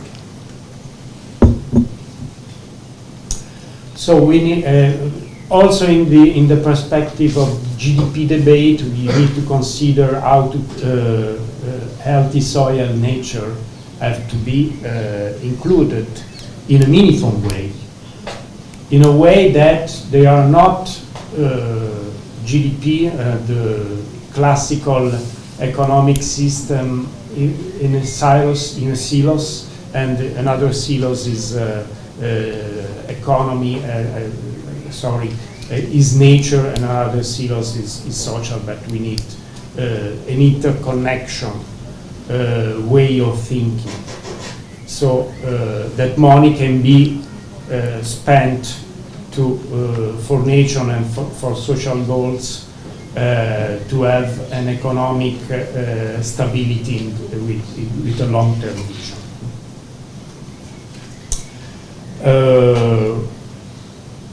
We need also to consider that we have, I'm at the end, there are other tools that we have adopted during the Green Deal mandates, during the mandates of this Commission, the European Commission that have the Green Deal as a priority, is the Sustainable Reporting Directive. So we can, we need to reflect on how to exploit this tool, that is a new one, and considering respect of the nature and our long-term goals of to give back to nature more than it takes, in considering in reporting of enterprises, considering that this reporting commitment includes also the supply chain. Value chain. The value chain. Better. Sorry, it's better to consider that. But are they different in concept? Okay. Value chain, sorry. So, thank you for your attention. Thank you. I have to utilize this. Thank you, Luigi, for giving us this picture, very articulated picture, and calling for the integration. Sustainability is integration, and also the specific and technical research should take into consideration this necessity. I underlined that is supply chain means the chain, the link between the materials and the product. Value chain include also the way to produce the input to the production process and the market. So before and after the supply chain. And this is the concept that we are utilizing in many international arena. Very recently we adopted this.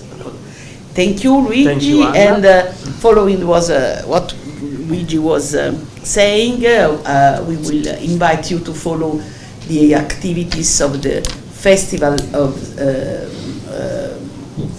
Sustainability, ASVIS Festival of Sustainability. You can have all information in the website. Now we will connect with Nicola Pirrone. Oh, eccolo. Good afternoon.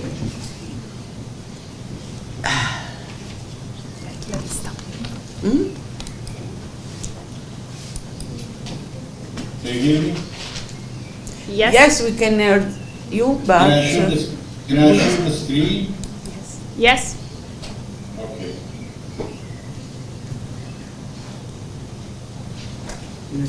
I guess you can see it.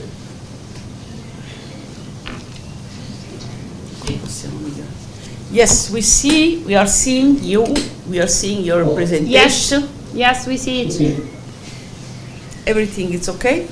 You can see the presentation? Is Oh, the yeah, presentation that's on the web? Okay. Okay, thank you for inviting me to this meeting. I'm sorry that I could not attend personally the meeting of this important European project and Largo program. But today I have the pleasure to present the objectives and timetable of the partnership on agricultural data that was already mentioned by Paolo. And I also like to highlight that I'm co-chairing this partnership with Denmark, Niels Geert and Jesper Sorensen, and Spain with Jose Moldana.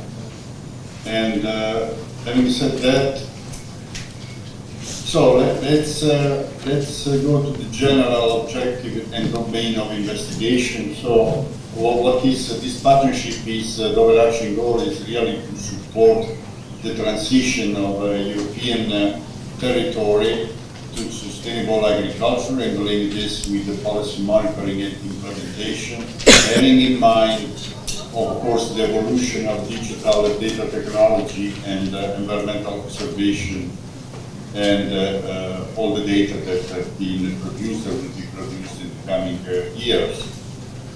How we do this, of course, the main goal is to develop innovative database solutions and services that can be provided to the private and public domain through capitalization of data. So it's been already mentioned that the data value chain, so we go from observation to decision making through different processes.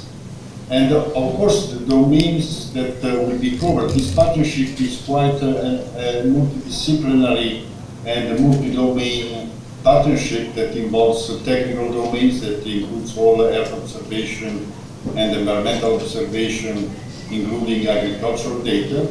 Of course, you have to consider the evolution of digital data technology, having in mind the requirement of the policy, the need for policy monitoring. So we are talking about the new agricultural policy implementation, and also the needs and the requests from the agricultural sector, so to support farmers to leverage their effort in implementing, in achieving these goals. Therefore, what has been done is to develop a strategic research and innovation agenda that mobilized huge human capital, many investigators, European-wide scientists, and some of them are also participating in this meeting, including Dr. Ball, that was talking before me. And so what has been done is really to identify in this strategic research and innovation agenda what are the main drivers that are involved in this partnership and in the agriculture of data. So as you can see here, of course, there is poor data availability for policy implementation. I would say poor data availability in terms of data benchmark. And then, of course, in Europe and between sectors, we have a digital divide between farms, between sectors.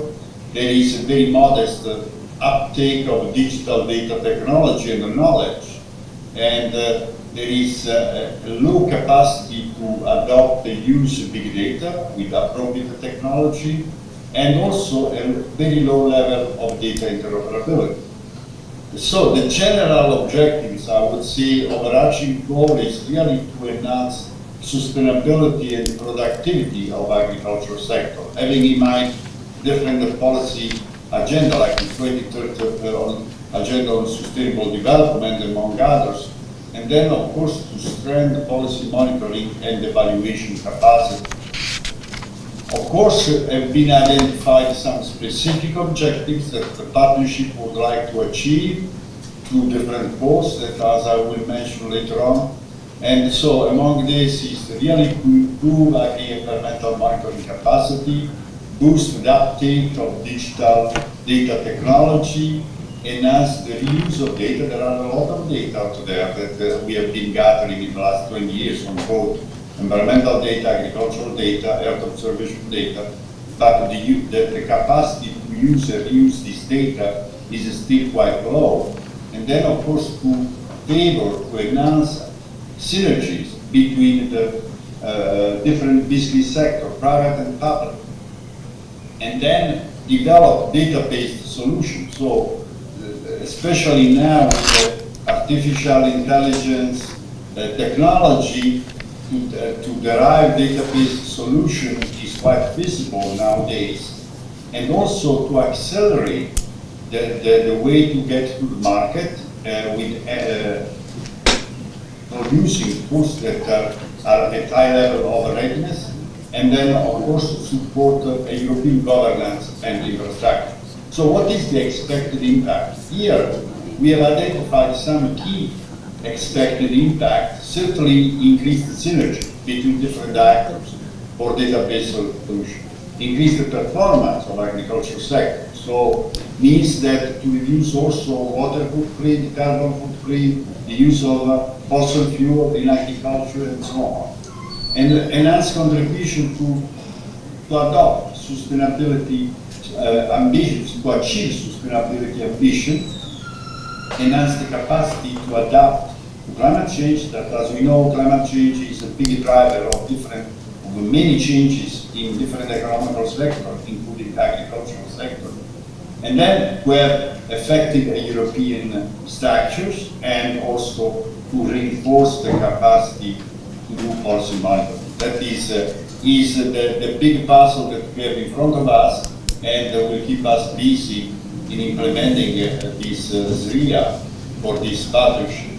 So what are the two main type of action that we have been foreseeing? There are a set of core action that you see here. So development of novel reference data set, innovative database solution, to develop innovative technique using Earth observation data for mapping, monitoring, and also capitalization of sensor data. And then of course the second main type of action is a strategic framing action that include identification of policy monitoring needs, data provision, ensure consistencies in approach for comparability of different database solutions, but very importantly, umbrella function bridging together different initiatives and also to align data formats and so on. So among the main type of core action identified in the SRIA, certainly we have mapping of available data set. As I said, there is we had in the last 20 years fragmentation of data set. There are many data sets, so that's why in Horizon Europe we talk about data spaces. So as we know, and also to map data and knowledge gaps. That is very important in order to achieve the overarching goal and the specific objective. Also to identify priority in this action to generate a data set and database solution, enhancing the availability of a reference data set. This is very important for application of AI algorithm at the European level. And then very important, there is a set of development that we have foreseen, like innovative database solution for farmers and policy monitoring, development of a novel technique in applying AI and using Earth observation based mapping and monitoring, and also to develop innovative business-oriented governance models for ensuring a sustainable management of data flow. And then, as I said in the previous slide, it is very important to capitalize of sensor data generated at farm level. So we talk not only about environmental data and other type of data, but also proximity data, socioeconomic data of all kinds in order to optimize this database solution.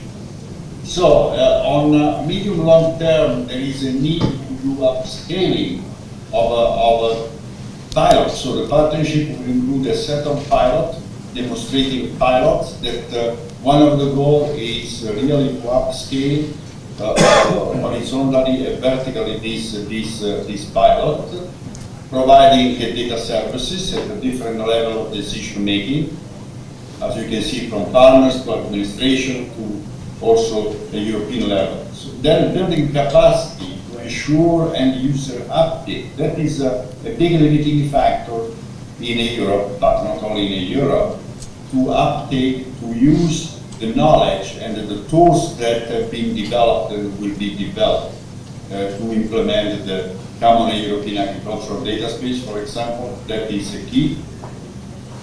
And then data technology, data management. This is another important sector that includes the integration of data and tools to evaluate, the use of data hub and marketplace and different application of different AI technique.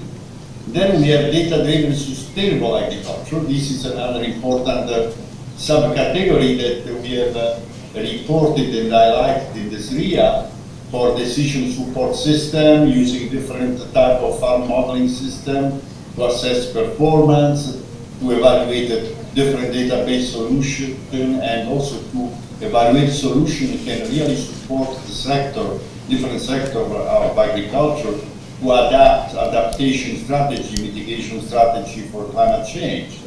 And then another important subcategory that we have been highlighting in this area is data-driven policy monitoring, database solution for policymaker and administrator. So here it's very important that the co-creation of a scenario that we are going to build along with the policymaker, with cooperation since the beginning with the policymaker and the local and regional administrator. Then we have a number of horizontal cross-cutting activity that is really synergy between private and public sector through different partnerships, different consortia, and ensuring also the uptake of tools and solutions that the partnership is going to develop. And also there are different aspects related to data governance. As we know, this is a very important point for ethical issues, privacy and intellectual property. So there is evolving legislative framework in Europe and worldwide, and also to talk about data and processing of standards and the good practices and the innovation management of the outcome. So which type of data? As I mentioned already, in this partnership we will use both environmental data and agricultural data, also at farm level. And so we use data plus data technology to come up with a database solution. That is the keyword of this partnership. Umbrella effect. One of the limiting factors usually in policy, when you preach a policy, research and innovation activity, is the capacity in stock taking. So stock taking means that the capacity to take advantage of the legacy coming from a past project, past activity in the future. So to bring the legacy in the future, so we don't start from scratch. This partnership was initiated at the beginning thanks to two ERANET co-funded projects, ICT Agri-Food in the ICT Director General, and also ERAPlanet that was an ERANET co-fund that I had the pleasure to coordinate, that was as part of the group on Earth observation that I will mention briefly to the end of my presentation. And then of course you have a number of different actors, as you can see here, that you have to keep in mind, stakeholders and the other partnerships that have been mentioned, like Water for All, the Blue Economy, and the one on biodiversity, among others. So, and then very important are the synergies and the possible cooperation, horizontal cooperation with other. So now, in addition to Horizon Europe and the past Horizon 2020 project and programs, that part of this, we have Cluster 6 and 4 soil mission that Paolo was mentioning, among other things. We have also the DEP program, Digital Europe program. We have, as I mentioned, Common Agricultural Policy, EU Space Program, and also European Fund for Regional Development. So all this should come together and be involved in this partnership in the project. The partnership will expand. So what are our timetable? As you know, we missed last year for a number of reasons that I'm not going to detail now. So the proposal will be to form the consortia, will be submitted by the deadline, so June 25th. And then, if approved, as we hope, we will be busy with the negotiation to the third quarter of the year. And then we will start, the period will be 2025-2031. And the first expected call of the partnership will be in the first quarter of 2025, and will follow formal annual calls as part of the partnership. This partnership, as was mentioned, will be part of the action group on agriculture, that is part of the group on Earth observation, that is an intergovernmental program on Earth observation that was initiated back in 2005. And we have 4 big engagement priority versus environmental policy in GEO that involves the Agenda 2030 on Sustainable Development, the Paris Agreement on Climate Change and all follow-up policy associated to it. And then we have the Sendai Framework for Disaster Risk Reduction and the Resiliency and Human Settlement. So these are the 4 big engagement priorities that are driving the GEO strategy for the next decade. And then, just for your information, we are in the process. GEO is structured to regional GEO. As you can see here, we have one for the African GEO for Africa, and then one for North America, that is the Mini-GEO, and then Asia Oceanic GEOs. And then we have EuroGEO. EuroGEO, we are in the process of forming the EuroGEO Secretariat during these days. And this will be kind of observatory of research and innovation in Europe. We are working on the governance of this EuroGEO Secretariat. We will involve a number of 8-9 action groups in different domain of investigation. And one of the things is to bring this with private sector, among others, and be really active and interacting with a number of entities that you see here, having in mind what we have already in place in Europe, like Copernicus, Destination Earth, NGO, different programs. We have a space mission. I have the pleasure that our National Research Council, our institute, this partnership. So just for your information, I have 2 slides on GEO. GEO, as I said, was started back in 2005, and the first decade we were busy to gather data. Then in the second decade, up to 2025, up to today, we've been busy developing the services for the society. Now the next decade will be for equity, so to give equity equal access to knowledge, data, and tools to implement strategy, to be compliant with environmental policy, among others. So I have the pleasure to announce that the next Geo-Ministerial Summit in 2025 that will kick off the GEO Post 25 strategy will be held in Rome from 4th to the 9th of May 2025.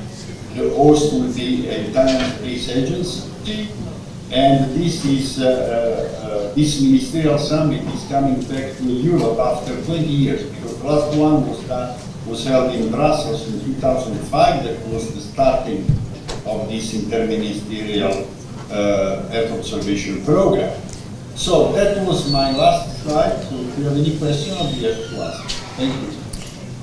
Thank you. Thank you very much, Nicola. I was just saying to go to the conclusion, and you went to the conclusion. So there's a good coordination even for causality. Anyway, thank you very much. Very interesting. Today in the afternoon we had Antje Ekeltein from the GEO LDN flagship initiative. so Geo was well represented in this conference. You give us the complete picture of this so interesting, so large program of activities that we are all of us intention and interest to follow in the next period. So thank you very much. Next time we hope that you will be with us, and but we are fully your commitment. This is a very crowded period for the year. Thank you, and I would ask thank you, and I would ask to the last 4 presenters and for the new panel on relevant experiences and new initiatives. So we have the honor to with us Maria Fantapie is a good friend of us. Yes. We work together in a lot of projects and programs. She's a senior researcher at the CREA, the National Council of Agriculture and Rural Economy Research. Yes. And she's based in Florence, in the center of the Environment Agriculture of the CREA, this is the acronyms, and she's coordinating a relevant working package, the AGP Soil for Italy as Italy partner, and the working package 6.1, yeah, 6, in the frame of the Horizon project that was mentioned. It's a very large project aiming to a complete picture about the soil thematic issues. The working package 6 is dedicated data harmonization and among EU countries trying to build a harmonized system, or at least the interaction system. Yeah. Please, you have the floor. The presentation is. We have the floor. What about development? Yeah, but you have the presentation? Yes, it's uploaded in the card. Afternoon. Ah, yeah. Here it is. Condividiamo di Zoom. We should go to Zoom.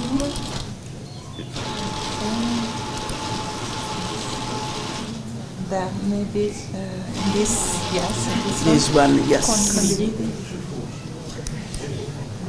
This one. Condividi. Lo schermo. I hope that we can maybe. Yes. Yeah. It is okay? Are you seeing the presentation? Perfect. I will try to see if I It's sort of miracle. Yeah, I think so. Okay, so good afternoon, and I'm happy to be here with you. So as was said, I will present about GP soil, in which we are also working together with ISPRA. So GP soil is a joint research program. It's a co-fund program. Program means that it is not just one project, but is a program which is funding other sub-projects, and it is co-funded. This means that there is the contribution from ministries in the respective countries. You see that we have 24 countries. So, as I told you, we have in the working package 3 several internal projects which are working and have been, the topics and the call have been produced by ourselves, by GP Soil, and then the partners have collaborated to develop internal projects. As CREA, we are leading, as was mentioned, the working package 6, which is about harmonization of soil data, and we are also co-leading the working package 8 about science to policy interaction. So just to give you an idea of the large amount of internal projects that are under GP Soil, these are all the projects, which are grouped in topic, as you can see, which are sustainable soil management, climate change mitigation, climate change adaptation, assessment and monitoring soil, and fostering adoption of the sustainable soil management. I missed the... Yeah, okay, it's functioning. Okay, so and also we are organized in different activities which go from the knowledge development, knowledge sharing, the knowledge harmonization, and the knowledge application. Okay. And another very important aspect of the GP soil is that we are promoting in every country the establishment or strengthening, in the case they are already in place, of national hubs, which mean the involvement of different stakeholders which are linked to soil. So in every country there are now relevant national hubs. For example, in Italy we have worked with the project which is named Soil Hub, as you can see, which has linked the relevant actors in Italy, at least several of the relevant actors in Italy working with the soil. Of course, not all, but we are trying to involve more and more. So, for example, you can see we have a CNR, CREA, ISPRA, ENEA, UNIPA, only to mention some of them. And also we are working at the regional level with the regional services like ERSAF and AGRIS and IPLA.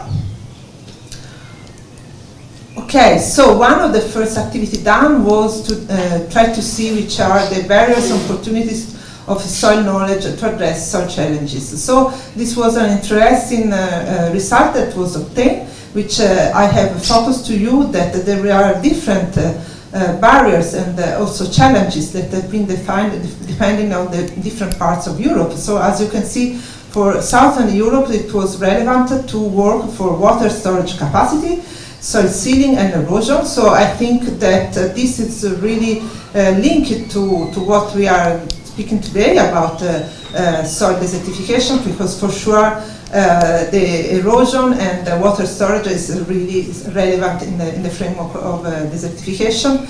So it is clear that also the objective of the research should be focused depending also on the regions. And going to the working package 6, which is about supporting a harmonized soil information system. We have first made an analysis to which is the current situation. So why there is the need to have harmonized soil information and reporting? Because as we have seen from the presentation from Panagos, there are a lot of policies that need soil data, soil information, and also from the last presentation. Then the current situation is that we have the support from GSC, so at European level with ESDAC and also Lucas Soil Monitoring, and now the European Soil Observatory. But this is, we have seen that maybe not all the information is available there at European level, so these maps may be not representative at country level, so at another scale. But by the contrary, in the national level, the problem is that the countries work separately and it is not harmonized. So our aim of the whole activity was to go to an EU-wide harmonization, collaborating with JRC, as you will see, both in the mapping and in the monitoring and the sharing of data sets.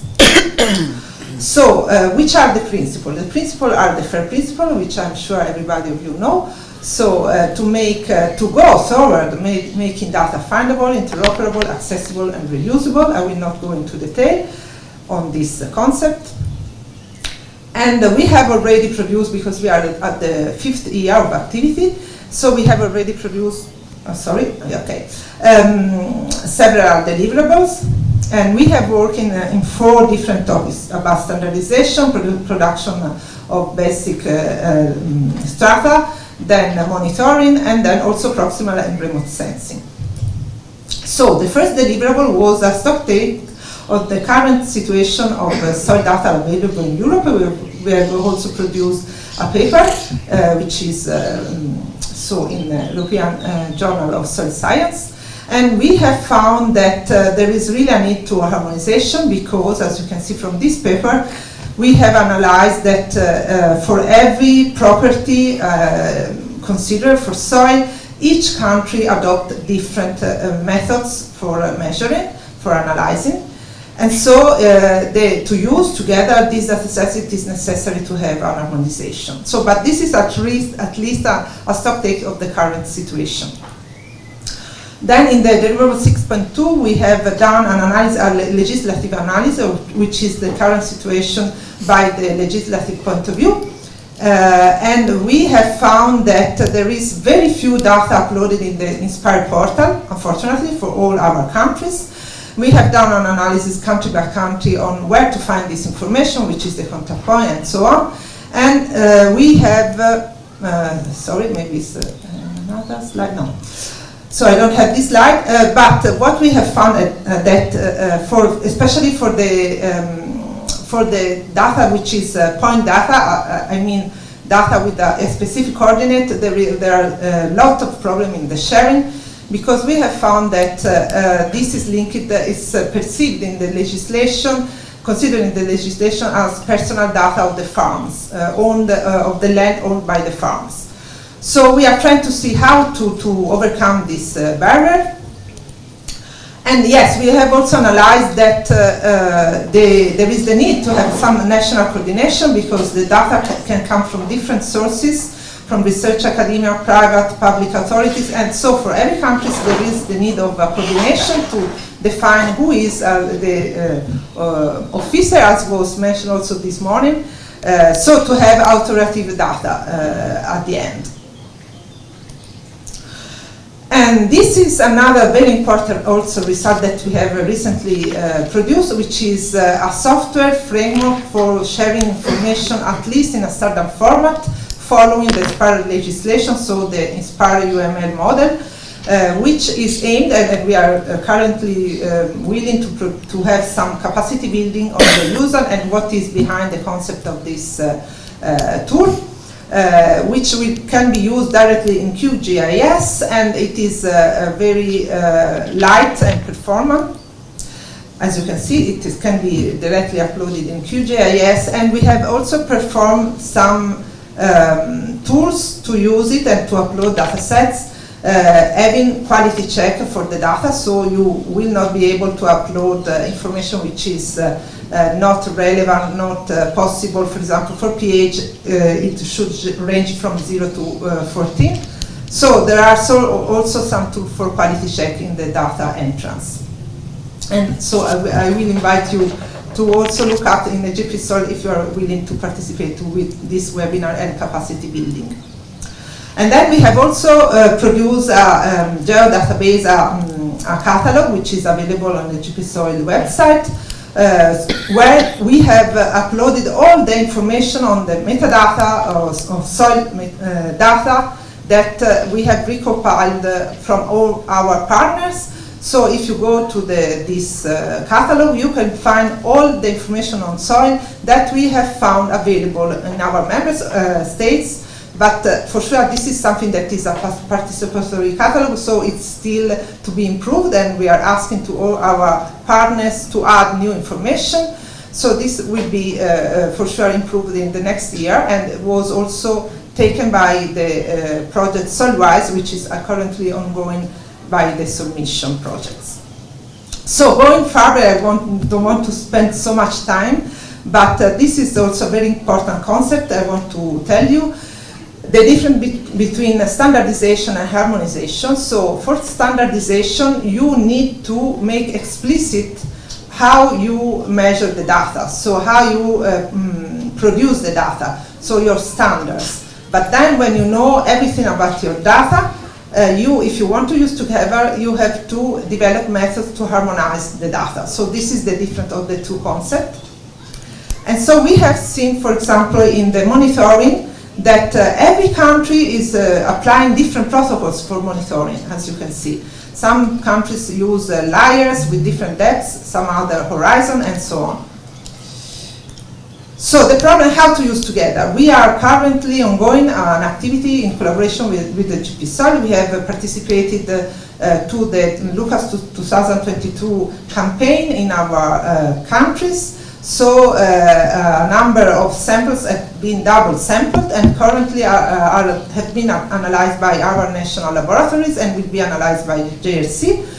in the European laboratory, and we will try to set up some transfer function. I mean, there are already available transfer functions, so we will test and calibrate their available ones to see which one are better for our own data.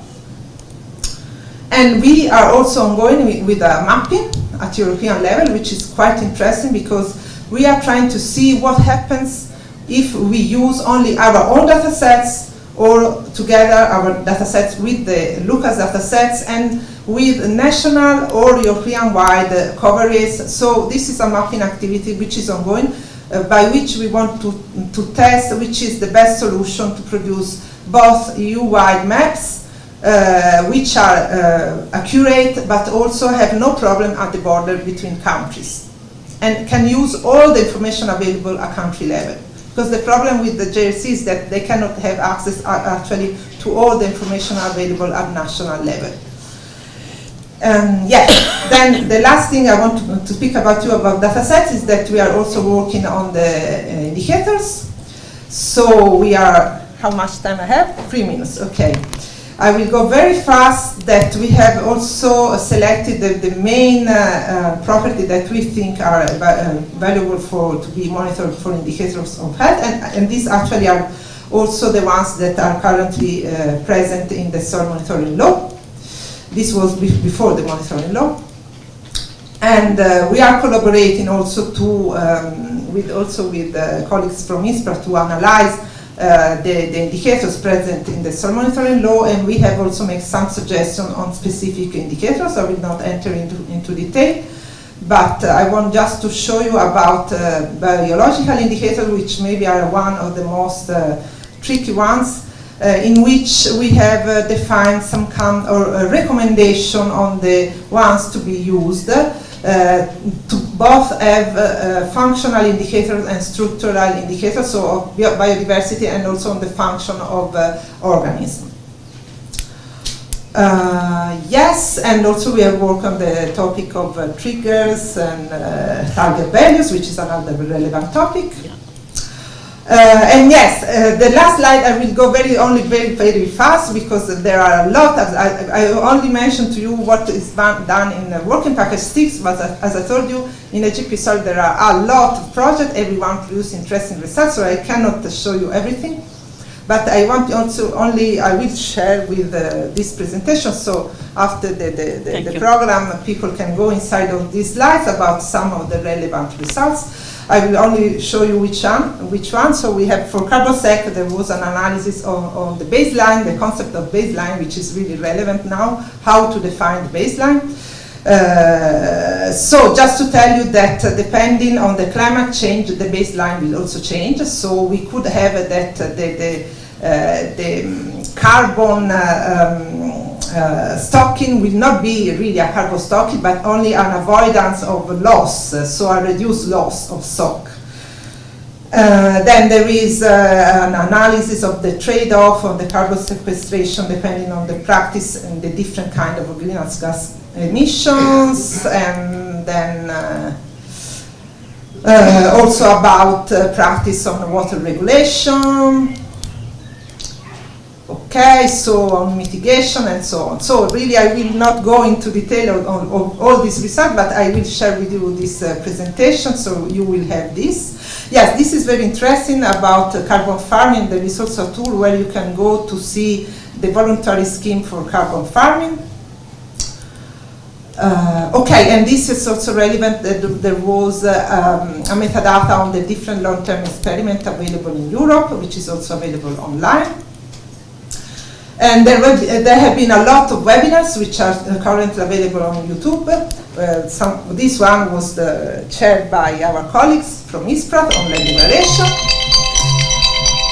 This is the timer. Yes, and this is the last slide, which is the GP soil link, so you can go and look for all that I told you, and I could not told you because due to the time. Thank you, Maria. Thank you, Maria. The effort to coordinate so large number of initiatives is impressive, and we know that is a relevant job that you are doing. and I congratulate you to have the capacity of have this kind of so complicated roadmaps to follow, Yes, not yes, just sure. one roadmap. But this, I encourage everybody to look at of the website of Yeah, the sure. GP Soil because there is a mine of information, on results and deliverable, different deliverable, on tools that you can utilize directly. Yeah. Thank you, and now, Francesca, we have to go with Dimitrios Alexakis. The project Topio. I put the accent in there to be sure not. He teaches me the right proper accent. Yes. So, okay, perfect. This is the okay. This is your presentation. We have to share your presentation. This is your presentation. Condividi. E tutto schermo in basso. Sì. E poi rimuoviamo. Perfetto. Perfect. Can you give me Yeah, because it is not working. No, just before you start, I have to present you. Okay. You are well known, but not completely known for both of us. Dimitrios is a principal researcher in the laboratory of geophysical satellite, remote sensing, and archo environment. This is very relevant. I was so pressing to present you because we talked this morning, in the morning, of the overlapping between necessity of environment and of the archaeological preservation. So it was very relevant. The laboratory is in the Aristotele University in Rethymno, in Crete. It is at the Foundation for Research and Technology. Yeah, the foundation of the research and technology, but based in Crete. In Crete, yes. And he will present Topio, that means Towards Democratic Landscape Observation Through Geoinformatics and Public Participation. Greece is the hub of democracy. That's so why it's up to you to show us the development of this idea. Yes. So thank you. Also for you, 15 minutes. Yes, I will start listen to with this. my... So thank you for inviting me to be here with you, and especially Francesca and Vito. So this is Topio. In Greek, Topio means landscape. So that's why we try to have this name. So, and Topio is actually a Horizon Europe Marie Curie staff exchange project. The staff exchange projects are projects that are mainly based on the secondment between the staff exchange between the partners. So we have actually in this project that has started the last 5 months. It's a new project and it will last for 4 years. We have 9 partners from across Europe with universities, SMEs, 1 NGO and 1 research center.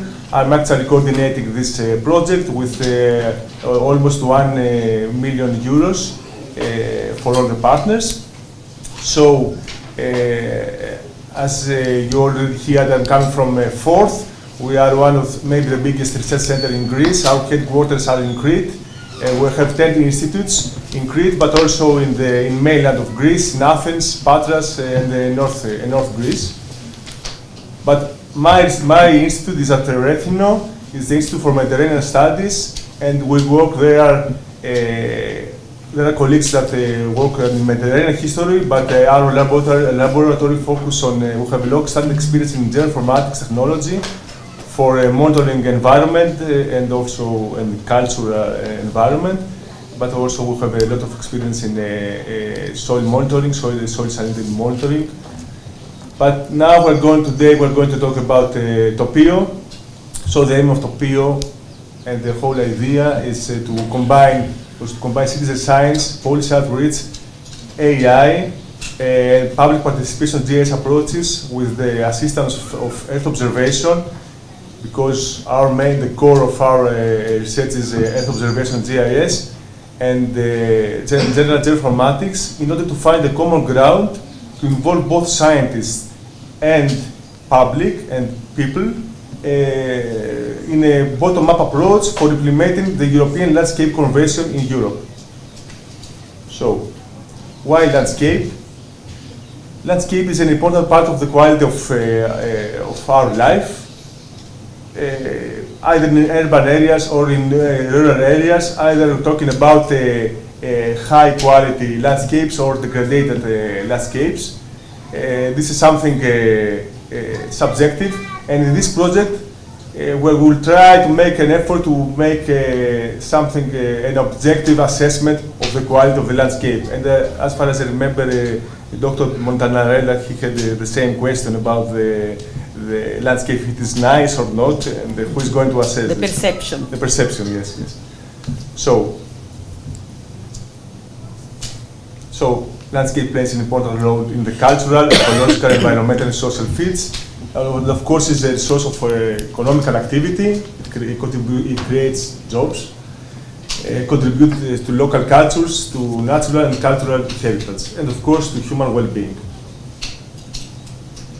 So we want to give a role to the people in the decision making in the landscape, and of course Topio will position the landscape as a key concept in addressing broader challenges, such as not only the European Landscape Convention, but the FAR Convention, Aarhus Convention, and of course the UN Sustainable Development Goals. So we also we aim to exchange information on landscape policies concerning protection, management, and planning, public participation, and implementation at different scales and levels, and of course to promote awareness raising and to provide readily communicable results to the scientists and the people. So this is a very classical graph about the attributes of landscape. So landscape, it has natural attributes like landform, hydrology, soils, of course cultural attributes like land use, where we're going to focus. But of course, we have also the perceptual and aesthetic attributes that are very important in the public participation part. So the memories, the preference of the people, these are some attributes that affect how they see and how what they think about the landscape. And this is what we're going to provide them the floor to give answers. And the other graph, also it's a graph about the connection of landscape components. So we have environment, heritage, culture, people, economy, and of course the government and the stakeholders that are taking the final decisions. So these are some examples of landscapes, either a rural landscape or an industrial landscape or a touristic landscape. But of course there is interconnection between the always ecological system, which is affected by climate change or the different land uses, and the social system, which is affected by changes in policy, economic growth, or public awareness. So this is the European Landscape Convention. I think many of you may be aware of it. The main aim of ELC, it is the access to information, the public participations, and the access to justice in environmental matters. Okay. So it was the first international treaty on landscape. It covers all aspects when planning European landscapes, and it was adopted by the Council of Europe more than 20 years ago. And somehow it obliged the EU members, the EU countries, to incorporate the landscape dimension in their legislation. So it covers all the landscapes. And of course it provides a horizontal framework for integrated intergovernmental efforts.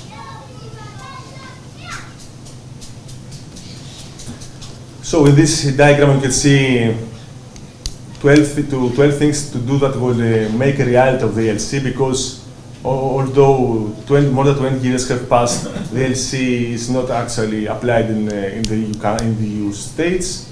So I think Topio aims to do most of these things, to recognize the landscapes, to identify them, to assess the landscape. This is the core of our project. I'm going to explain to you how we're going to assess the quality of the landscapes, to set landscape objectives, to manage, to monitor the changes. This will be done through Earth observation, and of course promote education and raise awareness. So we have the public, we have the scientists. We're going to make to cooperate to make the scenarios, to assess the quality of the landscape, and then the results will go to the policy makers. So public participation involves democratization of the landscapes. People will take the final decisions. Public participation tackles conflicts through dialogue and promotes social justice. So I just want to. So in any case, we will need the opinion of the people living in the areas, in the study areas. We have 7 pilot areas all over Europe. I will show you in the next slides. But of course, it's not only the public participation part, it's also the landscape quality objectives part. So we are going to describe the nature, the land use, the buildings in the pilot areas, okay, the visually distinctive features, and of course, things that are connected to history and culture, and art and literature. So let's go to the description of the project. These are the main approaches. As I told you, it will last 4 years. So we're going to develop a GIS platform. We're going to have develop sensitivity analysis and policy reports. There is an Earth observation analysis part, digital twins, visual quality assessment, and the most important is the landscape character assessment. So we have 7 pilot areas across Europe. There is a pilot area in Crete, in Greece. There is in Italy, in Monte Cairo. We have also a wind farm in Sevilla, in Spain. There is also a landscape in Lisbon, in Ghent, a peri-urban landscape, in north in Estonia, and there is also a Kamas forest in Cyprus. But this will be our case study. This is in Thalassana in Western Crete. We choose this because it combines many things. There are olive tree plantations. There are greenhouses. There is a extended touristic development. Many hotels there. And on this side, on the right, there is an old ancient port. So. We're going multi-temporally to see how the landscape has changed through Earth observation, and of course, somehow assess the quality of the landscape. So, this is the main methodology. We combine experts' opinion, public participation opinion, in order to have the landscape character assessment. Okay, and how we're going to have this. The public participation opinion through a GIS platform. Let me find, we'll come back. So that means that we're going to develop questionnaires. This will be uploaded for all the pilot areas. This will be uploaded on the GIS platform. The questionnaires will be asking questions to people, how they feel about the landscape. Has the landscape changed? What are their memories? Okay, and there will be a certain number of questions, and we will try to actually to have a grade on these final questions. And of course, through GIS, through Earth observation, we are going to have also the expert's opinion, land use maps. we're going to multi-temporally. We're going also to actually distinguish different landscape partners in different scales. And the experts are going to actually assess the quality, not using the people's opinion, just their own opinion. So at the end, we're going to combine the different results and have the final output. So in order to have to assess to see the different partners, we're going to use natural, social, cultural attributes. And this is a result of land use maps. You are all familiar with this. The questionnaire is, people will be on the field, either tourists or people living there, or either students using the platform on the phone. And okay, this is a grid, how we're going to collect the data on the field. Maybe we use a specific grid in order to have a certain way of collecting the data, but this we're still discussing this. So the platform will use us in data inventory. We will upload in JS environment all the data. It's a public participation tool. There will be the questionnaires about the quality of the landscape, and the crowdsourcing tool. The people will upload their photos at the landscape. Another part will be the Earth observation analysis, monitoring land use, land cover in different time and spatial scales. Another part will be the digital twins, collecting spatial data of all the 7 pilot areas and uploading them on the digital platform. Visual quality assessment is not in the core of the project. My vision is to use this for applying for a new proposal, but just to say to you that we're going to make the first start in order to assess the quality of the landscapes by developing a deep learning model. Okay, so we'll train the model from landscapes that we will have assessed them, or ask people, what do you think about this model? Is it good or bad? And we'll train the deep learning model, and then we're going to assess the quality of other landscapes by just using the image. And of course, sensitivity analysis of the pilot areas about the tolerance of landscape to change. And we're going to make a policy report about the landscape directives in all these European countries that participate in the project. And these are, of course, the target groups, the communities, the local governments. The results, we're going to send the results to the local governments, of course, the academia, and business and investors from the tourism and cultural and creative industries, and of course, citizens and public and the media. So our vision is to develop a dynamic European network for the next 3.5 years on modeling and assessing landscape quality, and of course make our research center a center of excellence in modeling landscape with means of geoinformatics. And I think this was about Topio. Just one slide and finish. I stopped yes. But give you just the opportunity to yes, conclude. This is following Dr. Panago's presentation. We have a lot of standard experience in soil erosion monitoring with using geoinformatics, so we are really interested to collaborate with people from institutes from here, and applying for the new Horizon Europe call for spatial temporal monitoring of soil erosion at European scale. So, thank you. Thank you, Dimitris. Thank you. It's a very interesting presentation that I hope you can share with us, and we will share. I try to be fast, but we can discuss many things. But yeah, but it's full of a suggestion. I know. And the landscape assessment, as you was showing in the last one of the last slides, is necessary for land use planning. Yes, yes. And in the last COP or CCD, we present a study made by the Science Policy Interface about the integrated land use planning and land desertification and land degradation neutrality. Yes. What is the relation of these two elements?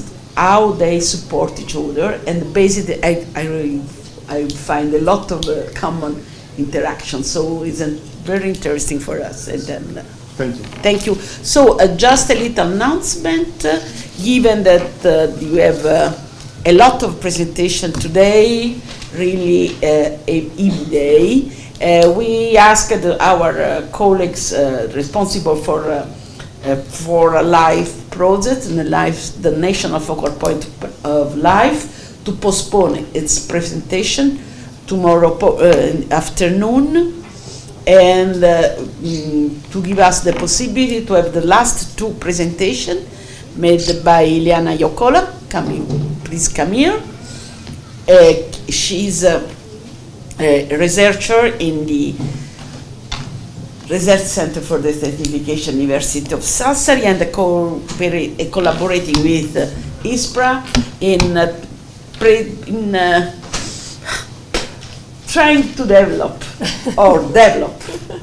a framework, analyze the capacity of the territories of the land system in coping with the certification, land degradation, the certification issues, helping the identification of hotspots and the bright spots, but trying to put together the geophysical information with socio-economic structure of the project. So we have to go out. Okay, this is the which is which This one. This one.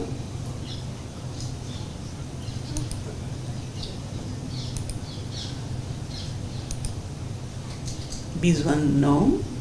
Yes. Yeah. Which one? Yes, Is this? Yes. Just click on the link.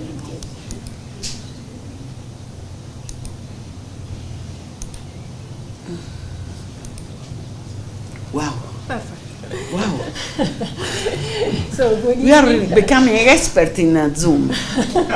But it's easy when the presenters are here. The problem is with the connection side, because not us, we have to have the correct instruction, but also them. So Exactly. it's more difficult. But tomorrow we will be perfect, Francesca. Okay, good evening to everyone.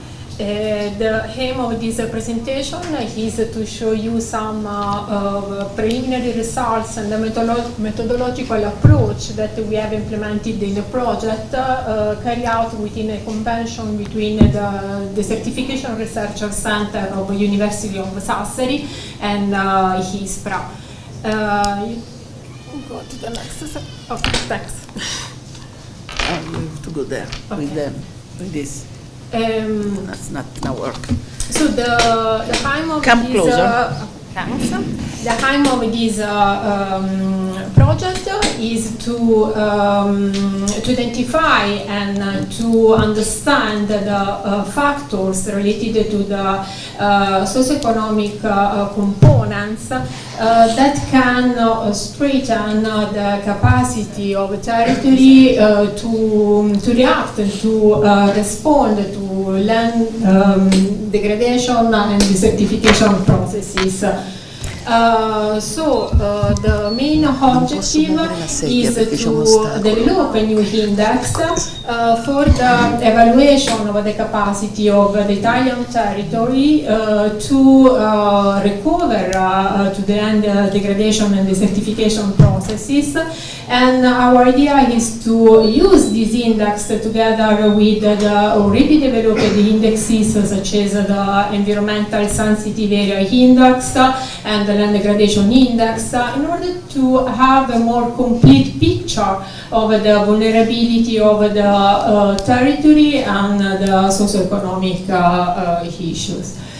So, in order to maybe this one. This is better there. Okay.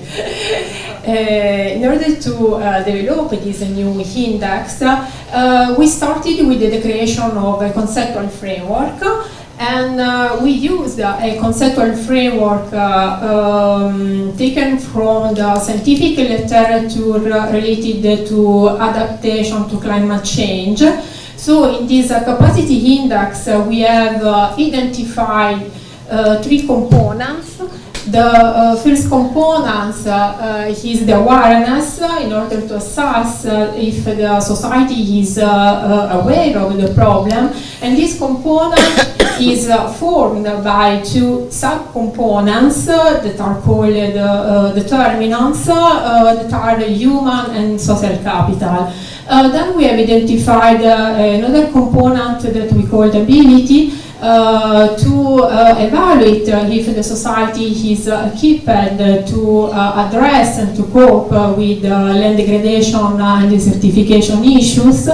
And this component is formed by 2 determinants, which are the innovation capacity of the territories that are related to research and technologies, and infrastructures that are in the land.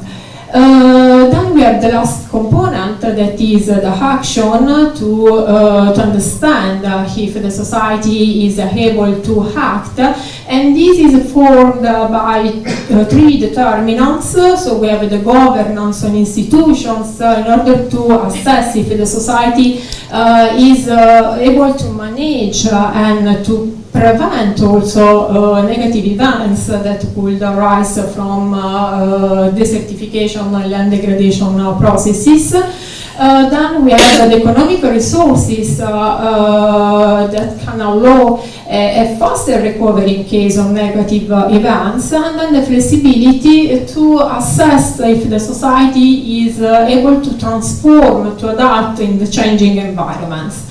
For the quantification of the different determinants, we have identified a list of indicators. And for the identification of these indicators, we have implemented a process based on different steps. So the researchers from the Desertification Research Center started with the identification of a preliminary list of the indicators using the literature review. This list was revised by the researchers from HISPRA. Now we are in this stage of the process where we are contacted some external experts in order to receive some feedbacks and to understand if we have to cover gaps and additional issues to include in our framework. And we have also identified several case studies with the idea to contact key stakeholders and to take additional feedbacks from local actors.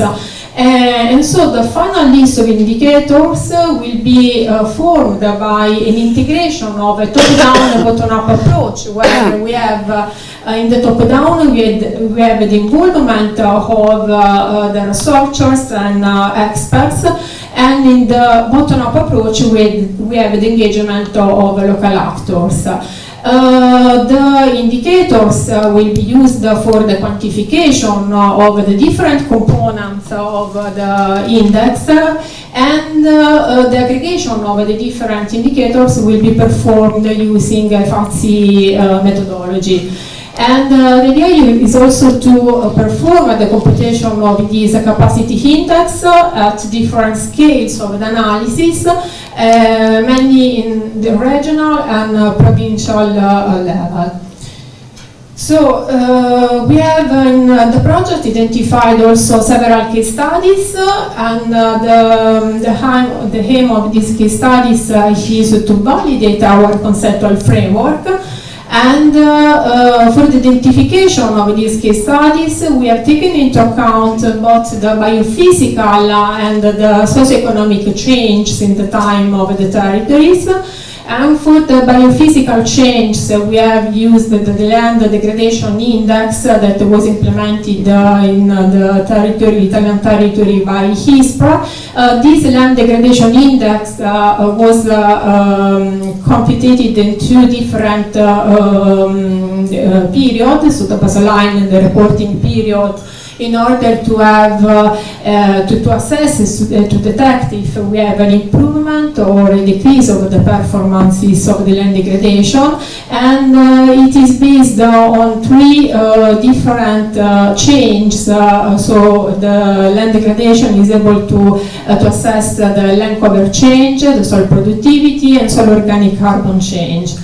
We have implemented more or less the same approach for the socioeconomic issues, and we have identified 16 indicators from our framework, from which we were able to have data from the two different periods, so the baseline and the reporting period. We have modified a little bit the indicators in order to have the same directionality, so an improvement of the value in the time of the indicator is related to the improvement of the performances. And for the computation of the socio-economic changes, we have used the percentage change of the reporting period compared to the baseline. This is very well normalized and summarized in order to have the performances related to the whole the socio-economic issues. And then we have selected the case studies starting from the selection of the regions, and we have tried to select regions selecting the different combinations of consistency and inconsistency. So in the consistency we have an improvement of the performances of both the land degradation and the social economic issues. In the inconsistencies we have an improvement of the performances of one index and the contrary on the other index. So we have selected the region, try to taking into account all the combination, and when we have identified these regions, we have identified the case studies within each region, considering performing an hotspot analysis of the land degradation index in order to identify clusters of pixels characterized by, statistically characterized by an improvement of the performances. So we have the brain spot, or a decrease of the performances, so we have an hotspot.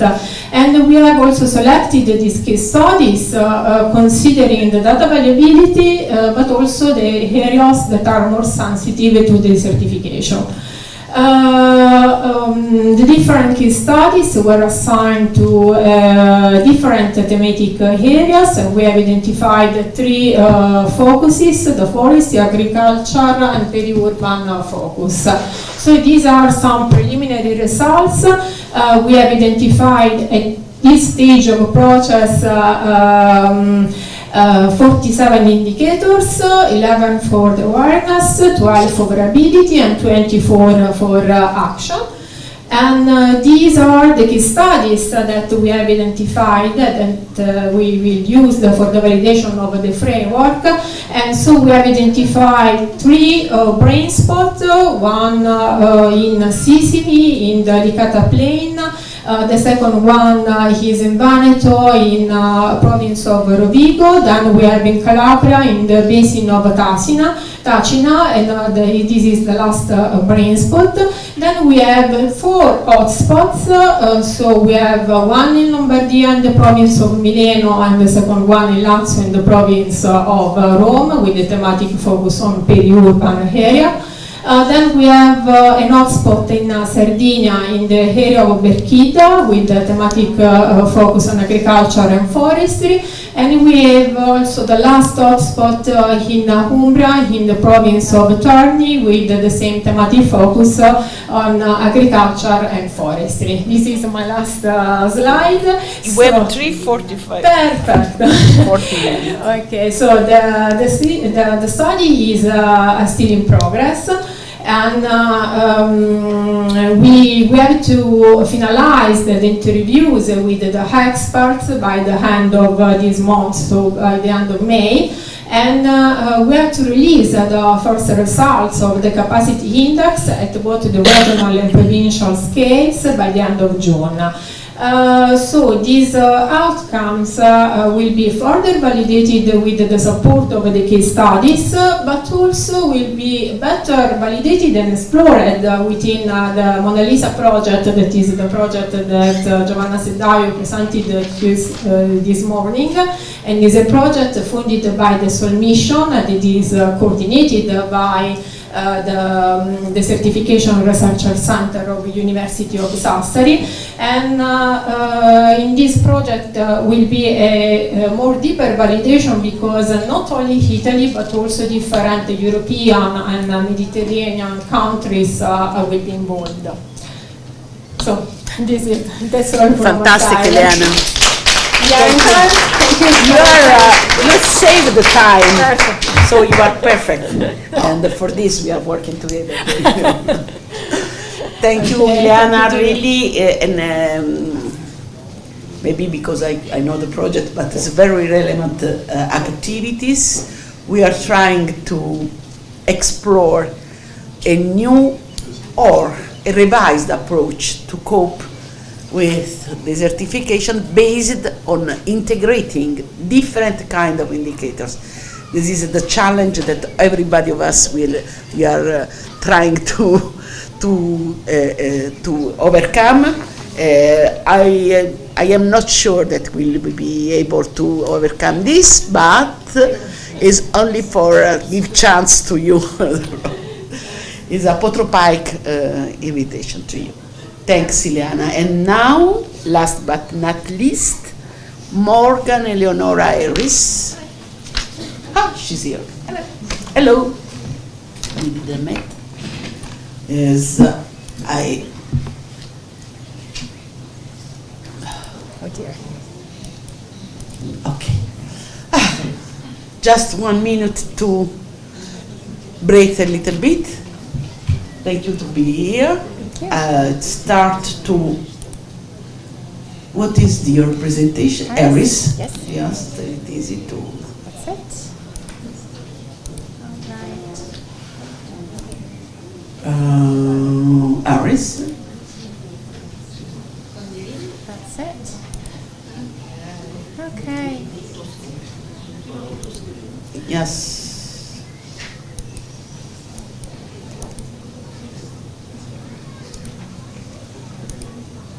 Right. Sometimes the mouse not move so fast. So thank you. I would present you Morgan or Eleonora. Morgan. Morgan is okay. As is conducting coordinating this project. The name is Rinasci. That's in Italian. In Italian is a good a wishful thinking, because it's to rebirth. This is the Ileana timing, so to demonstrate that she was very kind to be in time.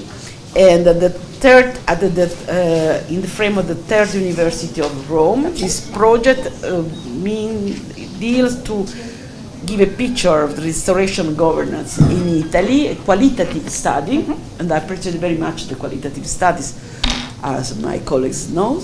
That is promoted in the frame of the Italian program of research under the National Recovery and Resilience Plan. So deep in on the Green Deal, because it's an effective result of this attention from Europe to give new opportunities to the member states.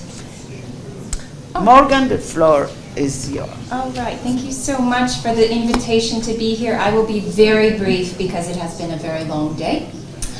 And today I have more of an invitation than a presentation for you. I am a researcher in the Department of Law, so I feel a little bit like the party crasher here today. We are doing a study about restoration governance. The study is connected to a, whoops, how do I do this? Okay, there we go. Oh, sorry. To a PRIN. I am the coordinator of this PRIN, which involves 3 universities, Roma 3, Genova, and Lumsa. And it is about biodiversity restoration in Europe. It is about the legal framework. So we are lawyers, we are jurists. We have 3 principal deliverables. We're doing outreach activities right now. We are going to produce a report about the legal framework for restoration actions sometime next year, and we'll have a final conference. The idea for this project was born from the Nature Restoration Regulation. The idea was to support the Ministero dell'Ambiente in the implementation of the National Restoration Plans. Obviously, that's a bit on hold for now, but we believe that there is still a very strong legal framework to support restoration actions in Italy. Now, what's the invitation? As part of this nature restoration report, we will be covering a series of thematic areas. The aim is to offer clarity on the legal framework, both to the ministry but also to practitioners, people who carry out restoration actions, and to the public. One of the chapters will be about governance and participation. And in order to inform this chapter, we are conducting this qualitative study on restoration governance. What is this about? We are talking to people who do restoration interventions, practitioners. Restoration defined very broadly, so people who work in marine environments, in reforestation, in agriculture and ecosystem services. And we are asking them about their experiences through a semi-structured interview. This interview asks about relations with public authorities, about access to financing, about availability of resources and expertise. These conversations relate to experiences in general, but also to specific projects. And I have to say that through the interviews that we've done so far, we are learning a lot about how the law on the books is not what you all are experiencing every day. These interviews take place online. Of course, anonymity is guaranteed. We provide all of the proper GDPR and informed consent beforehand, so you can know exactly what we are doing and how we will use your data. The results will inform this chapter within our nature restoration report, but then they'll also be presented at the conference of the Society for Ecological Restoration, which will take place in August, and will result in an open access article. But most importantly, what we want to do is we want to take these experiences and this qualitative data and offer normative recommendations. What needs to change, or what needs to be enhanced in order to scale up restoration activities in Italy. This is what we are aiming to discover. Now, obviously I can't share with you the results that we have gathered so far, but I can say that each conversation has been surprising, and the experiences of everyone that we've talked to have allowed us to understand new things about the legal framework, the governance, the resources, the public, and how restoration is taking place. I think I can say one thing though, which is that we have been continuously surprised by the tenacity and by the resilience of people who carry out these activities, such as yourselves, dealing with what is a very complicated legal and governance ecosystem and finding innovative sort of coping strategies to make things happen. So if you would be available to speak with us, I'm sure we could learn a lot from your own experiences, and you're very welcome to either talk to me now or to send us an email. So thank you very much, and that's it. Thank you to you, Morgan. And it's a very interesting project. I hope that you can update us on the development of this project. Maybe especially for my personal involvement in governance issues. So it's a good point of interest. So I announced before that we postponed the intervention of Marco Rinaldi on the next phase of the LIFE program of LIFE project, And now we have 15 minutes to have some question if you are curious about something that in this so crowded, so full afternoon we have heard, and because the presenters are here. Please, the floor is yours to everybody.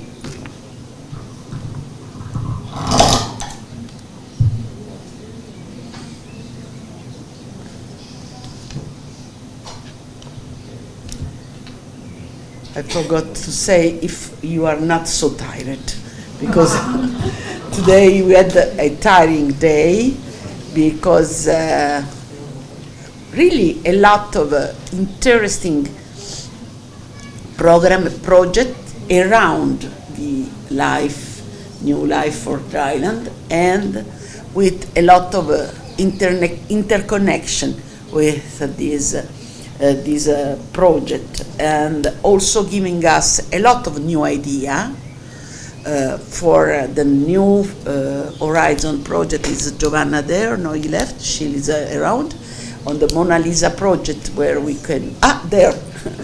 A lot of new idea for Giovanna for Mona Lisa, what new approach that we could try to include in this new program, and that we start when? 1st of September this year. 1st of September. Very challenging, and maybe, in my opinion, because I am involved in this, but it could be a strong step in the field of assessment of land degradation and desertification, in order to back the policies, the decision making, basing this all the decision making processes with a knowledge, a strong and sound knowledge base. But good luck for everybody, for us. So, if there are no questions, we should declare close this first day, long day. Some instruction for the dinner. And Francesca with us for also for tonight, but for tomorrow, and we have the Marco intervention tomorrow morning as first intervention on life. Please, Francesca, it's up to you. Thank you to all of you also by my side. And now we are the Botanic Garden is almost closing, so we can have a very fast walk around. And here today, not tomorrow. It's 8:30 is 18 is closing, and tomorrow morning we will start with the yoga session. For whom is interested, please come with don't trust me. Appropriate clothes. And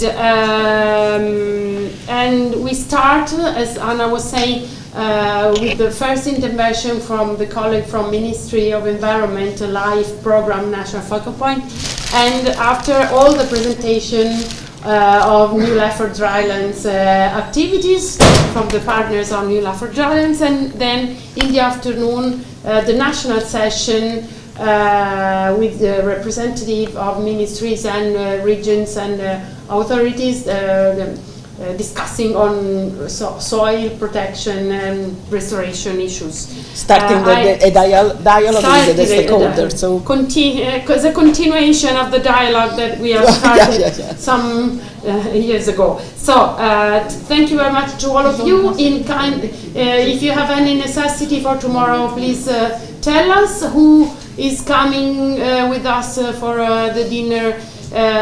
Please don't forget to the timing, that is at 8, and we will walk from here, so it's a walking distance, 20 minutes from Orto to St. Peter's. And so it's nice work. Thank you to everybody.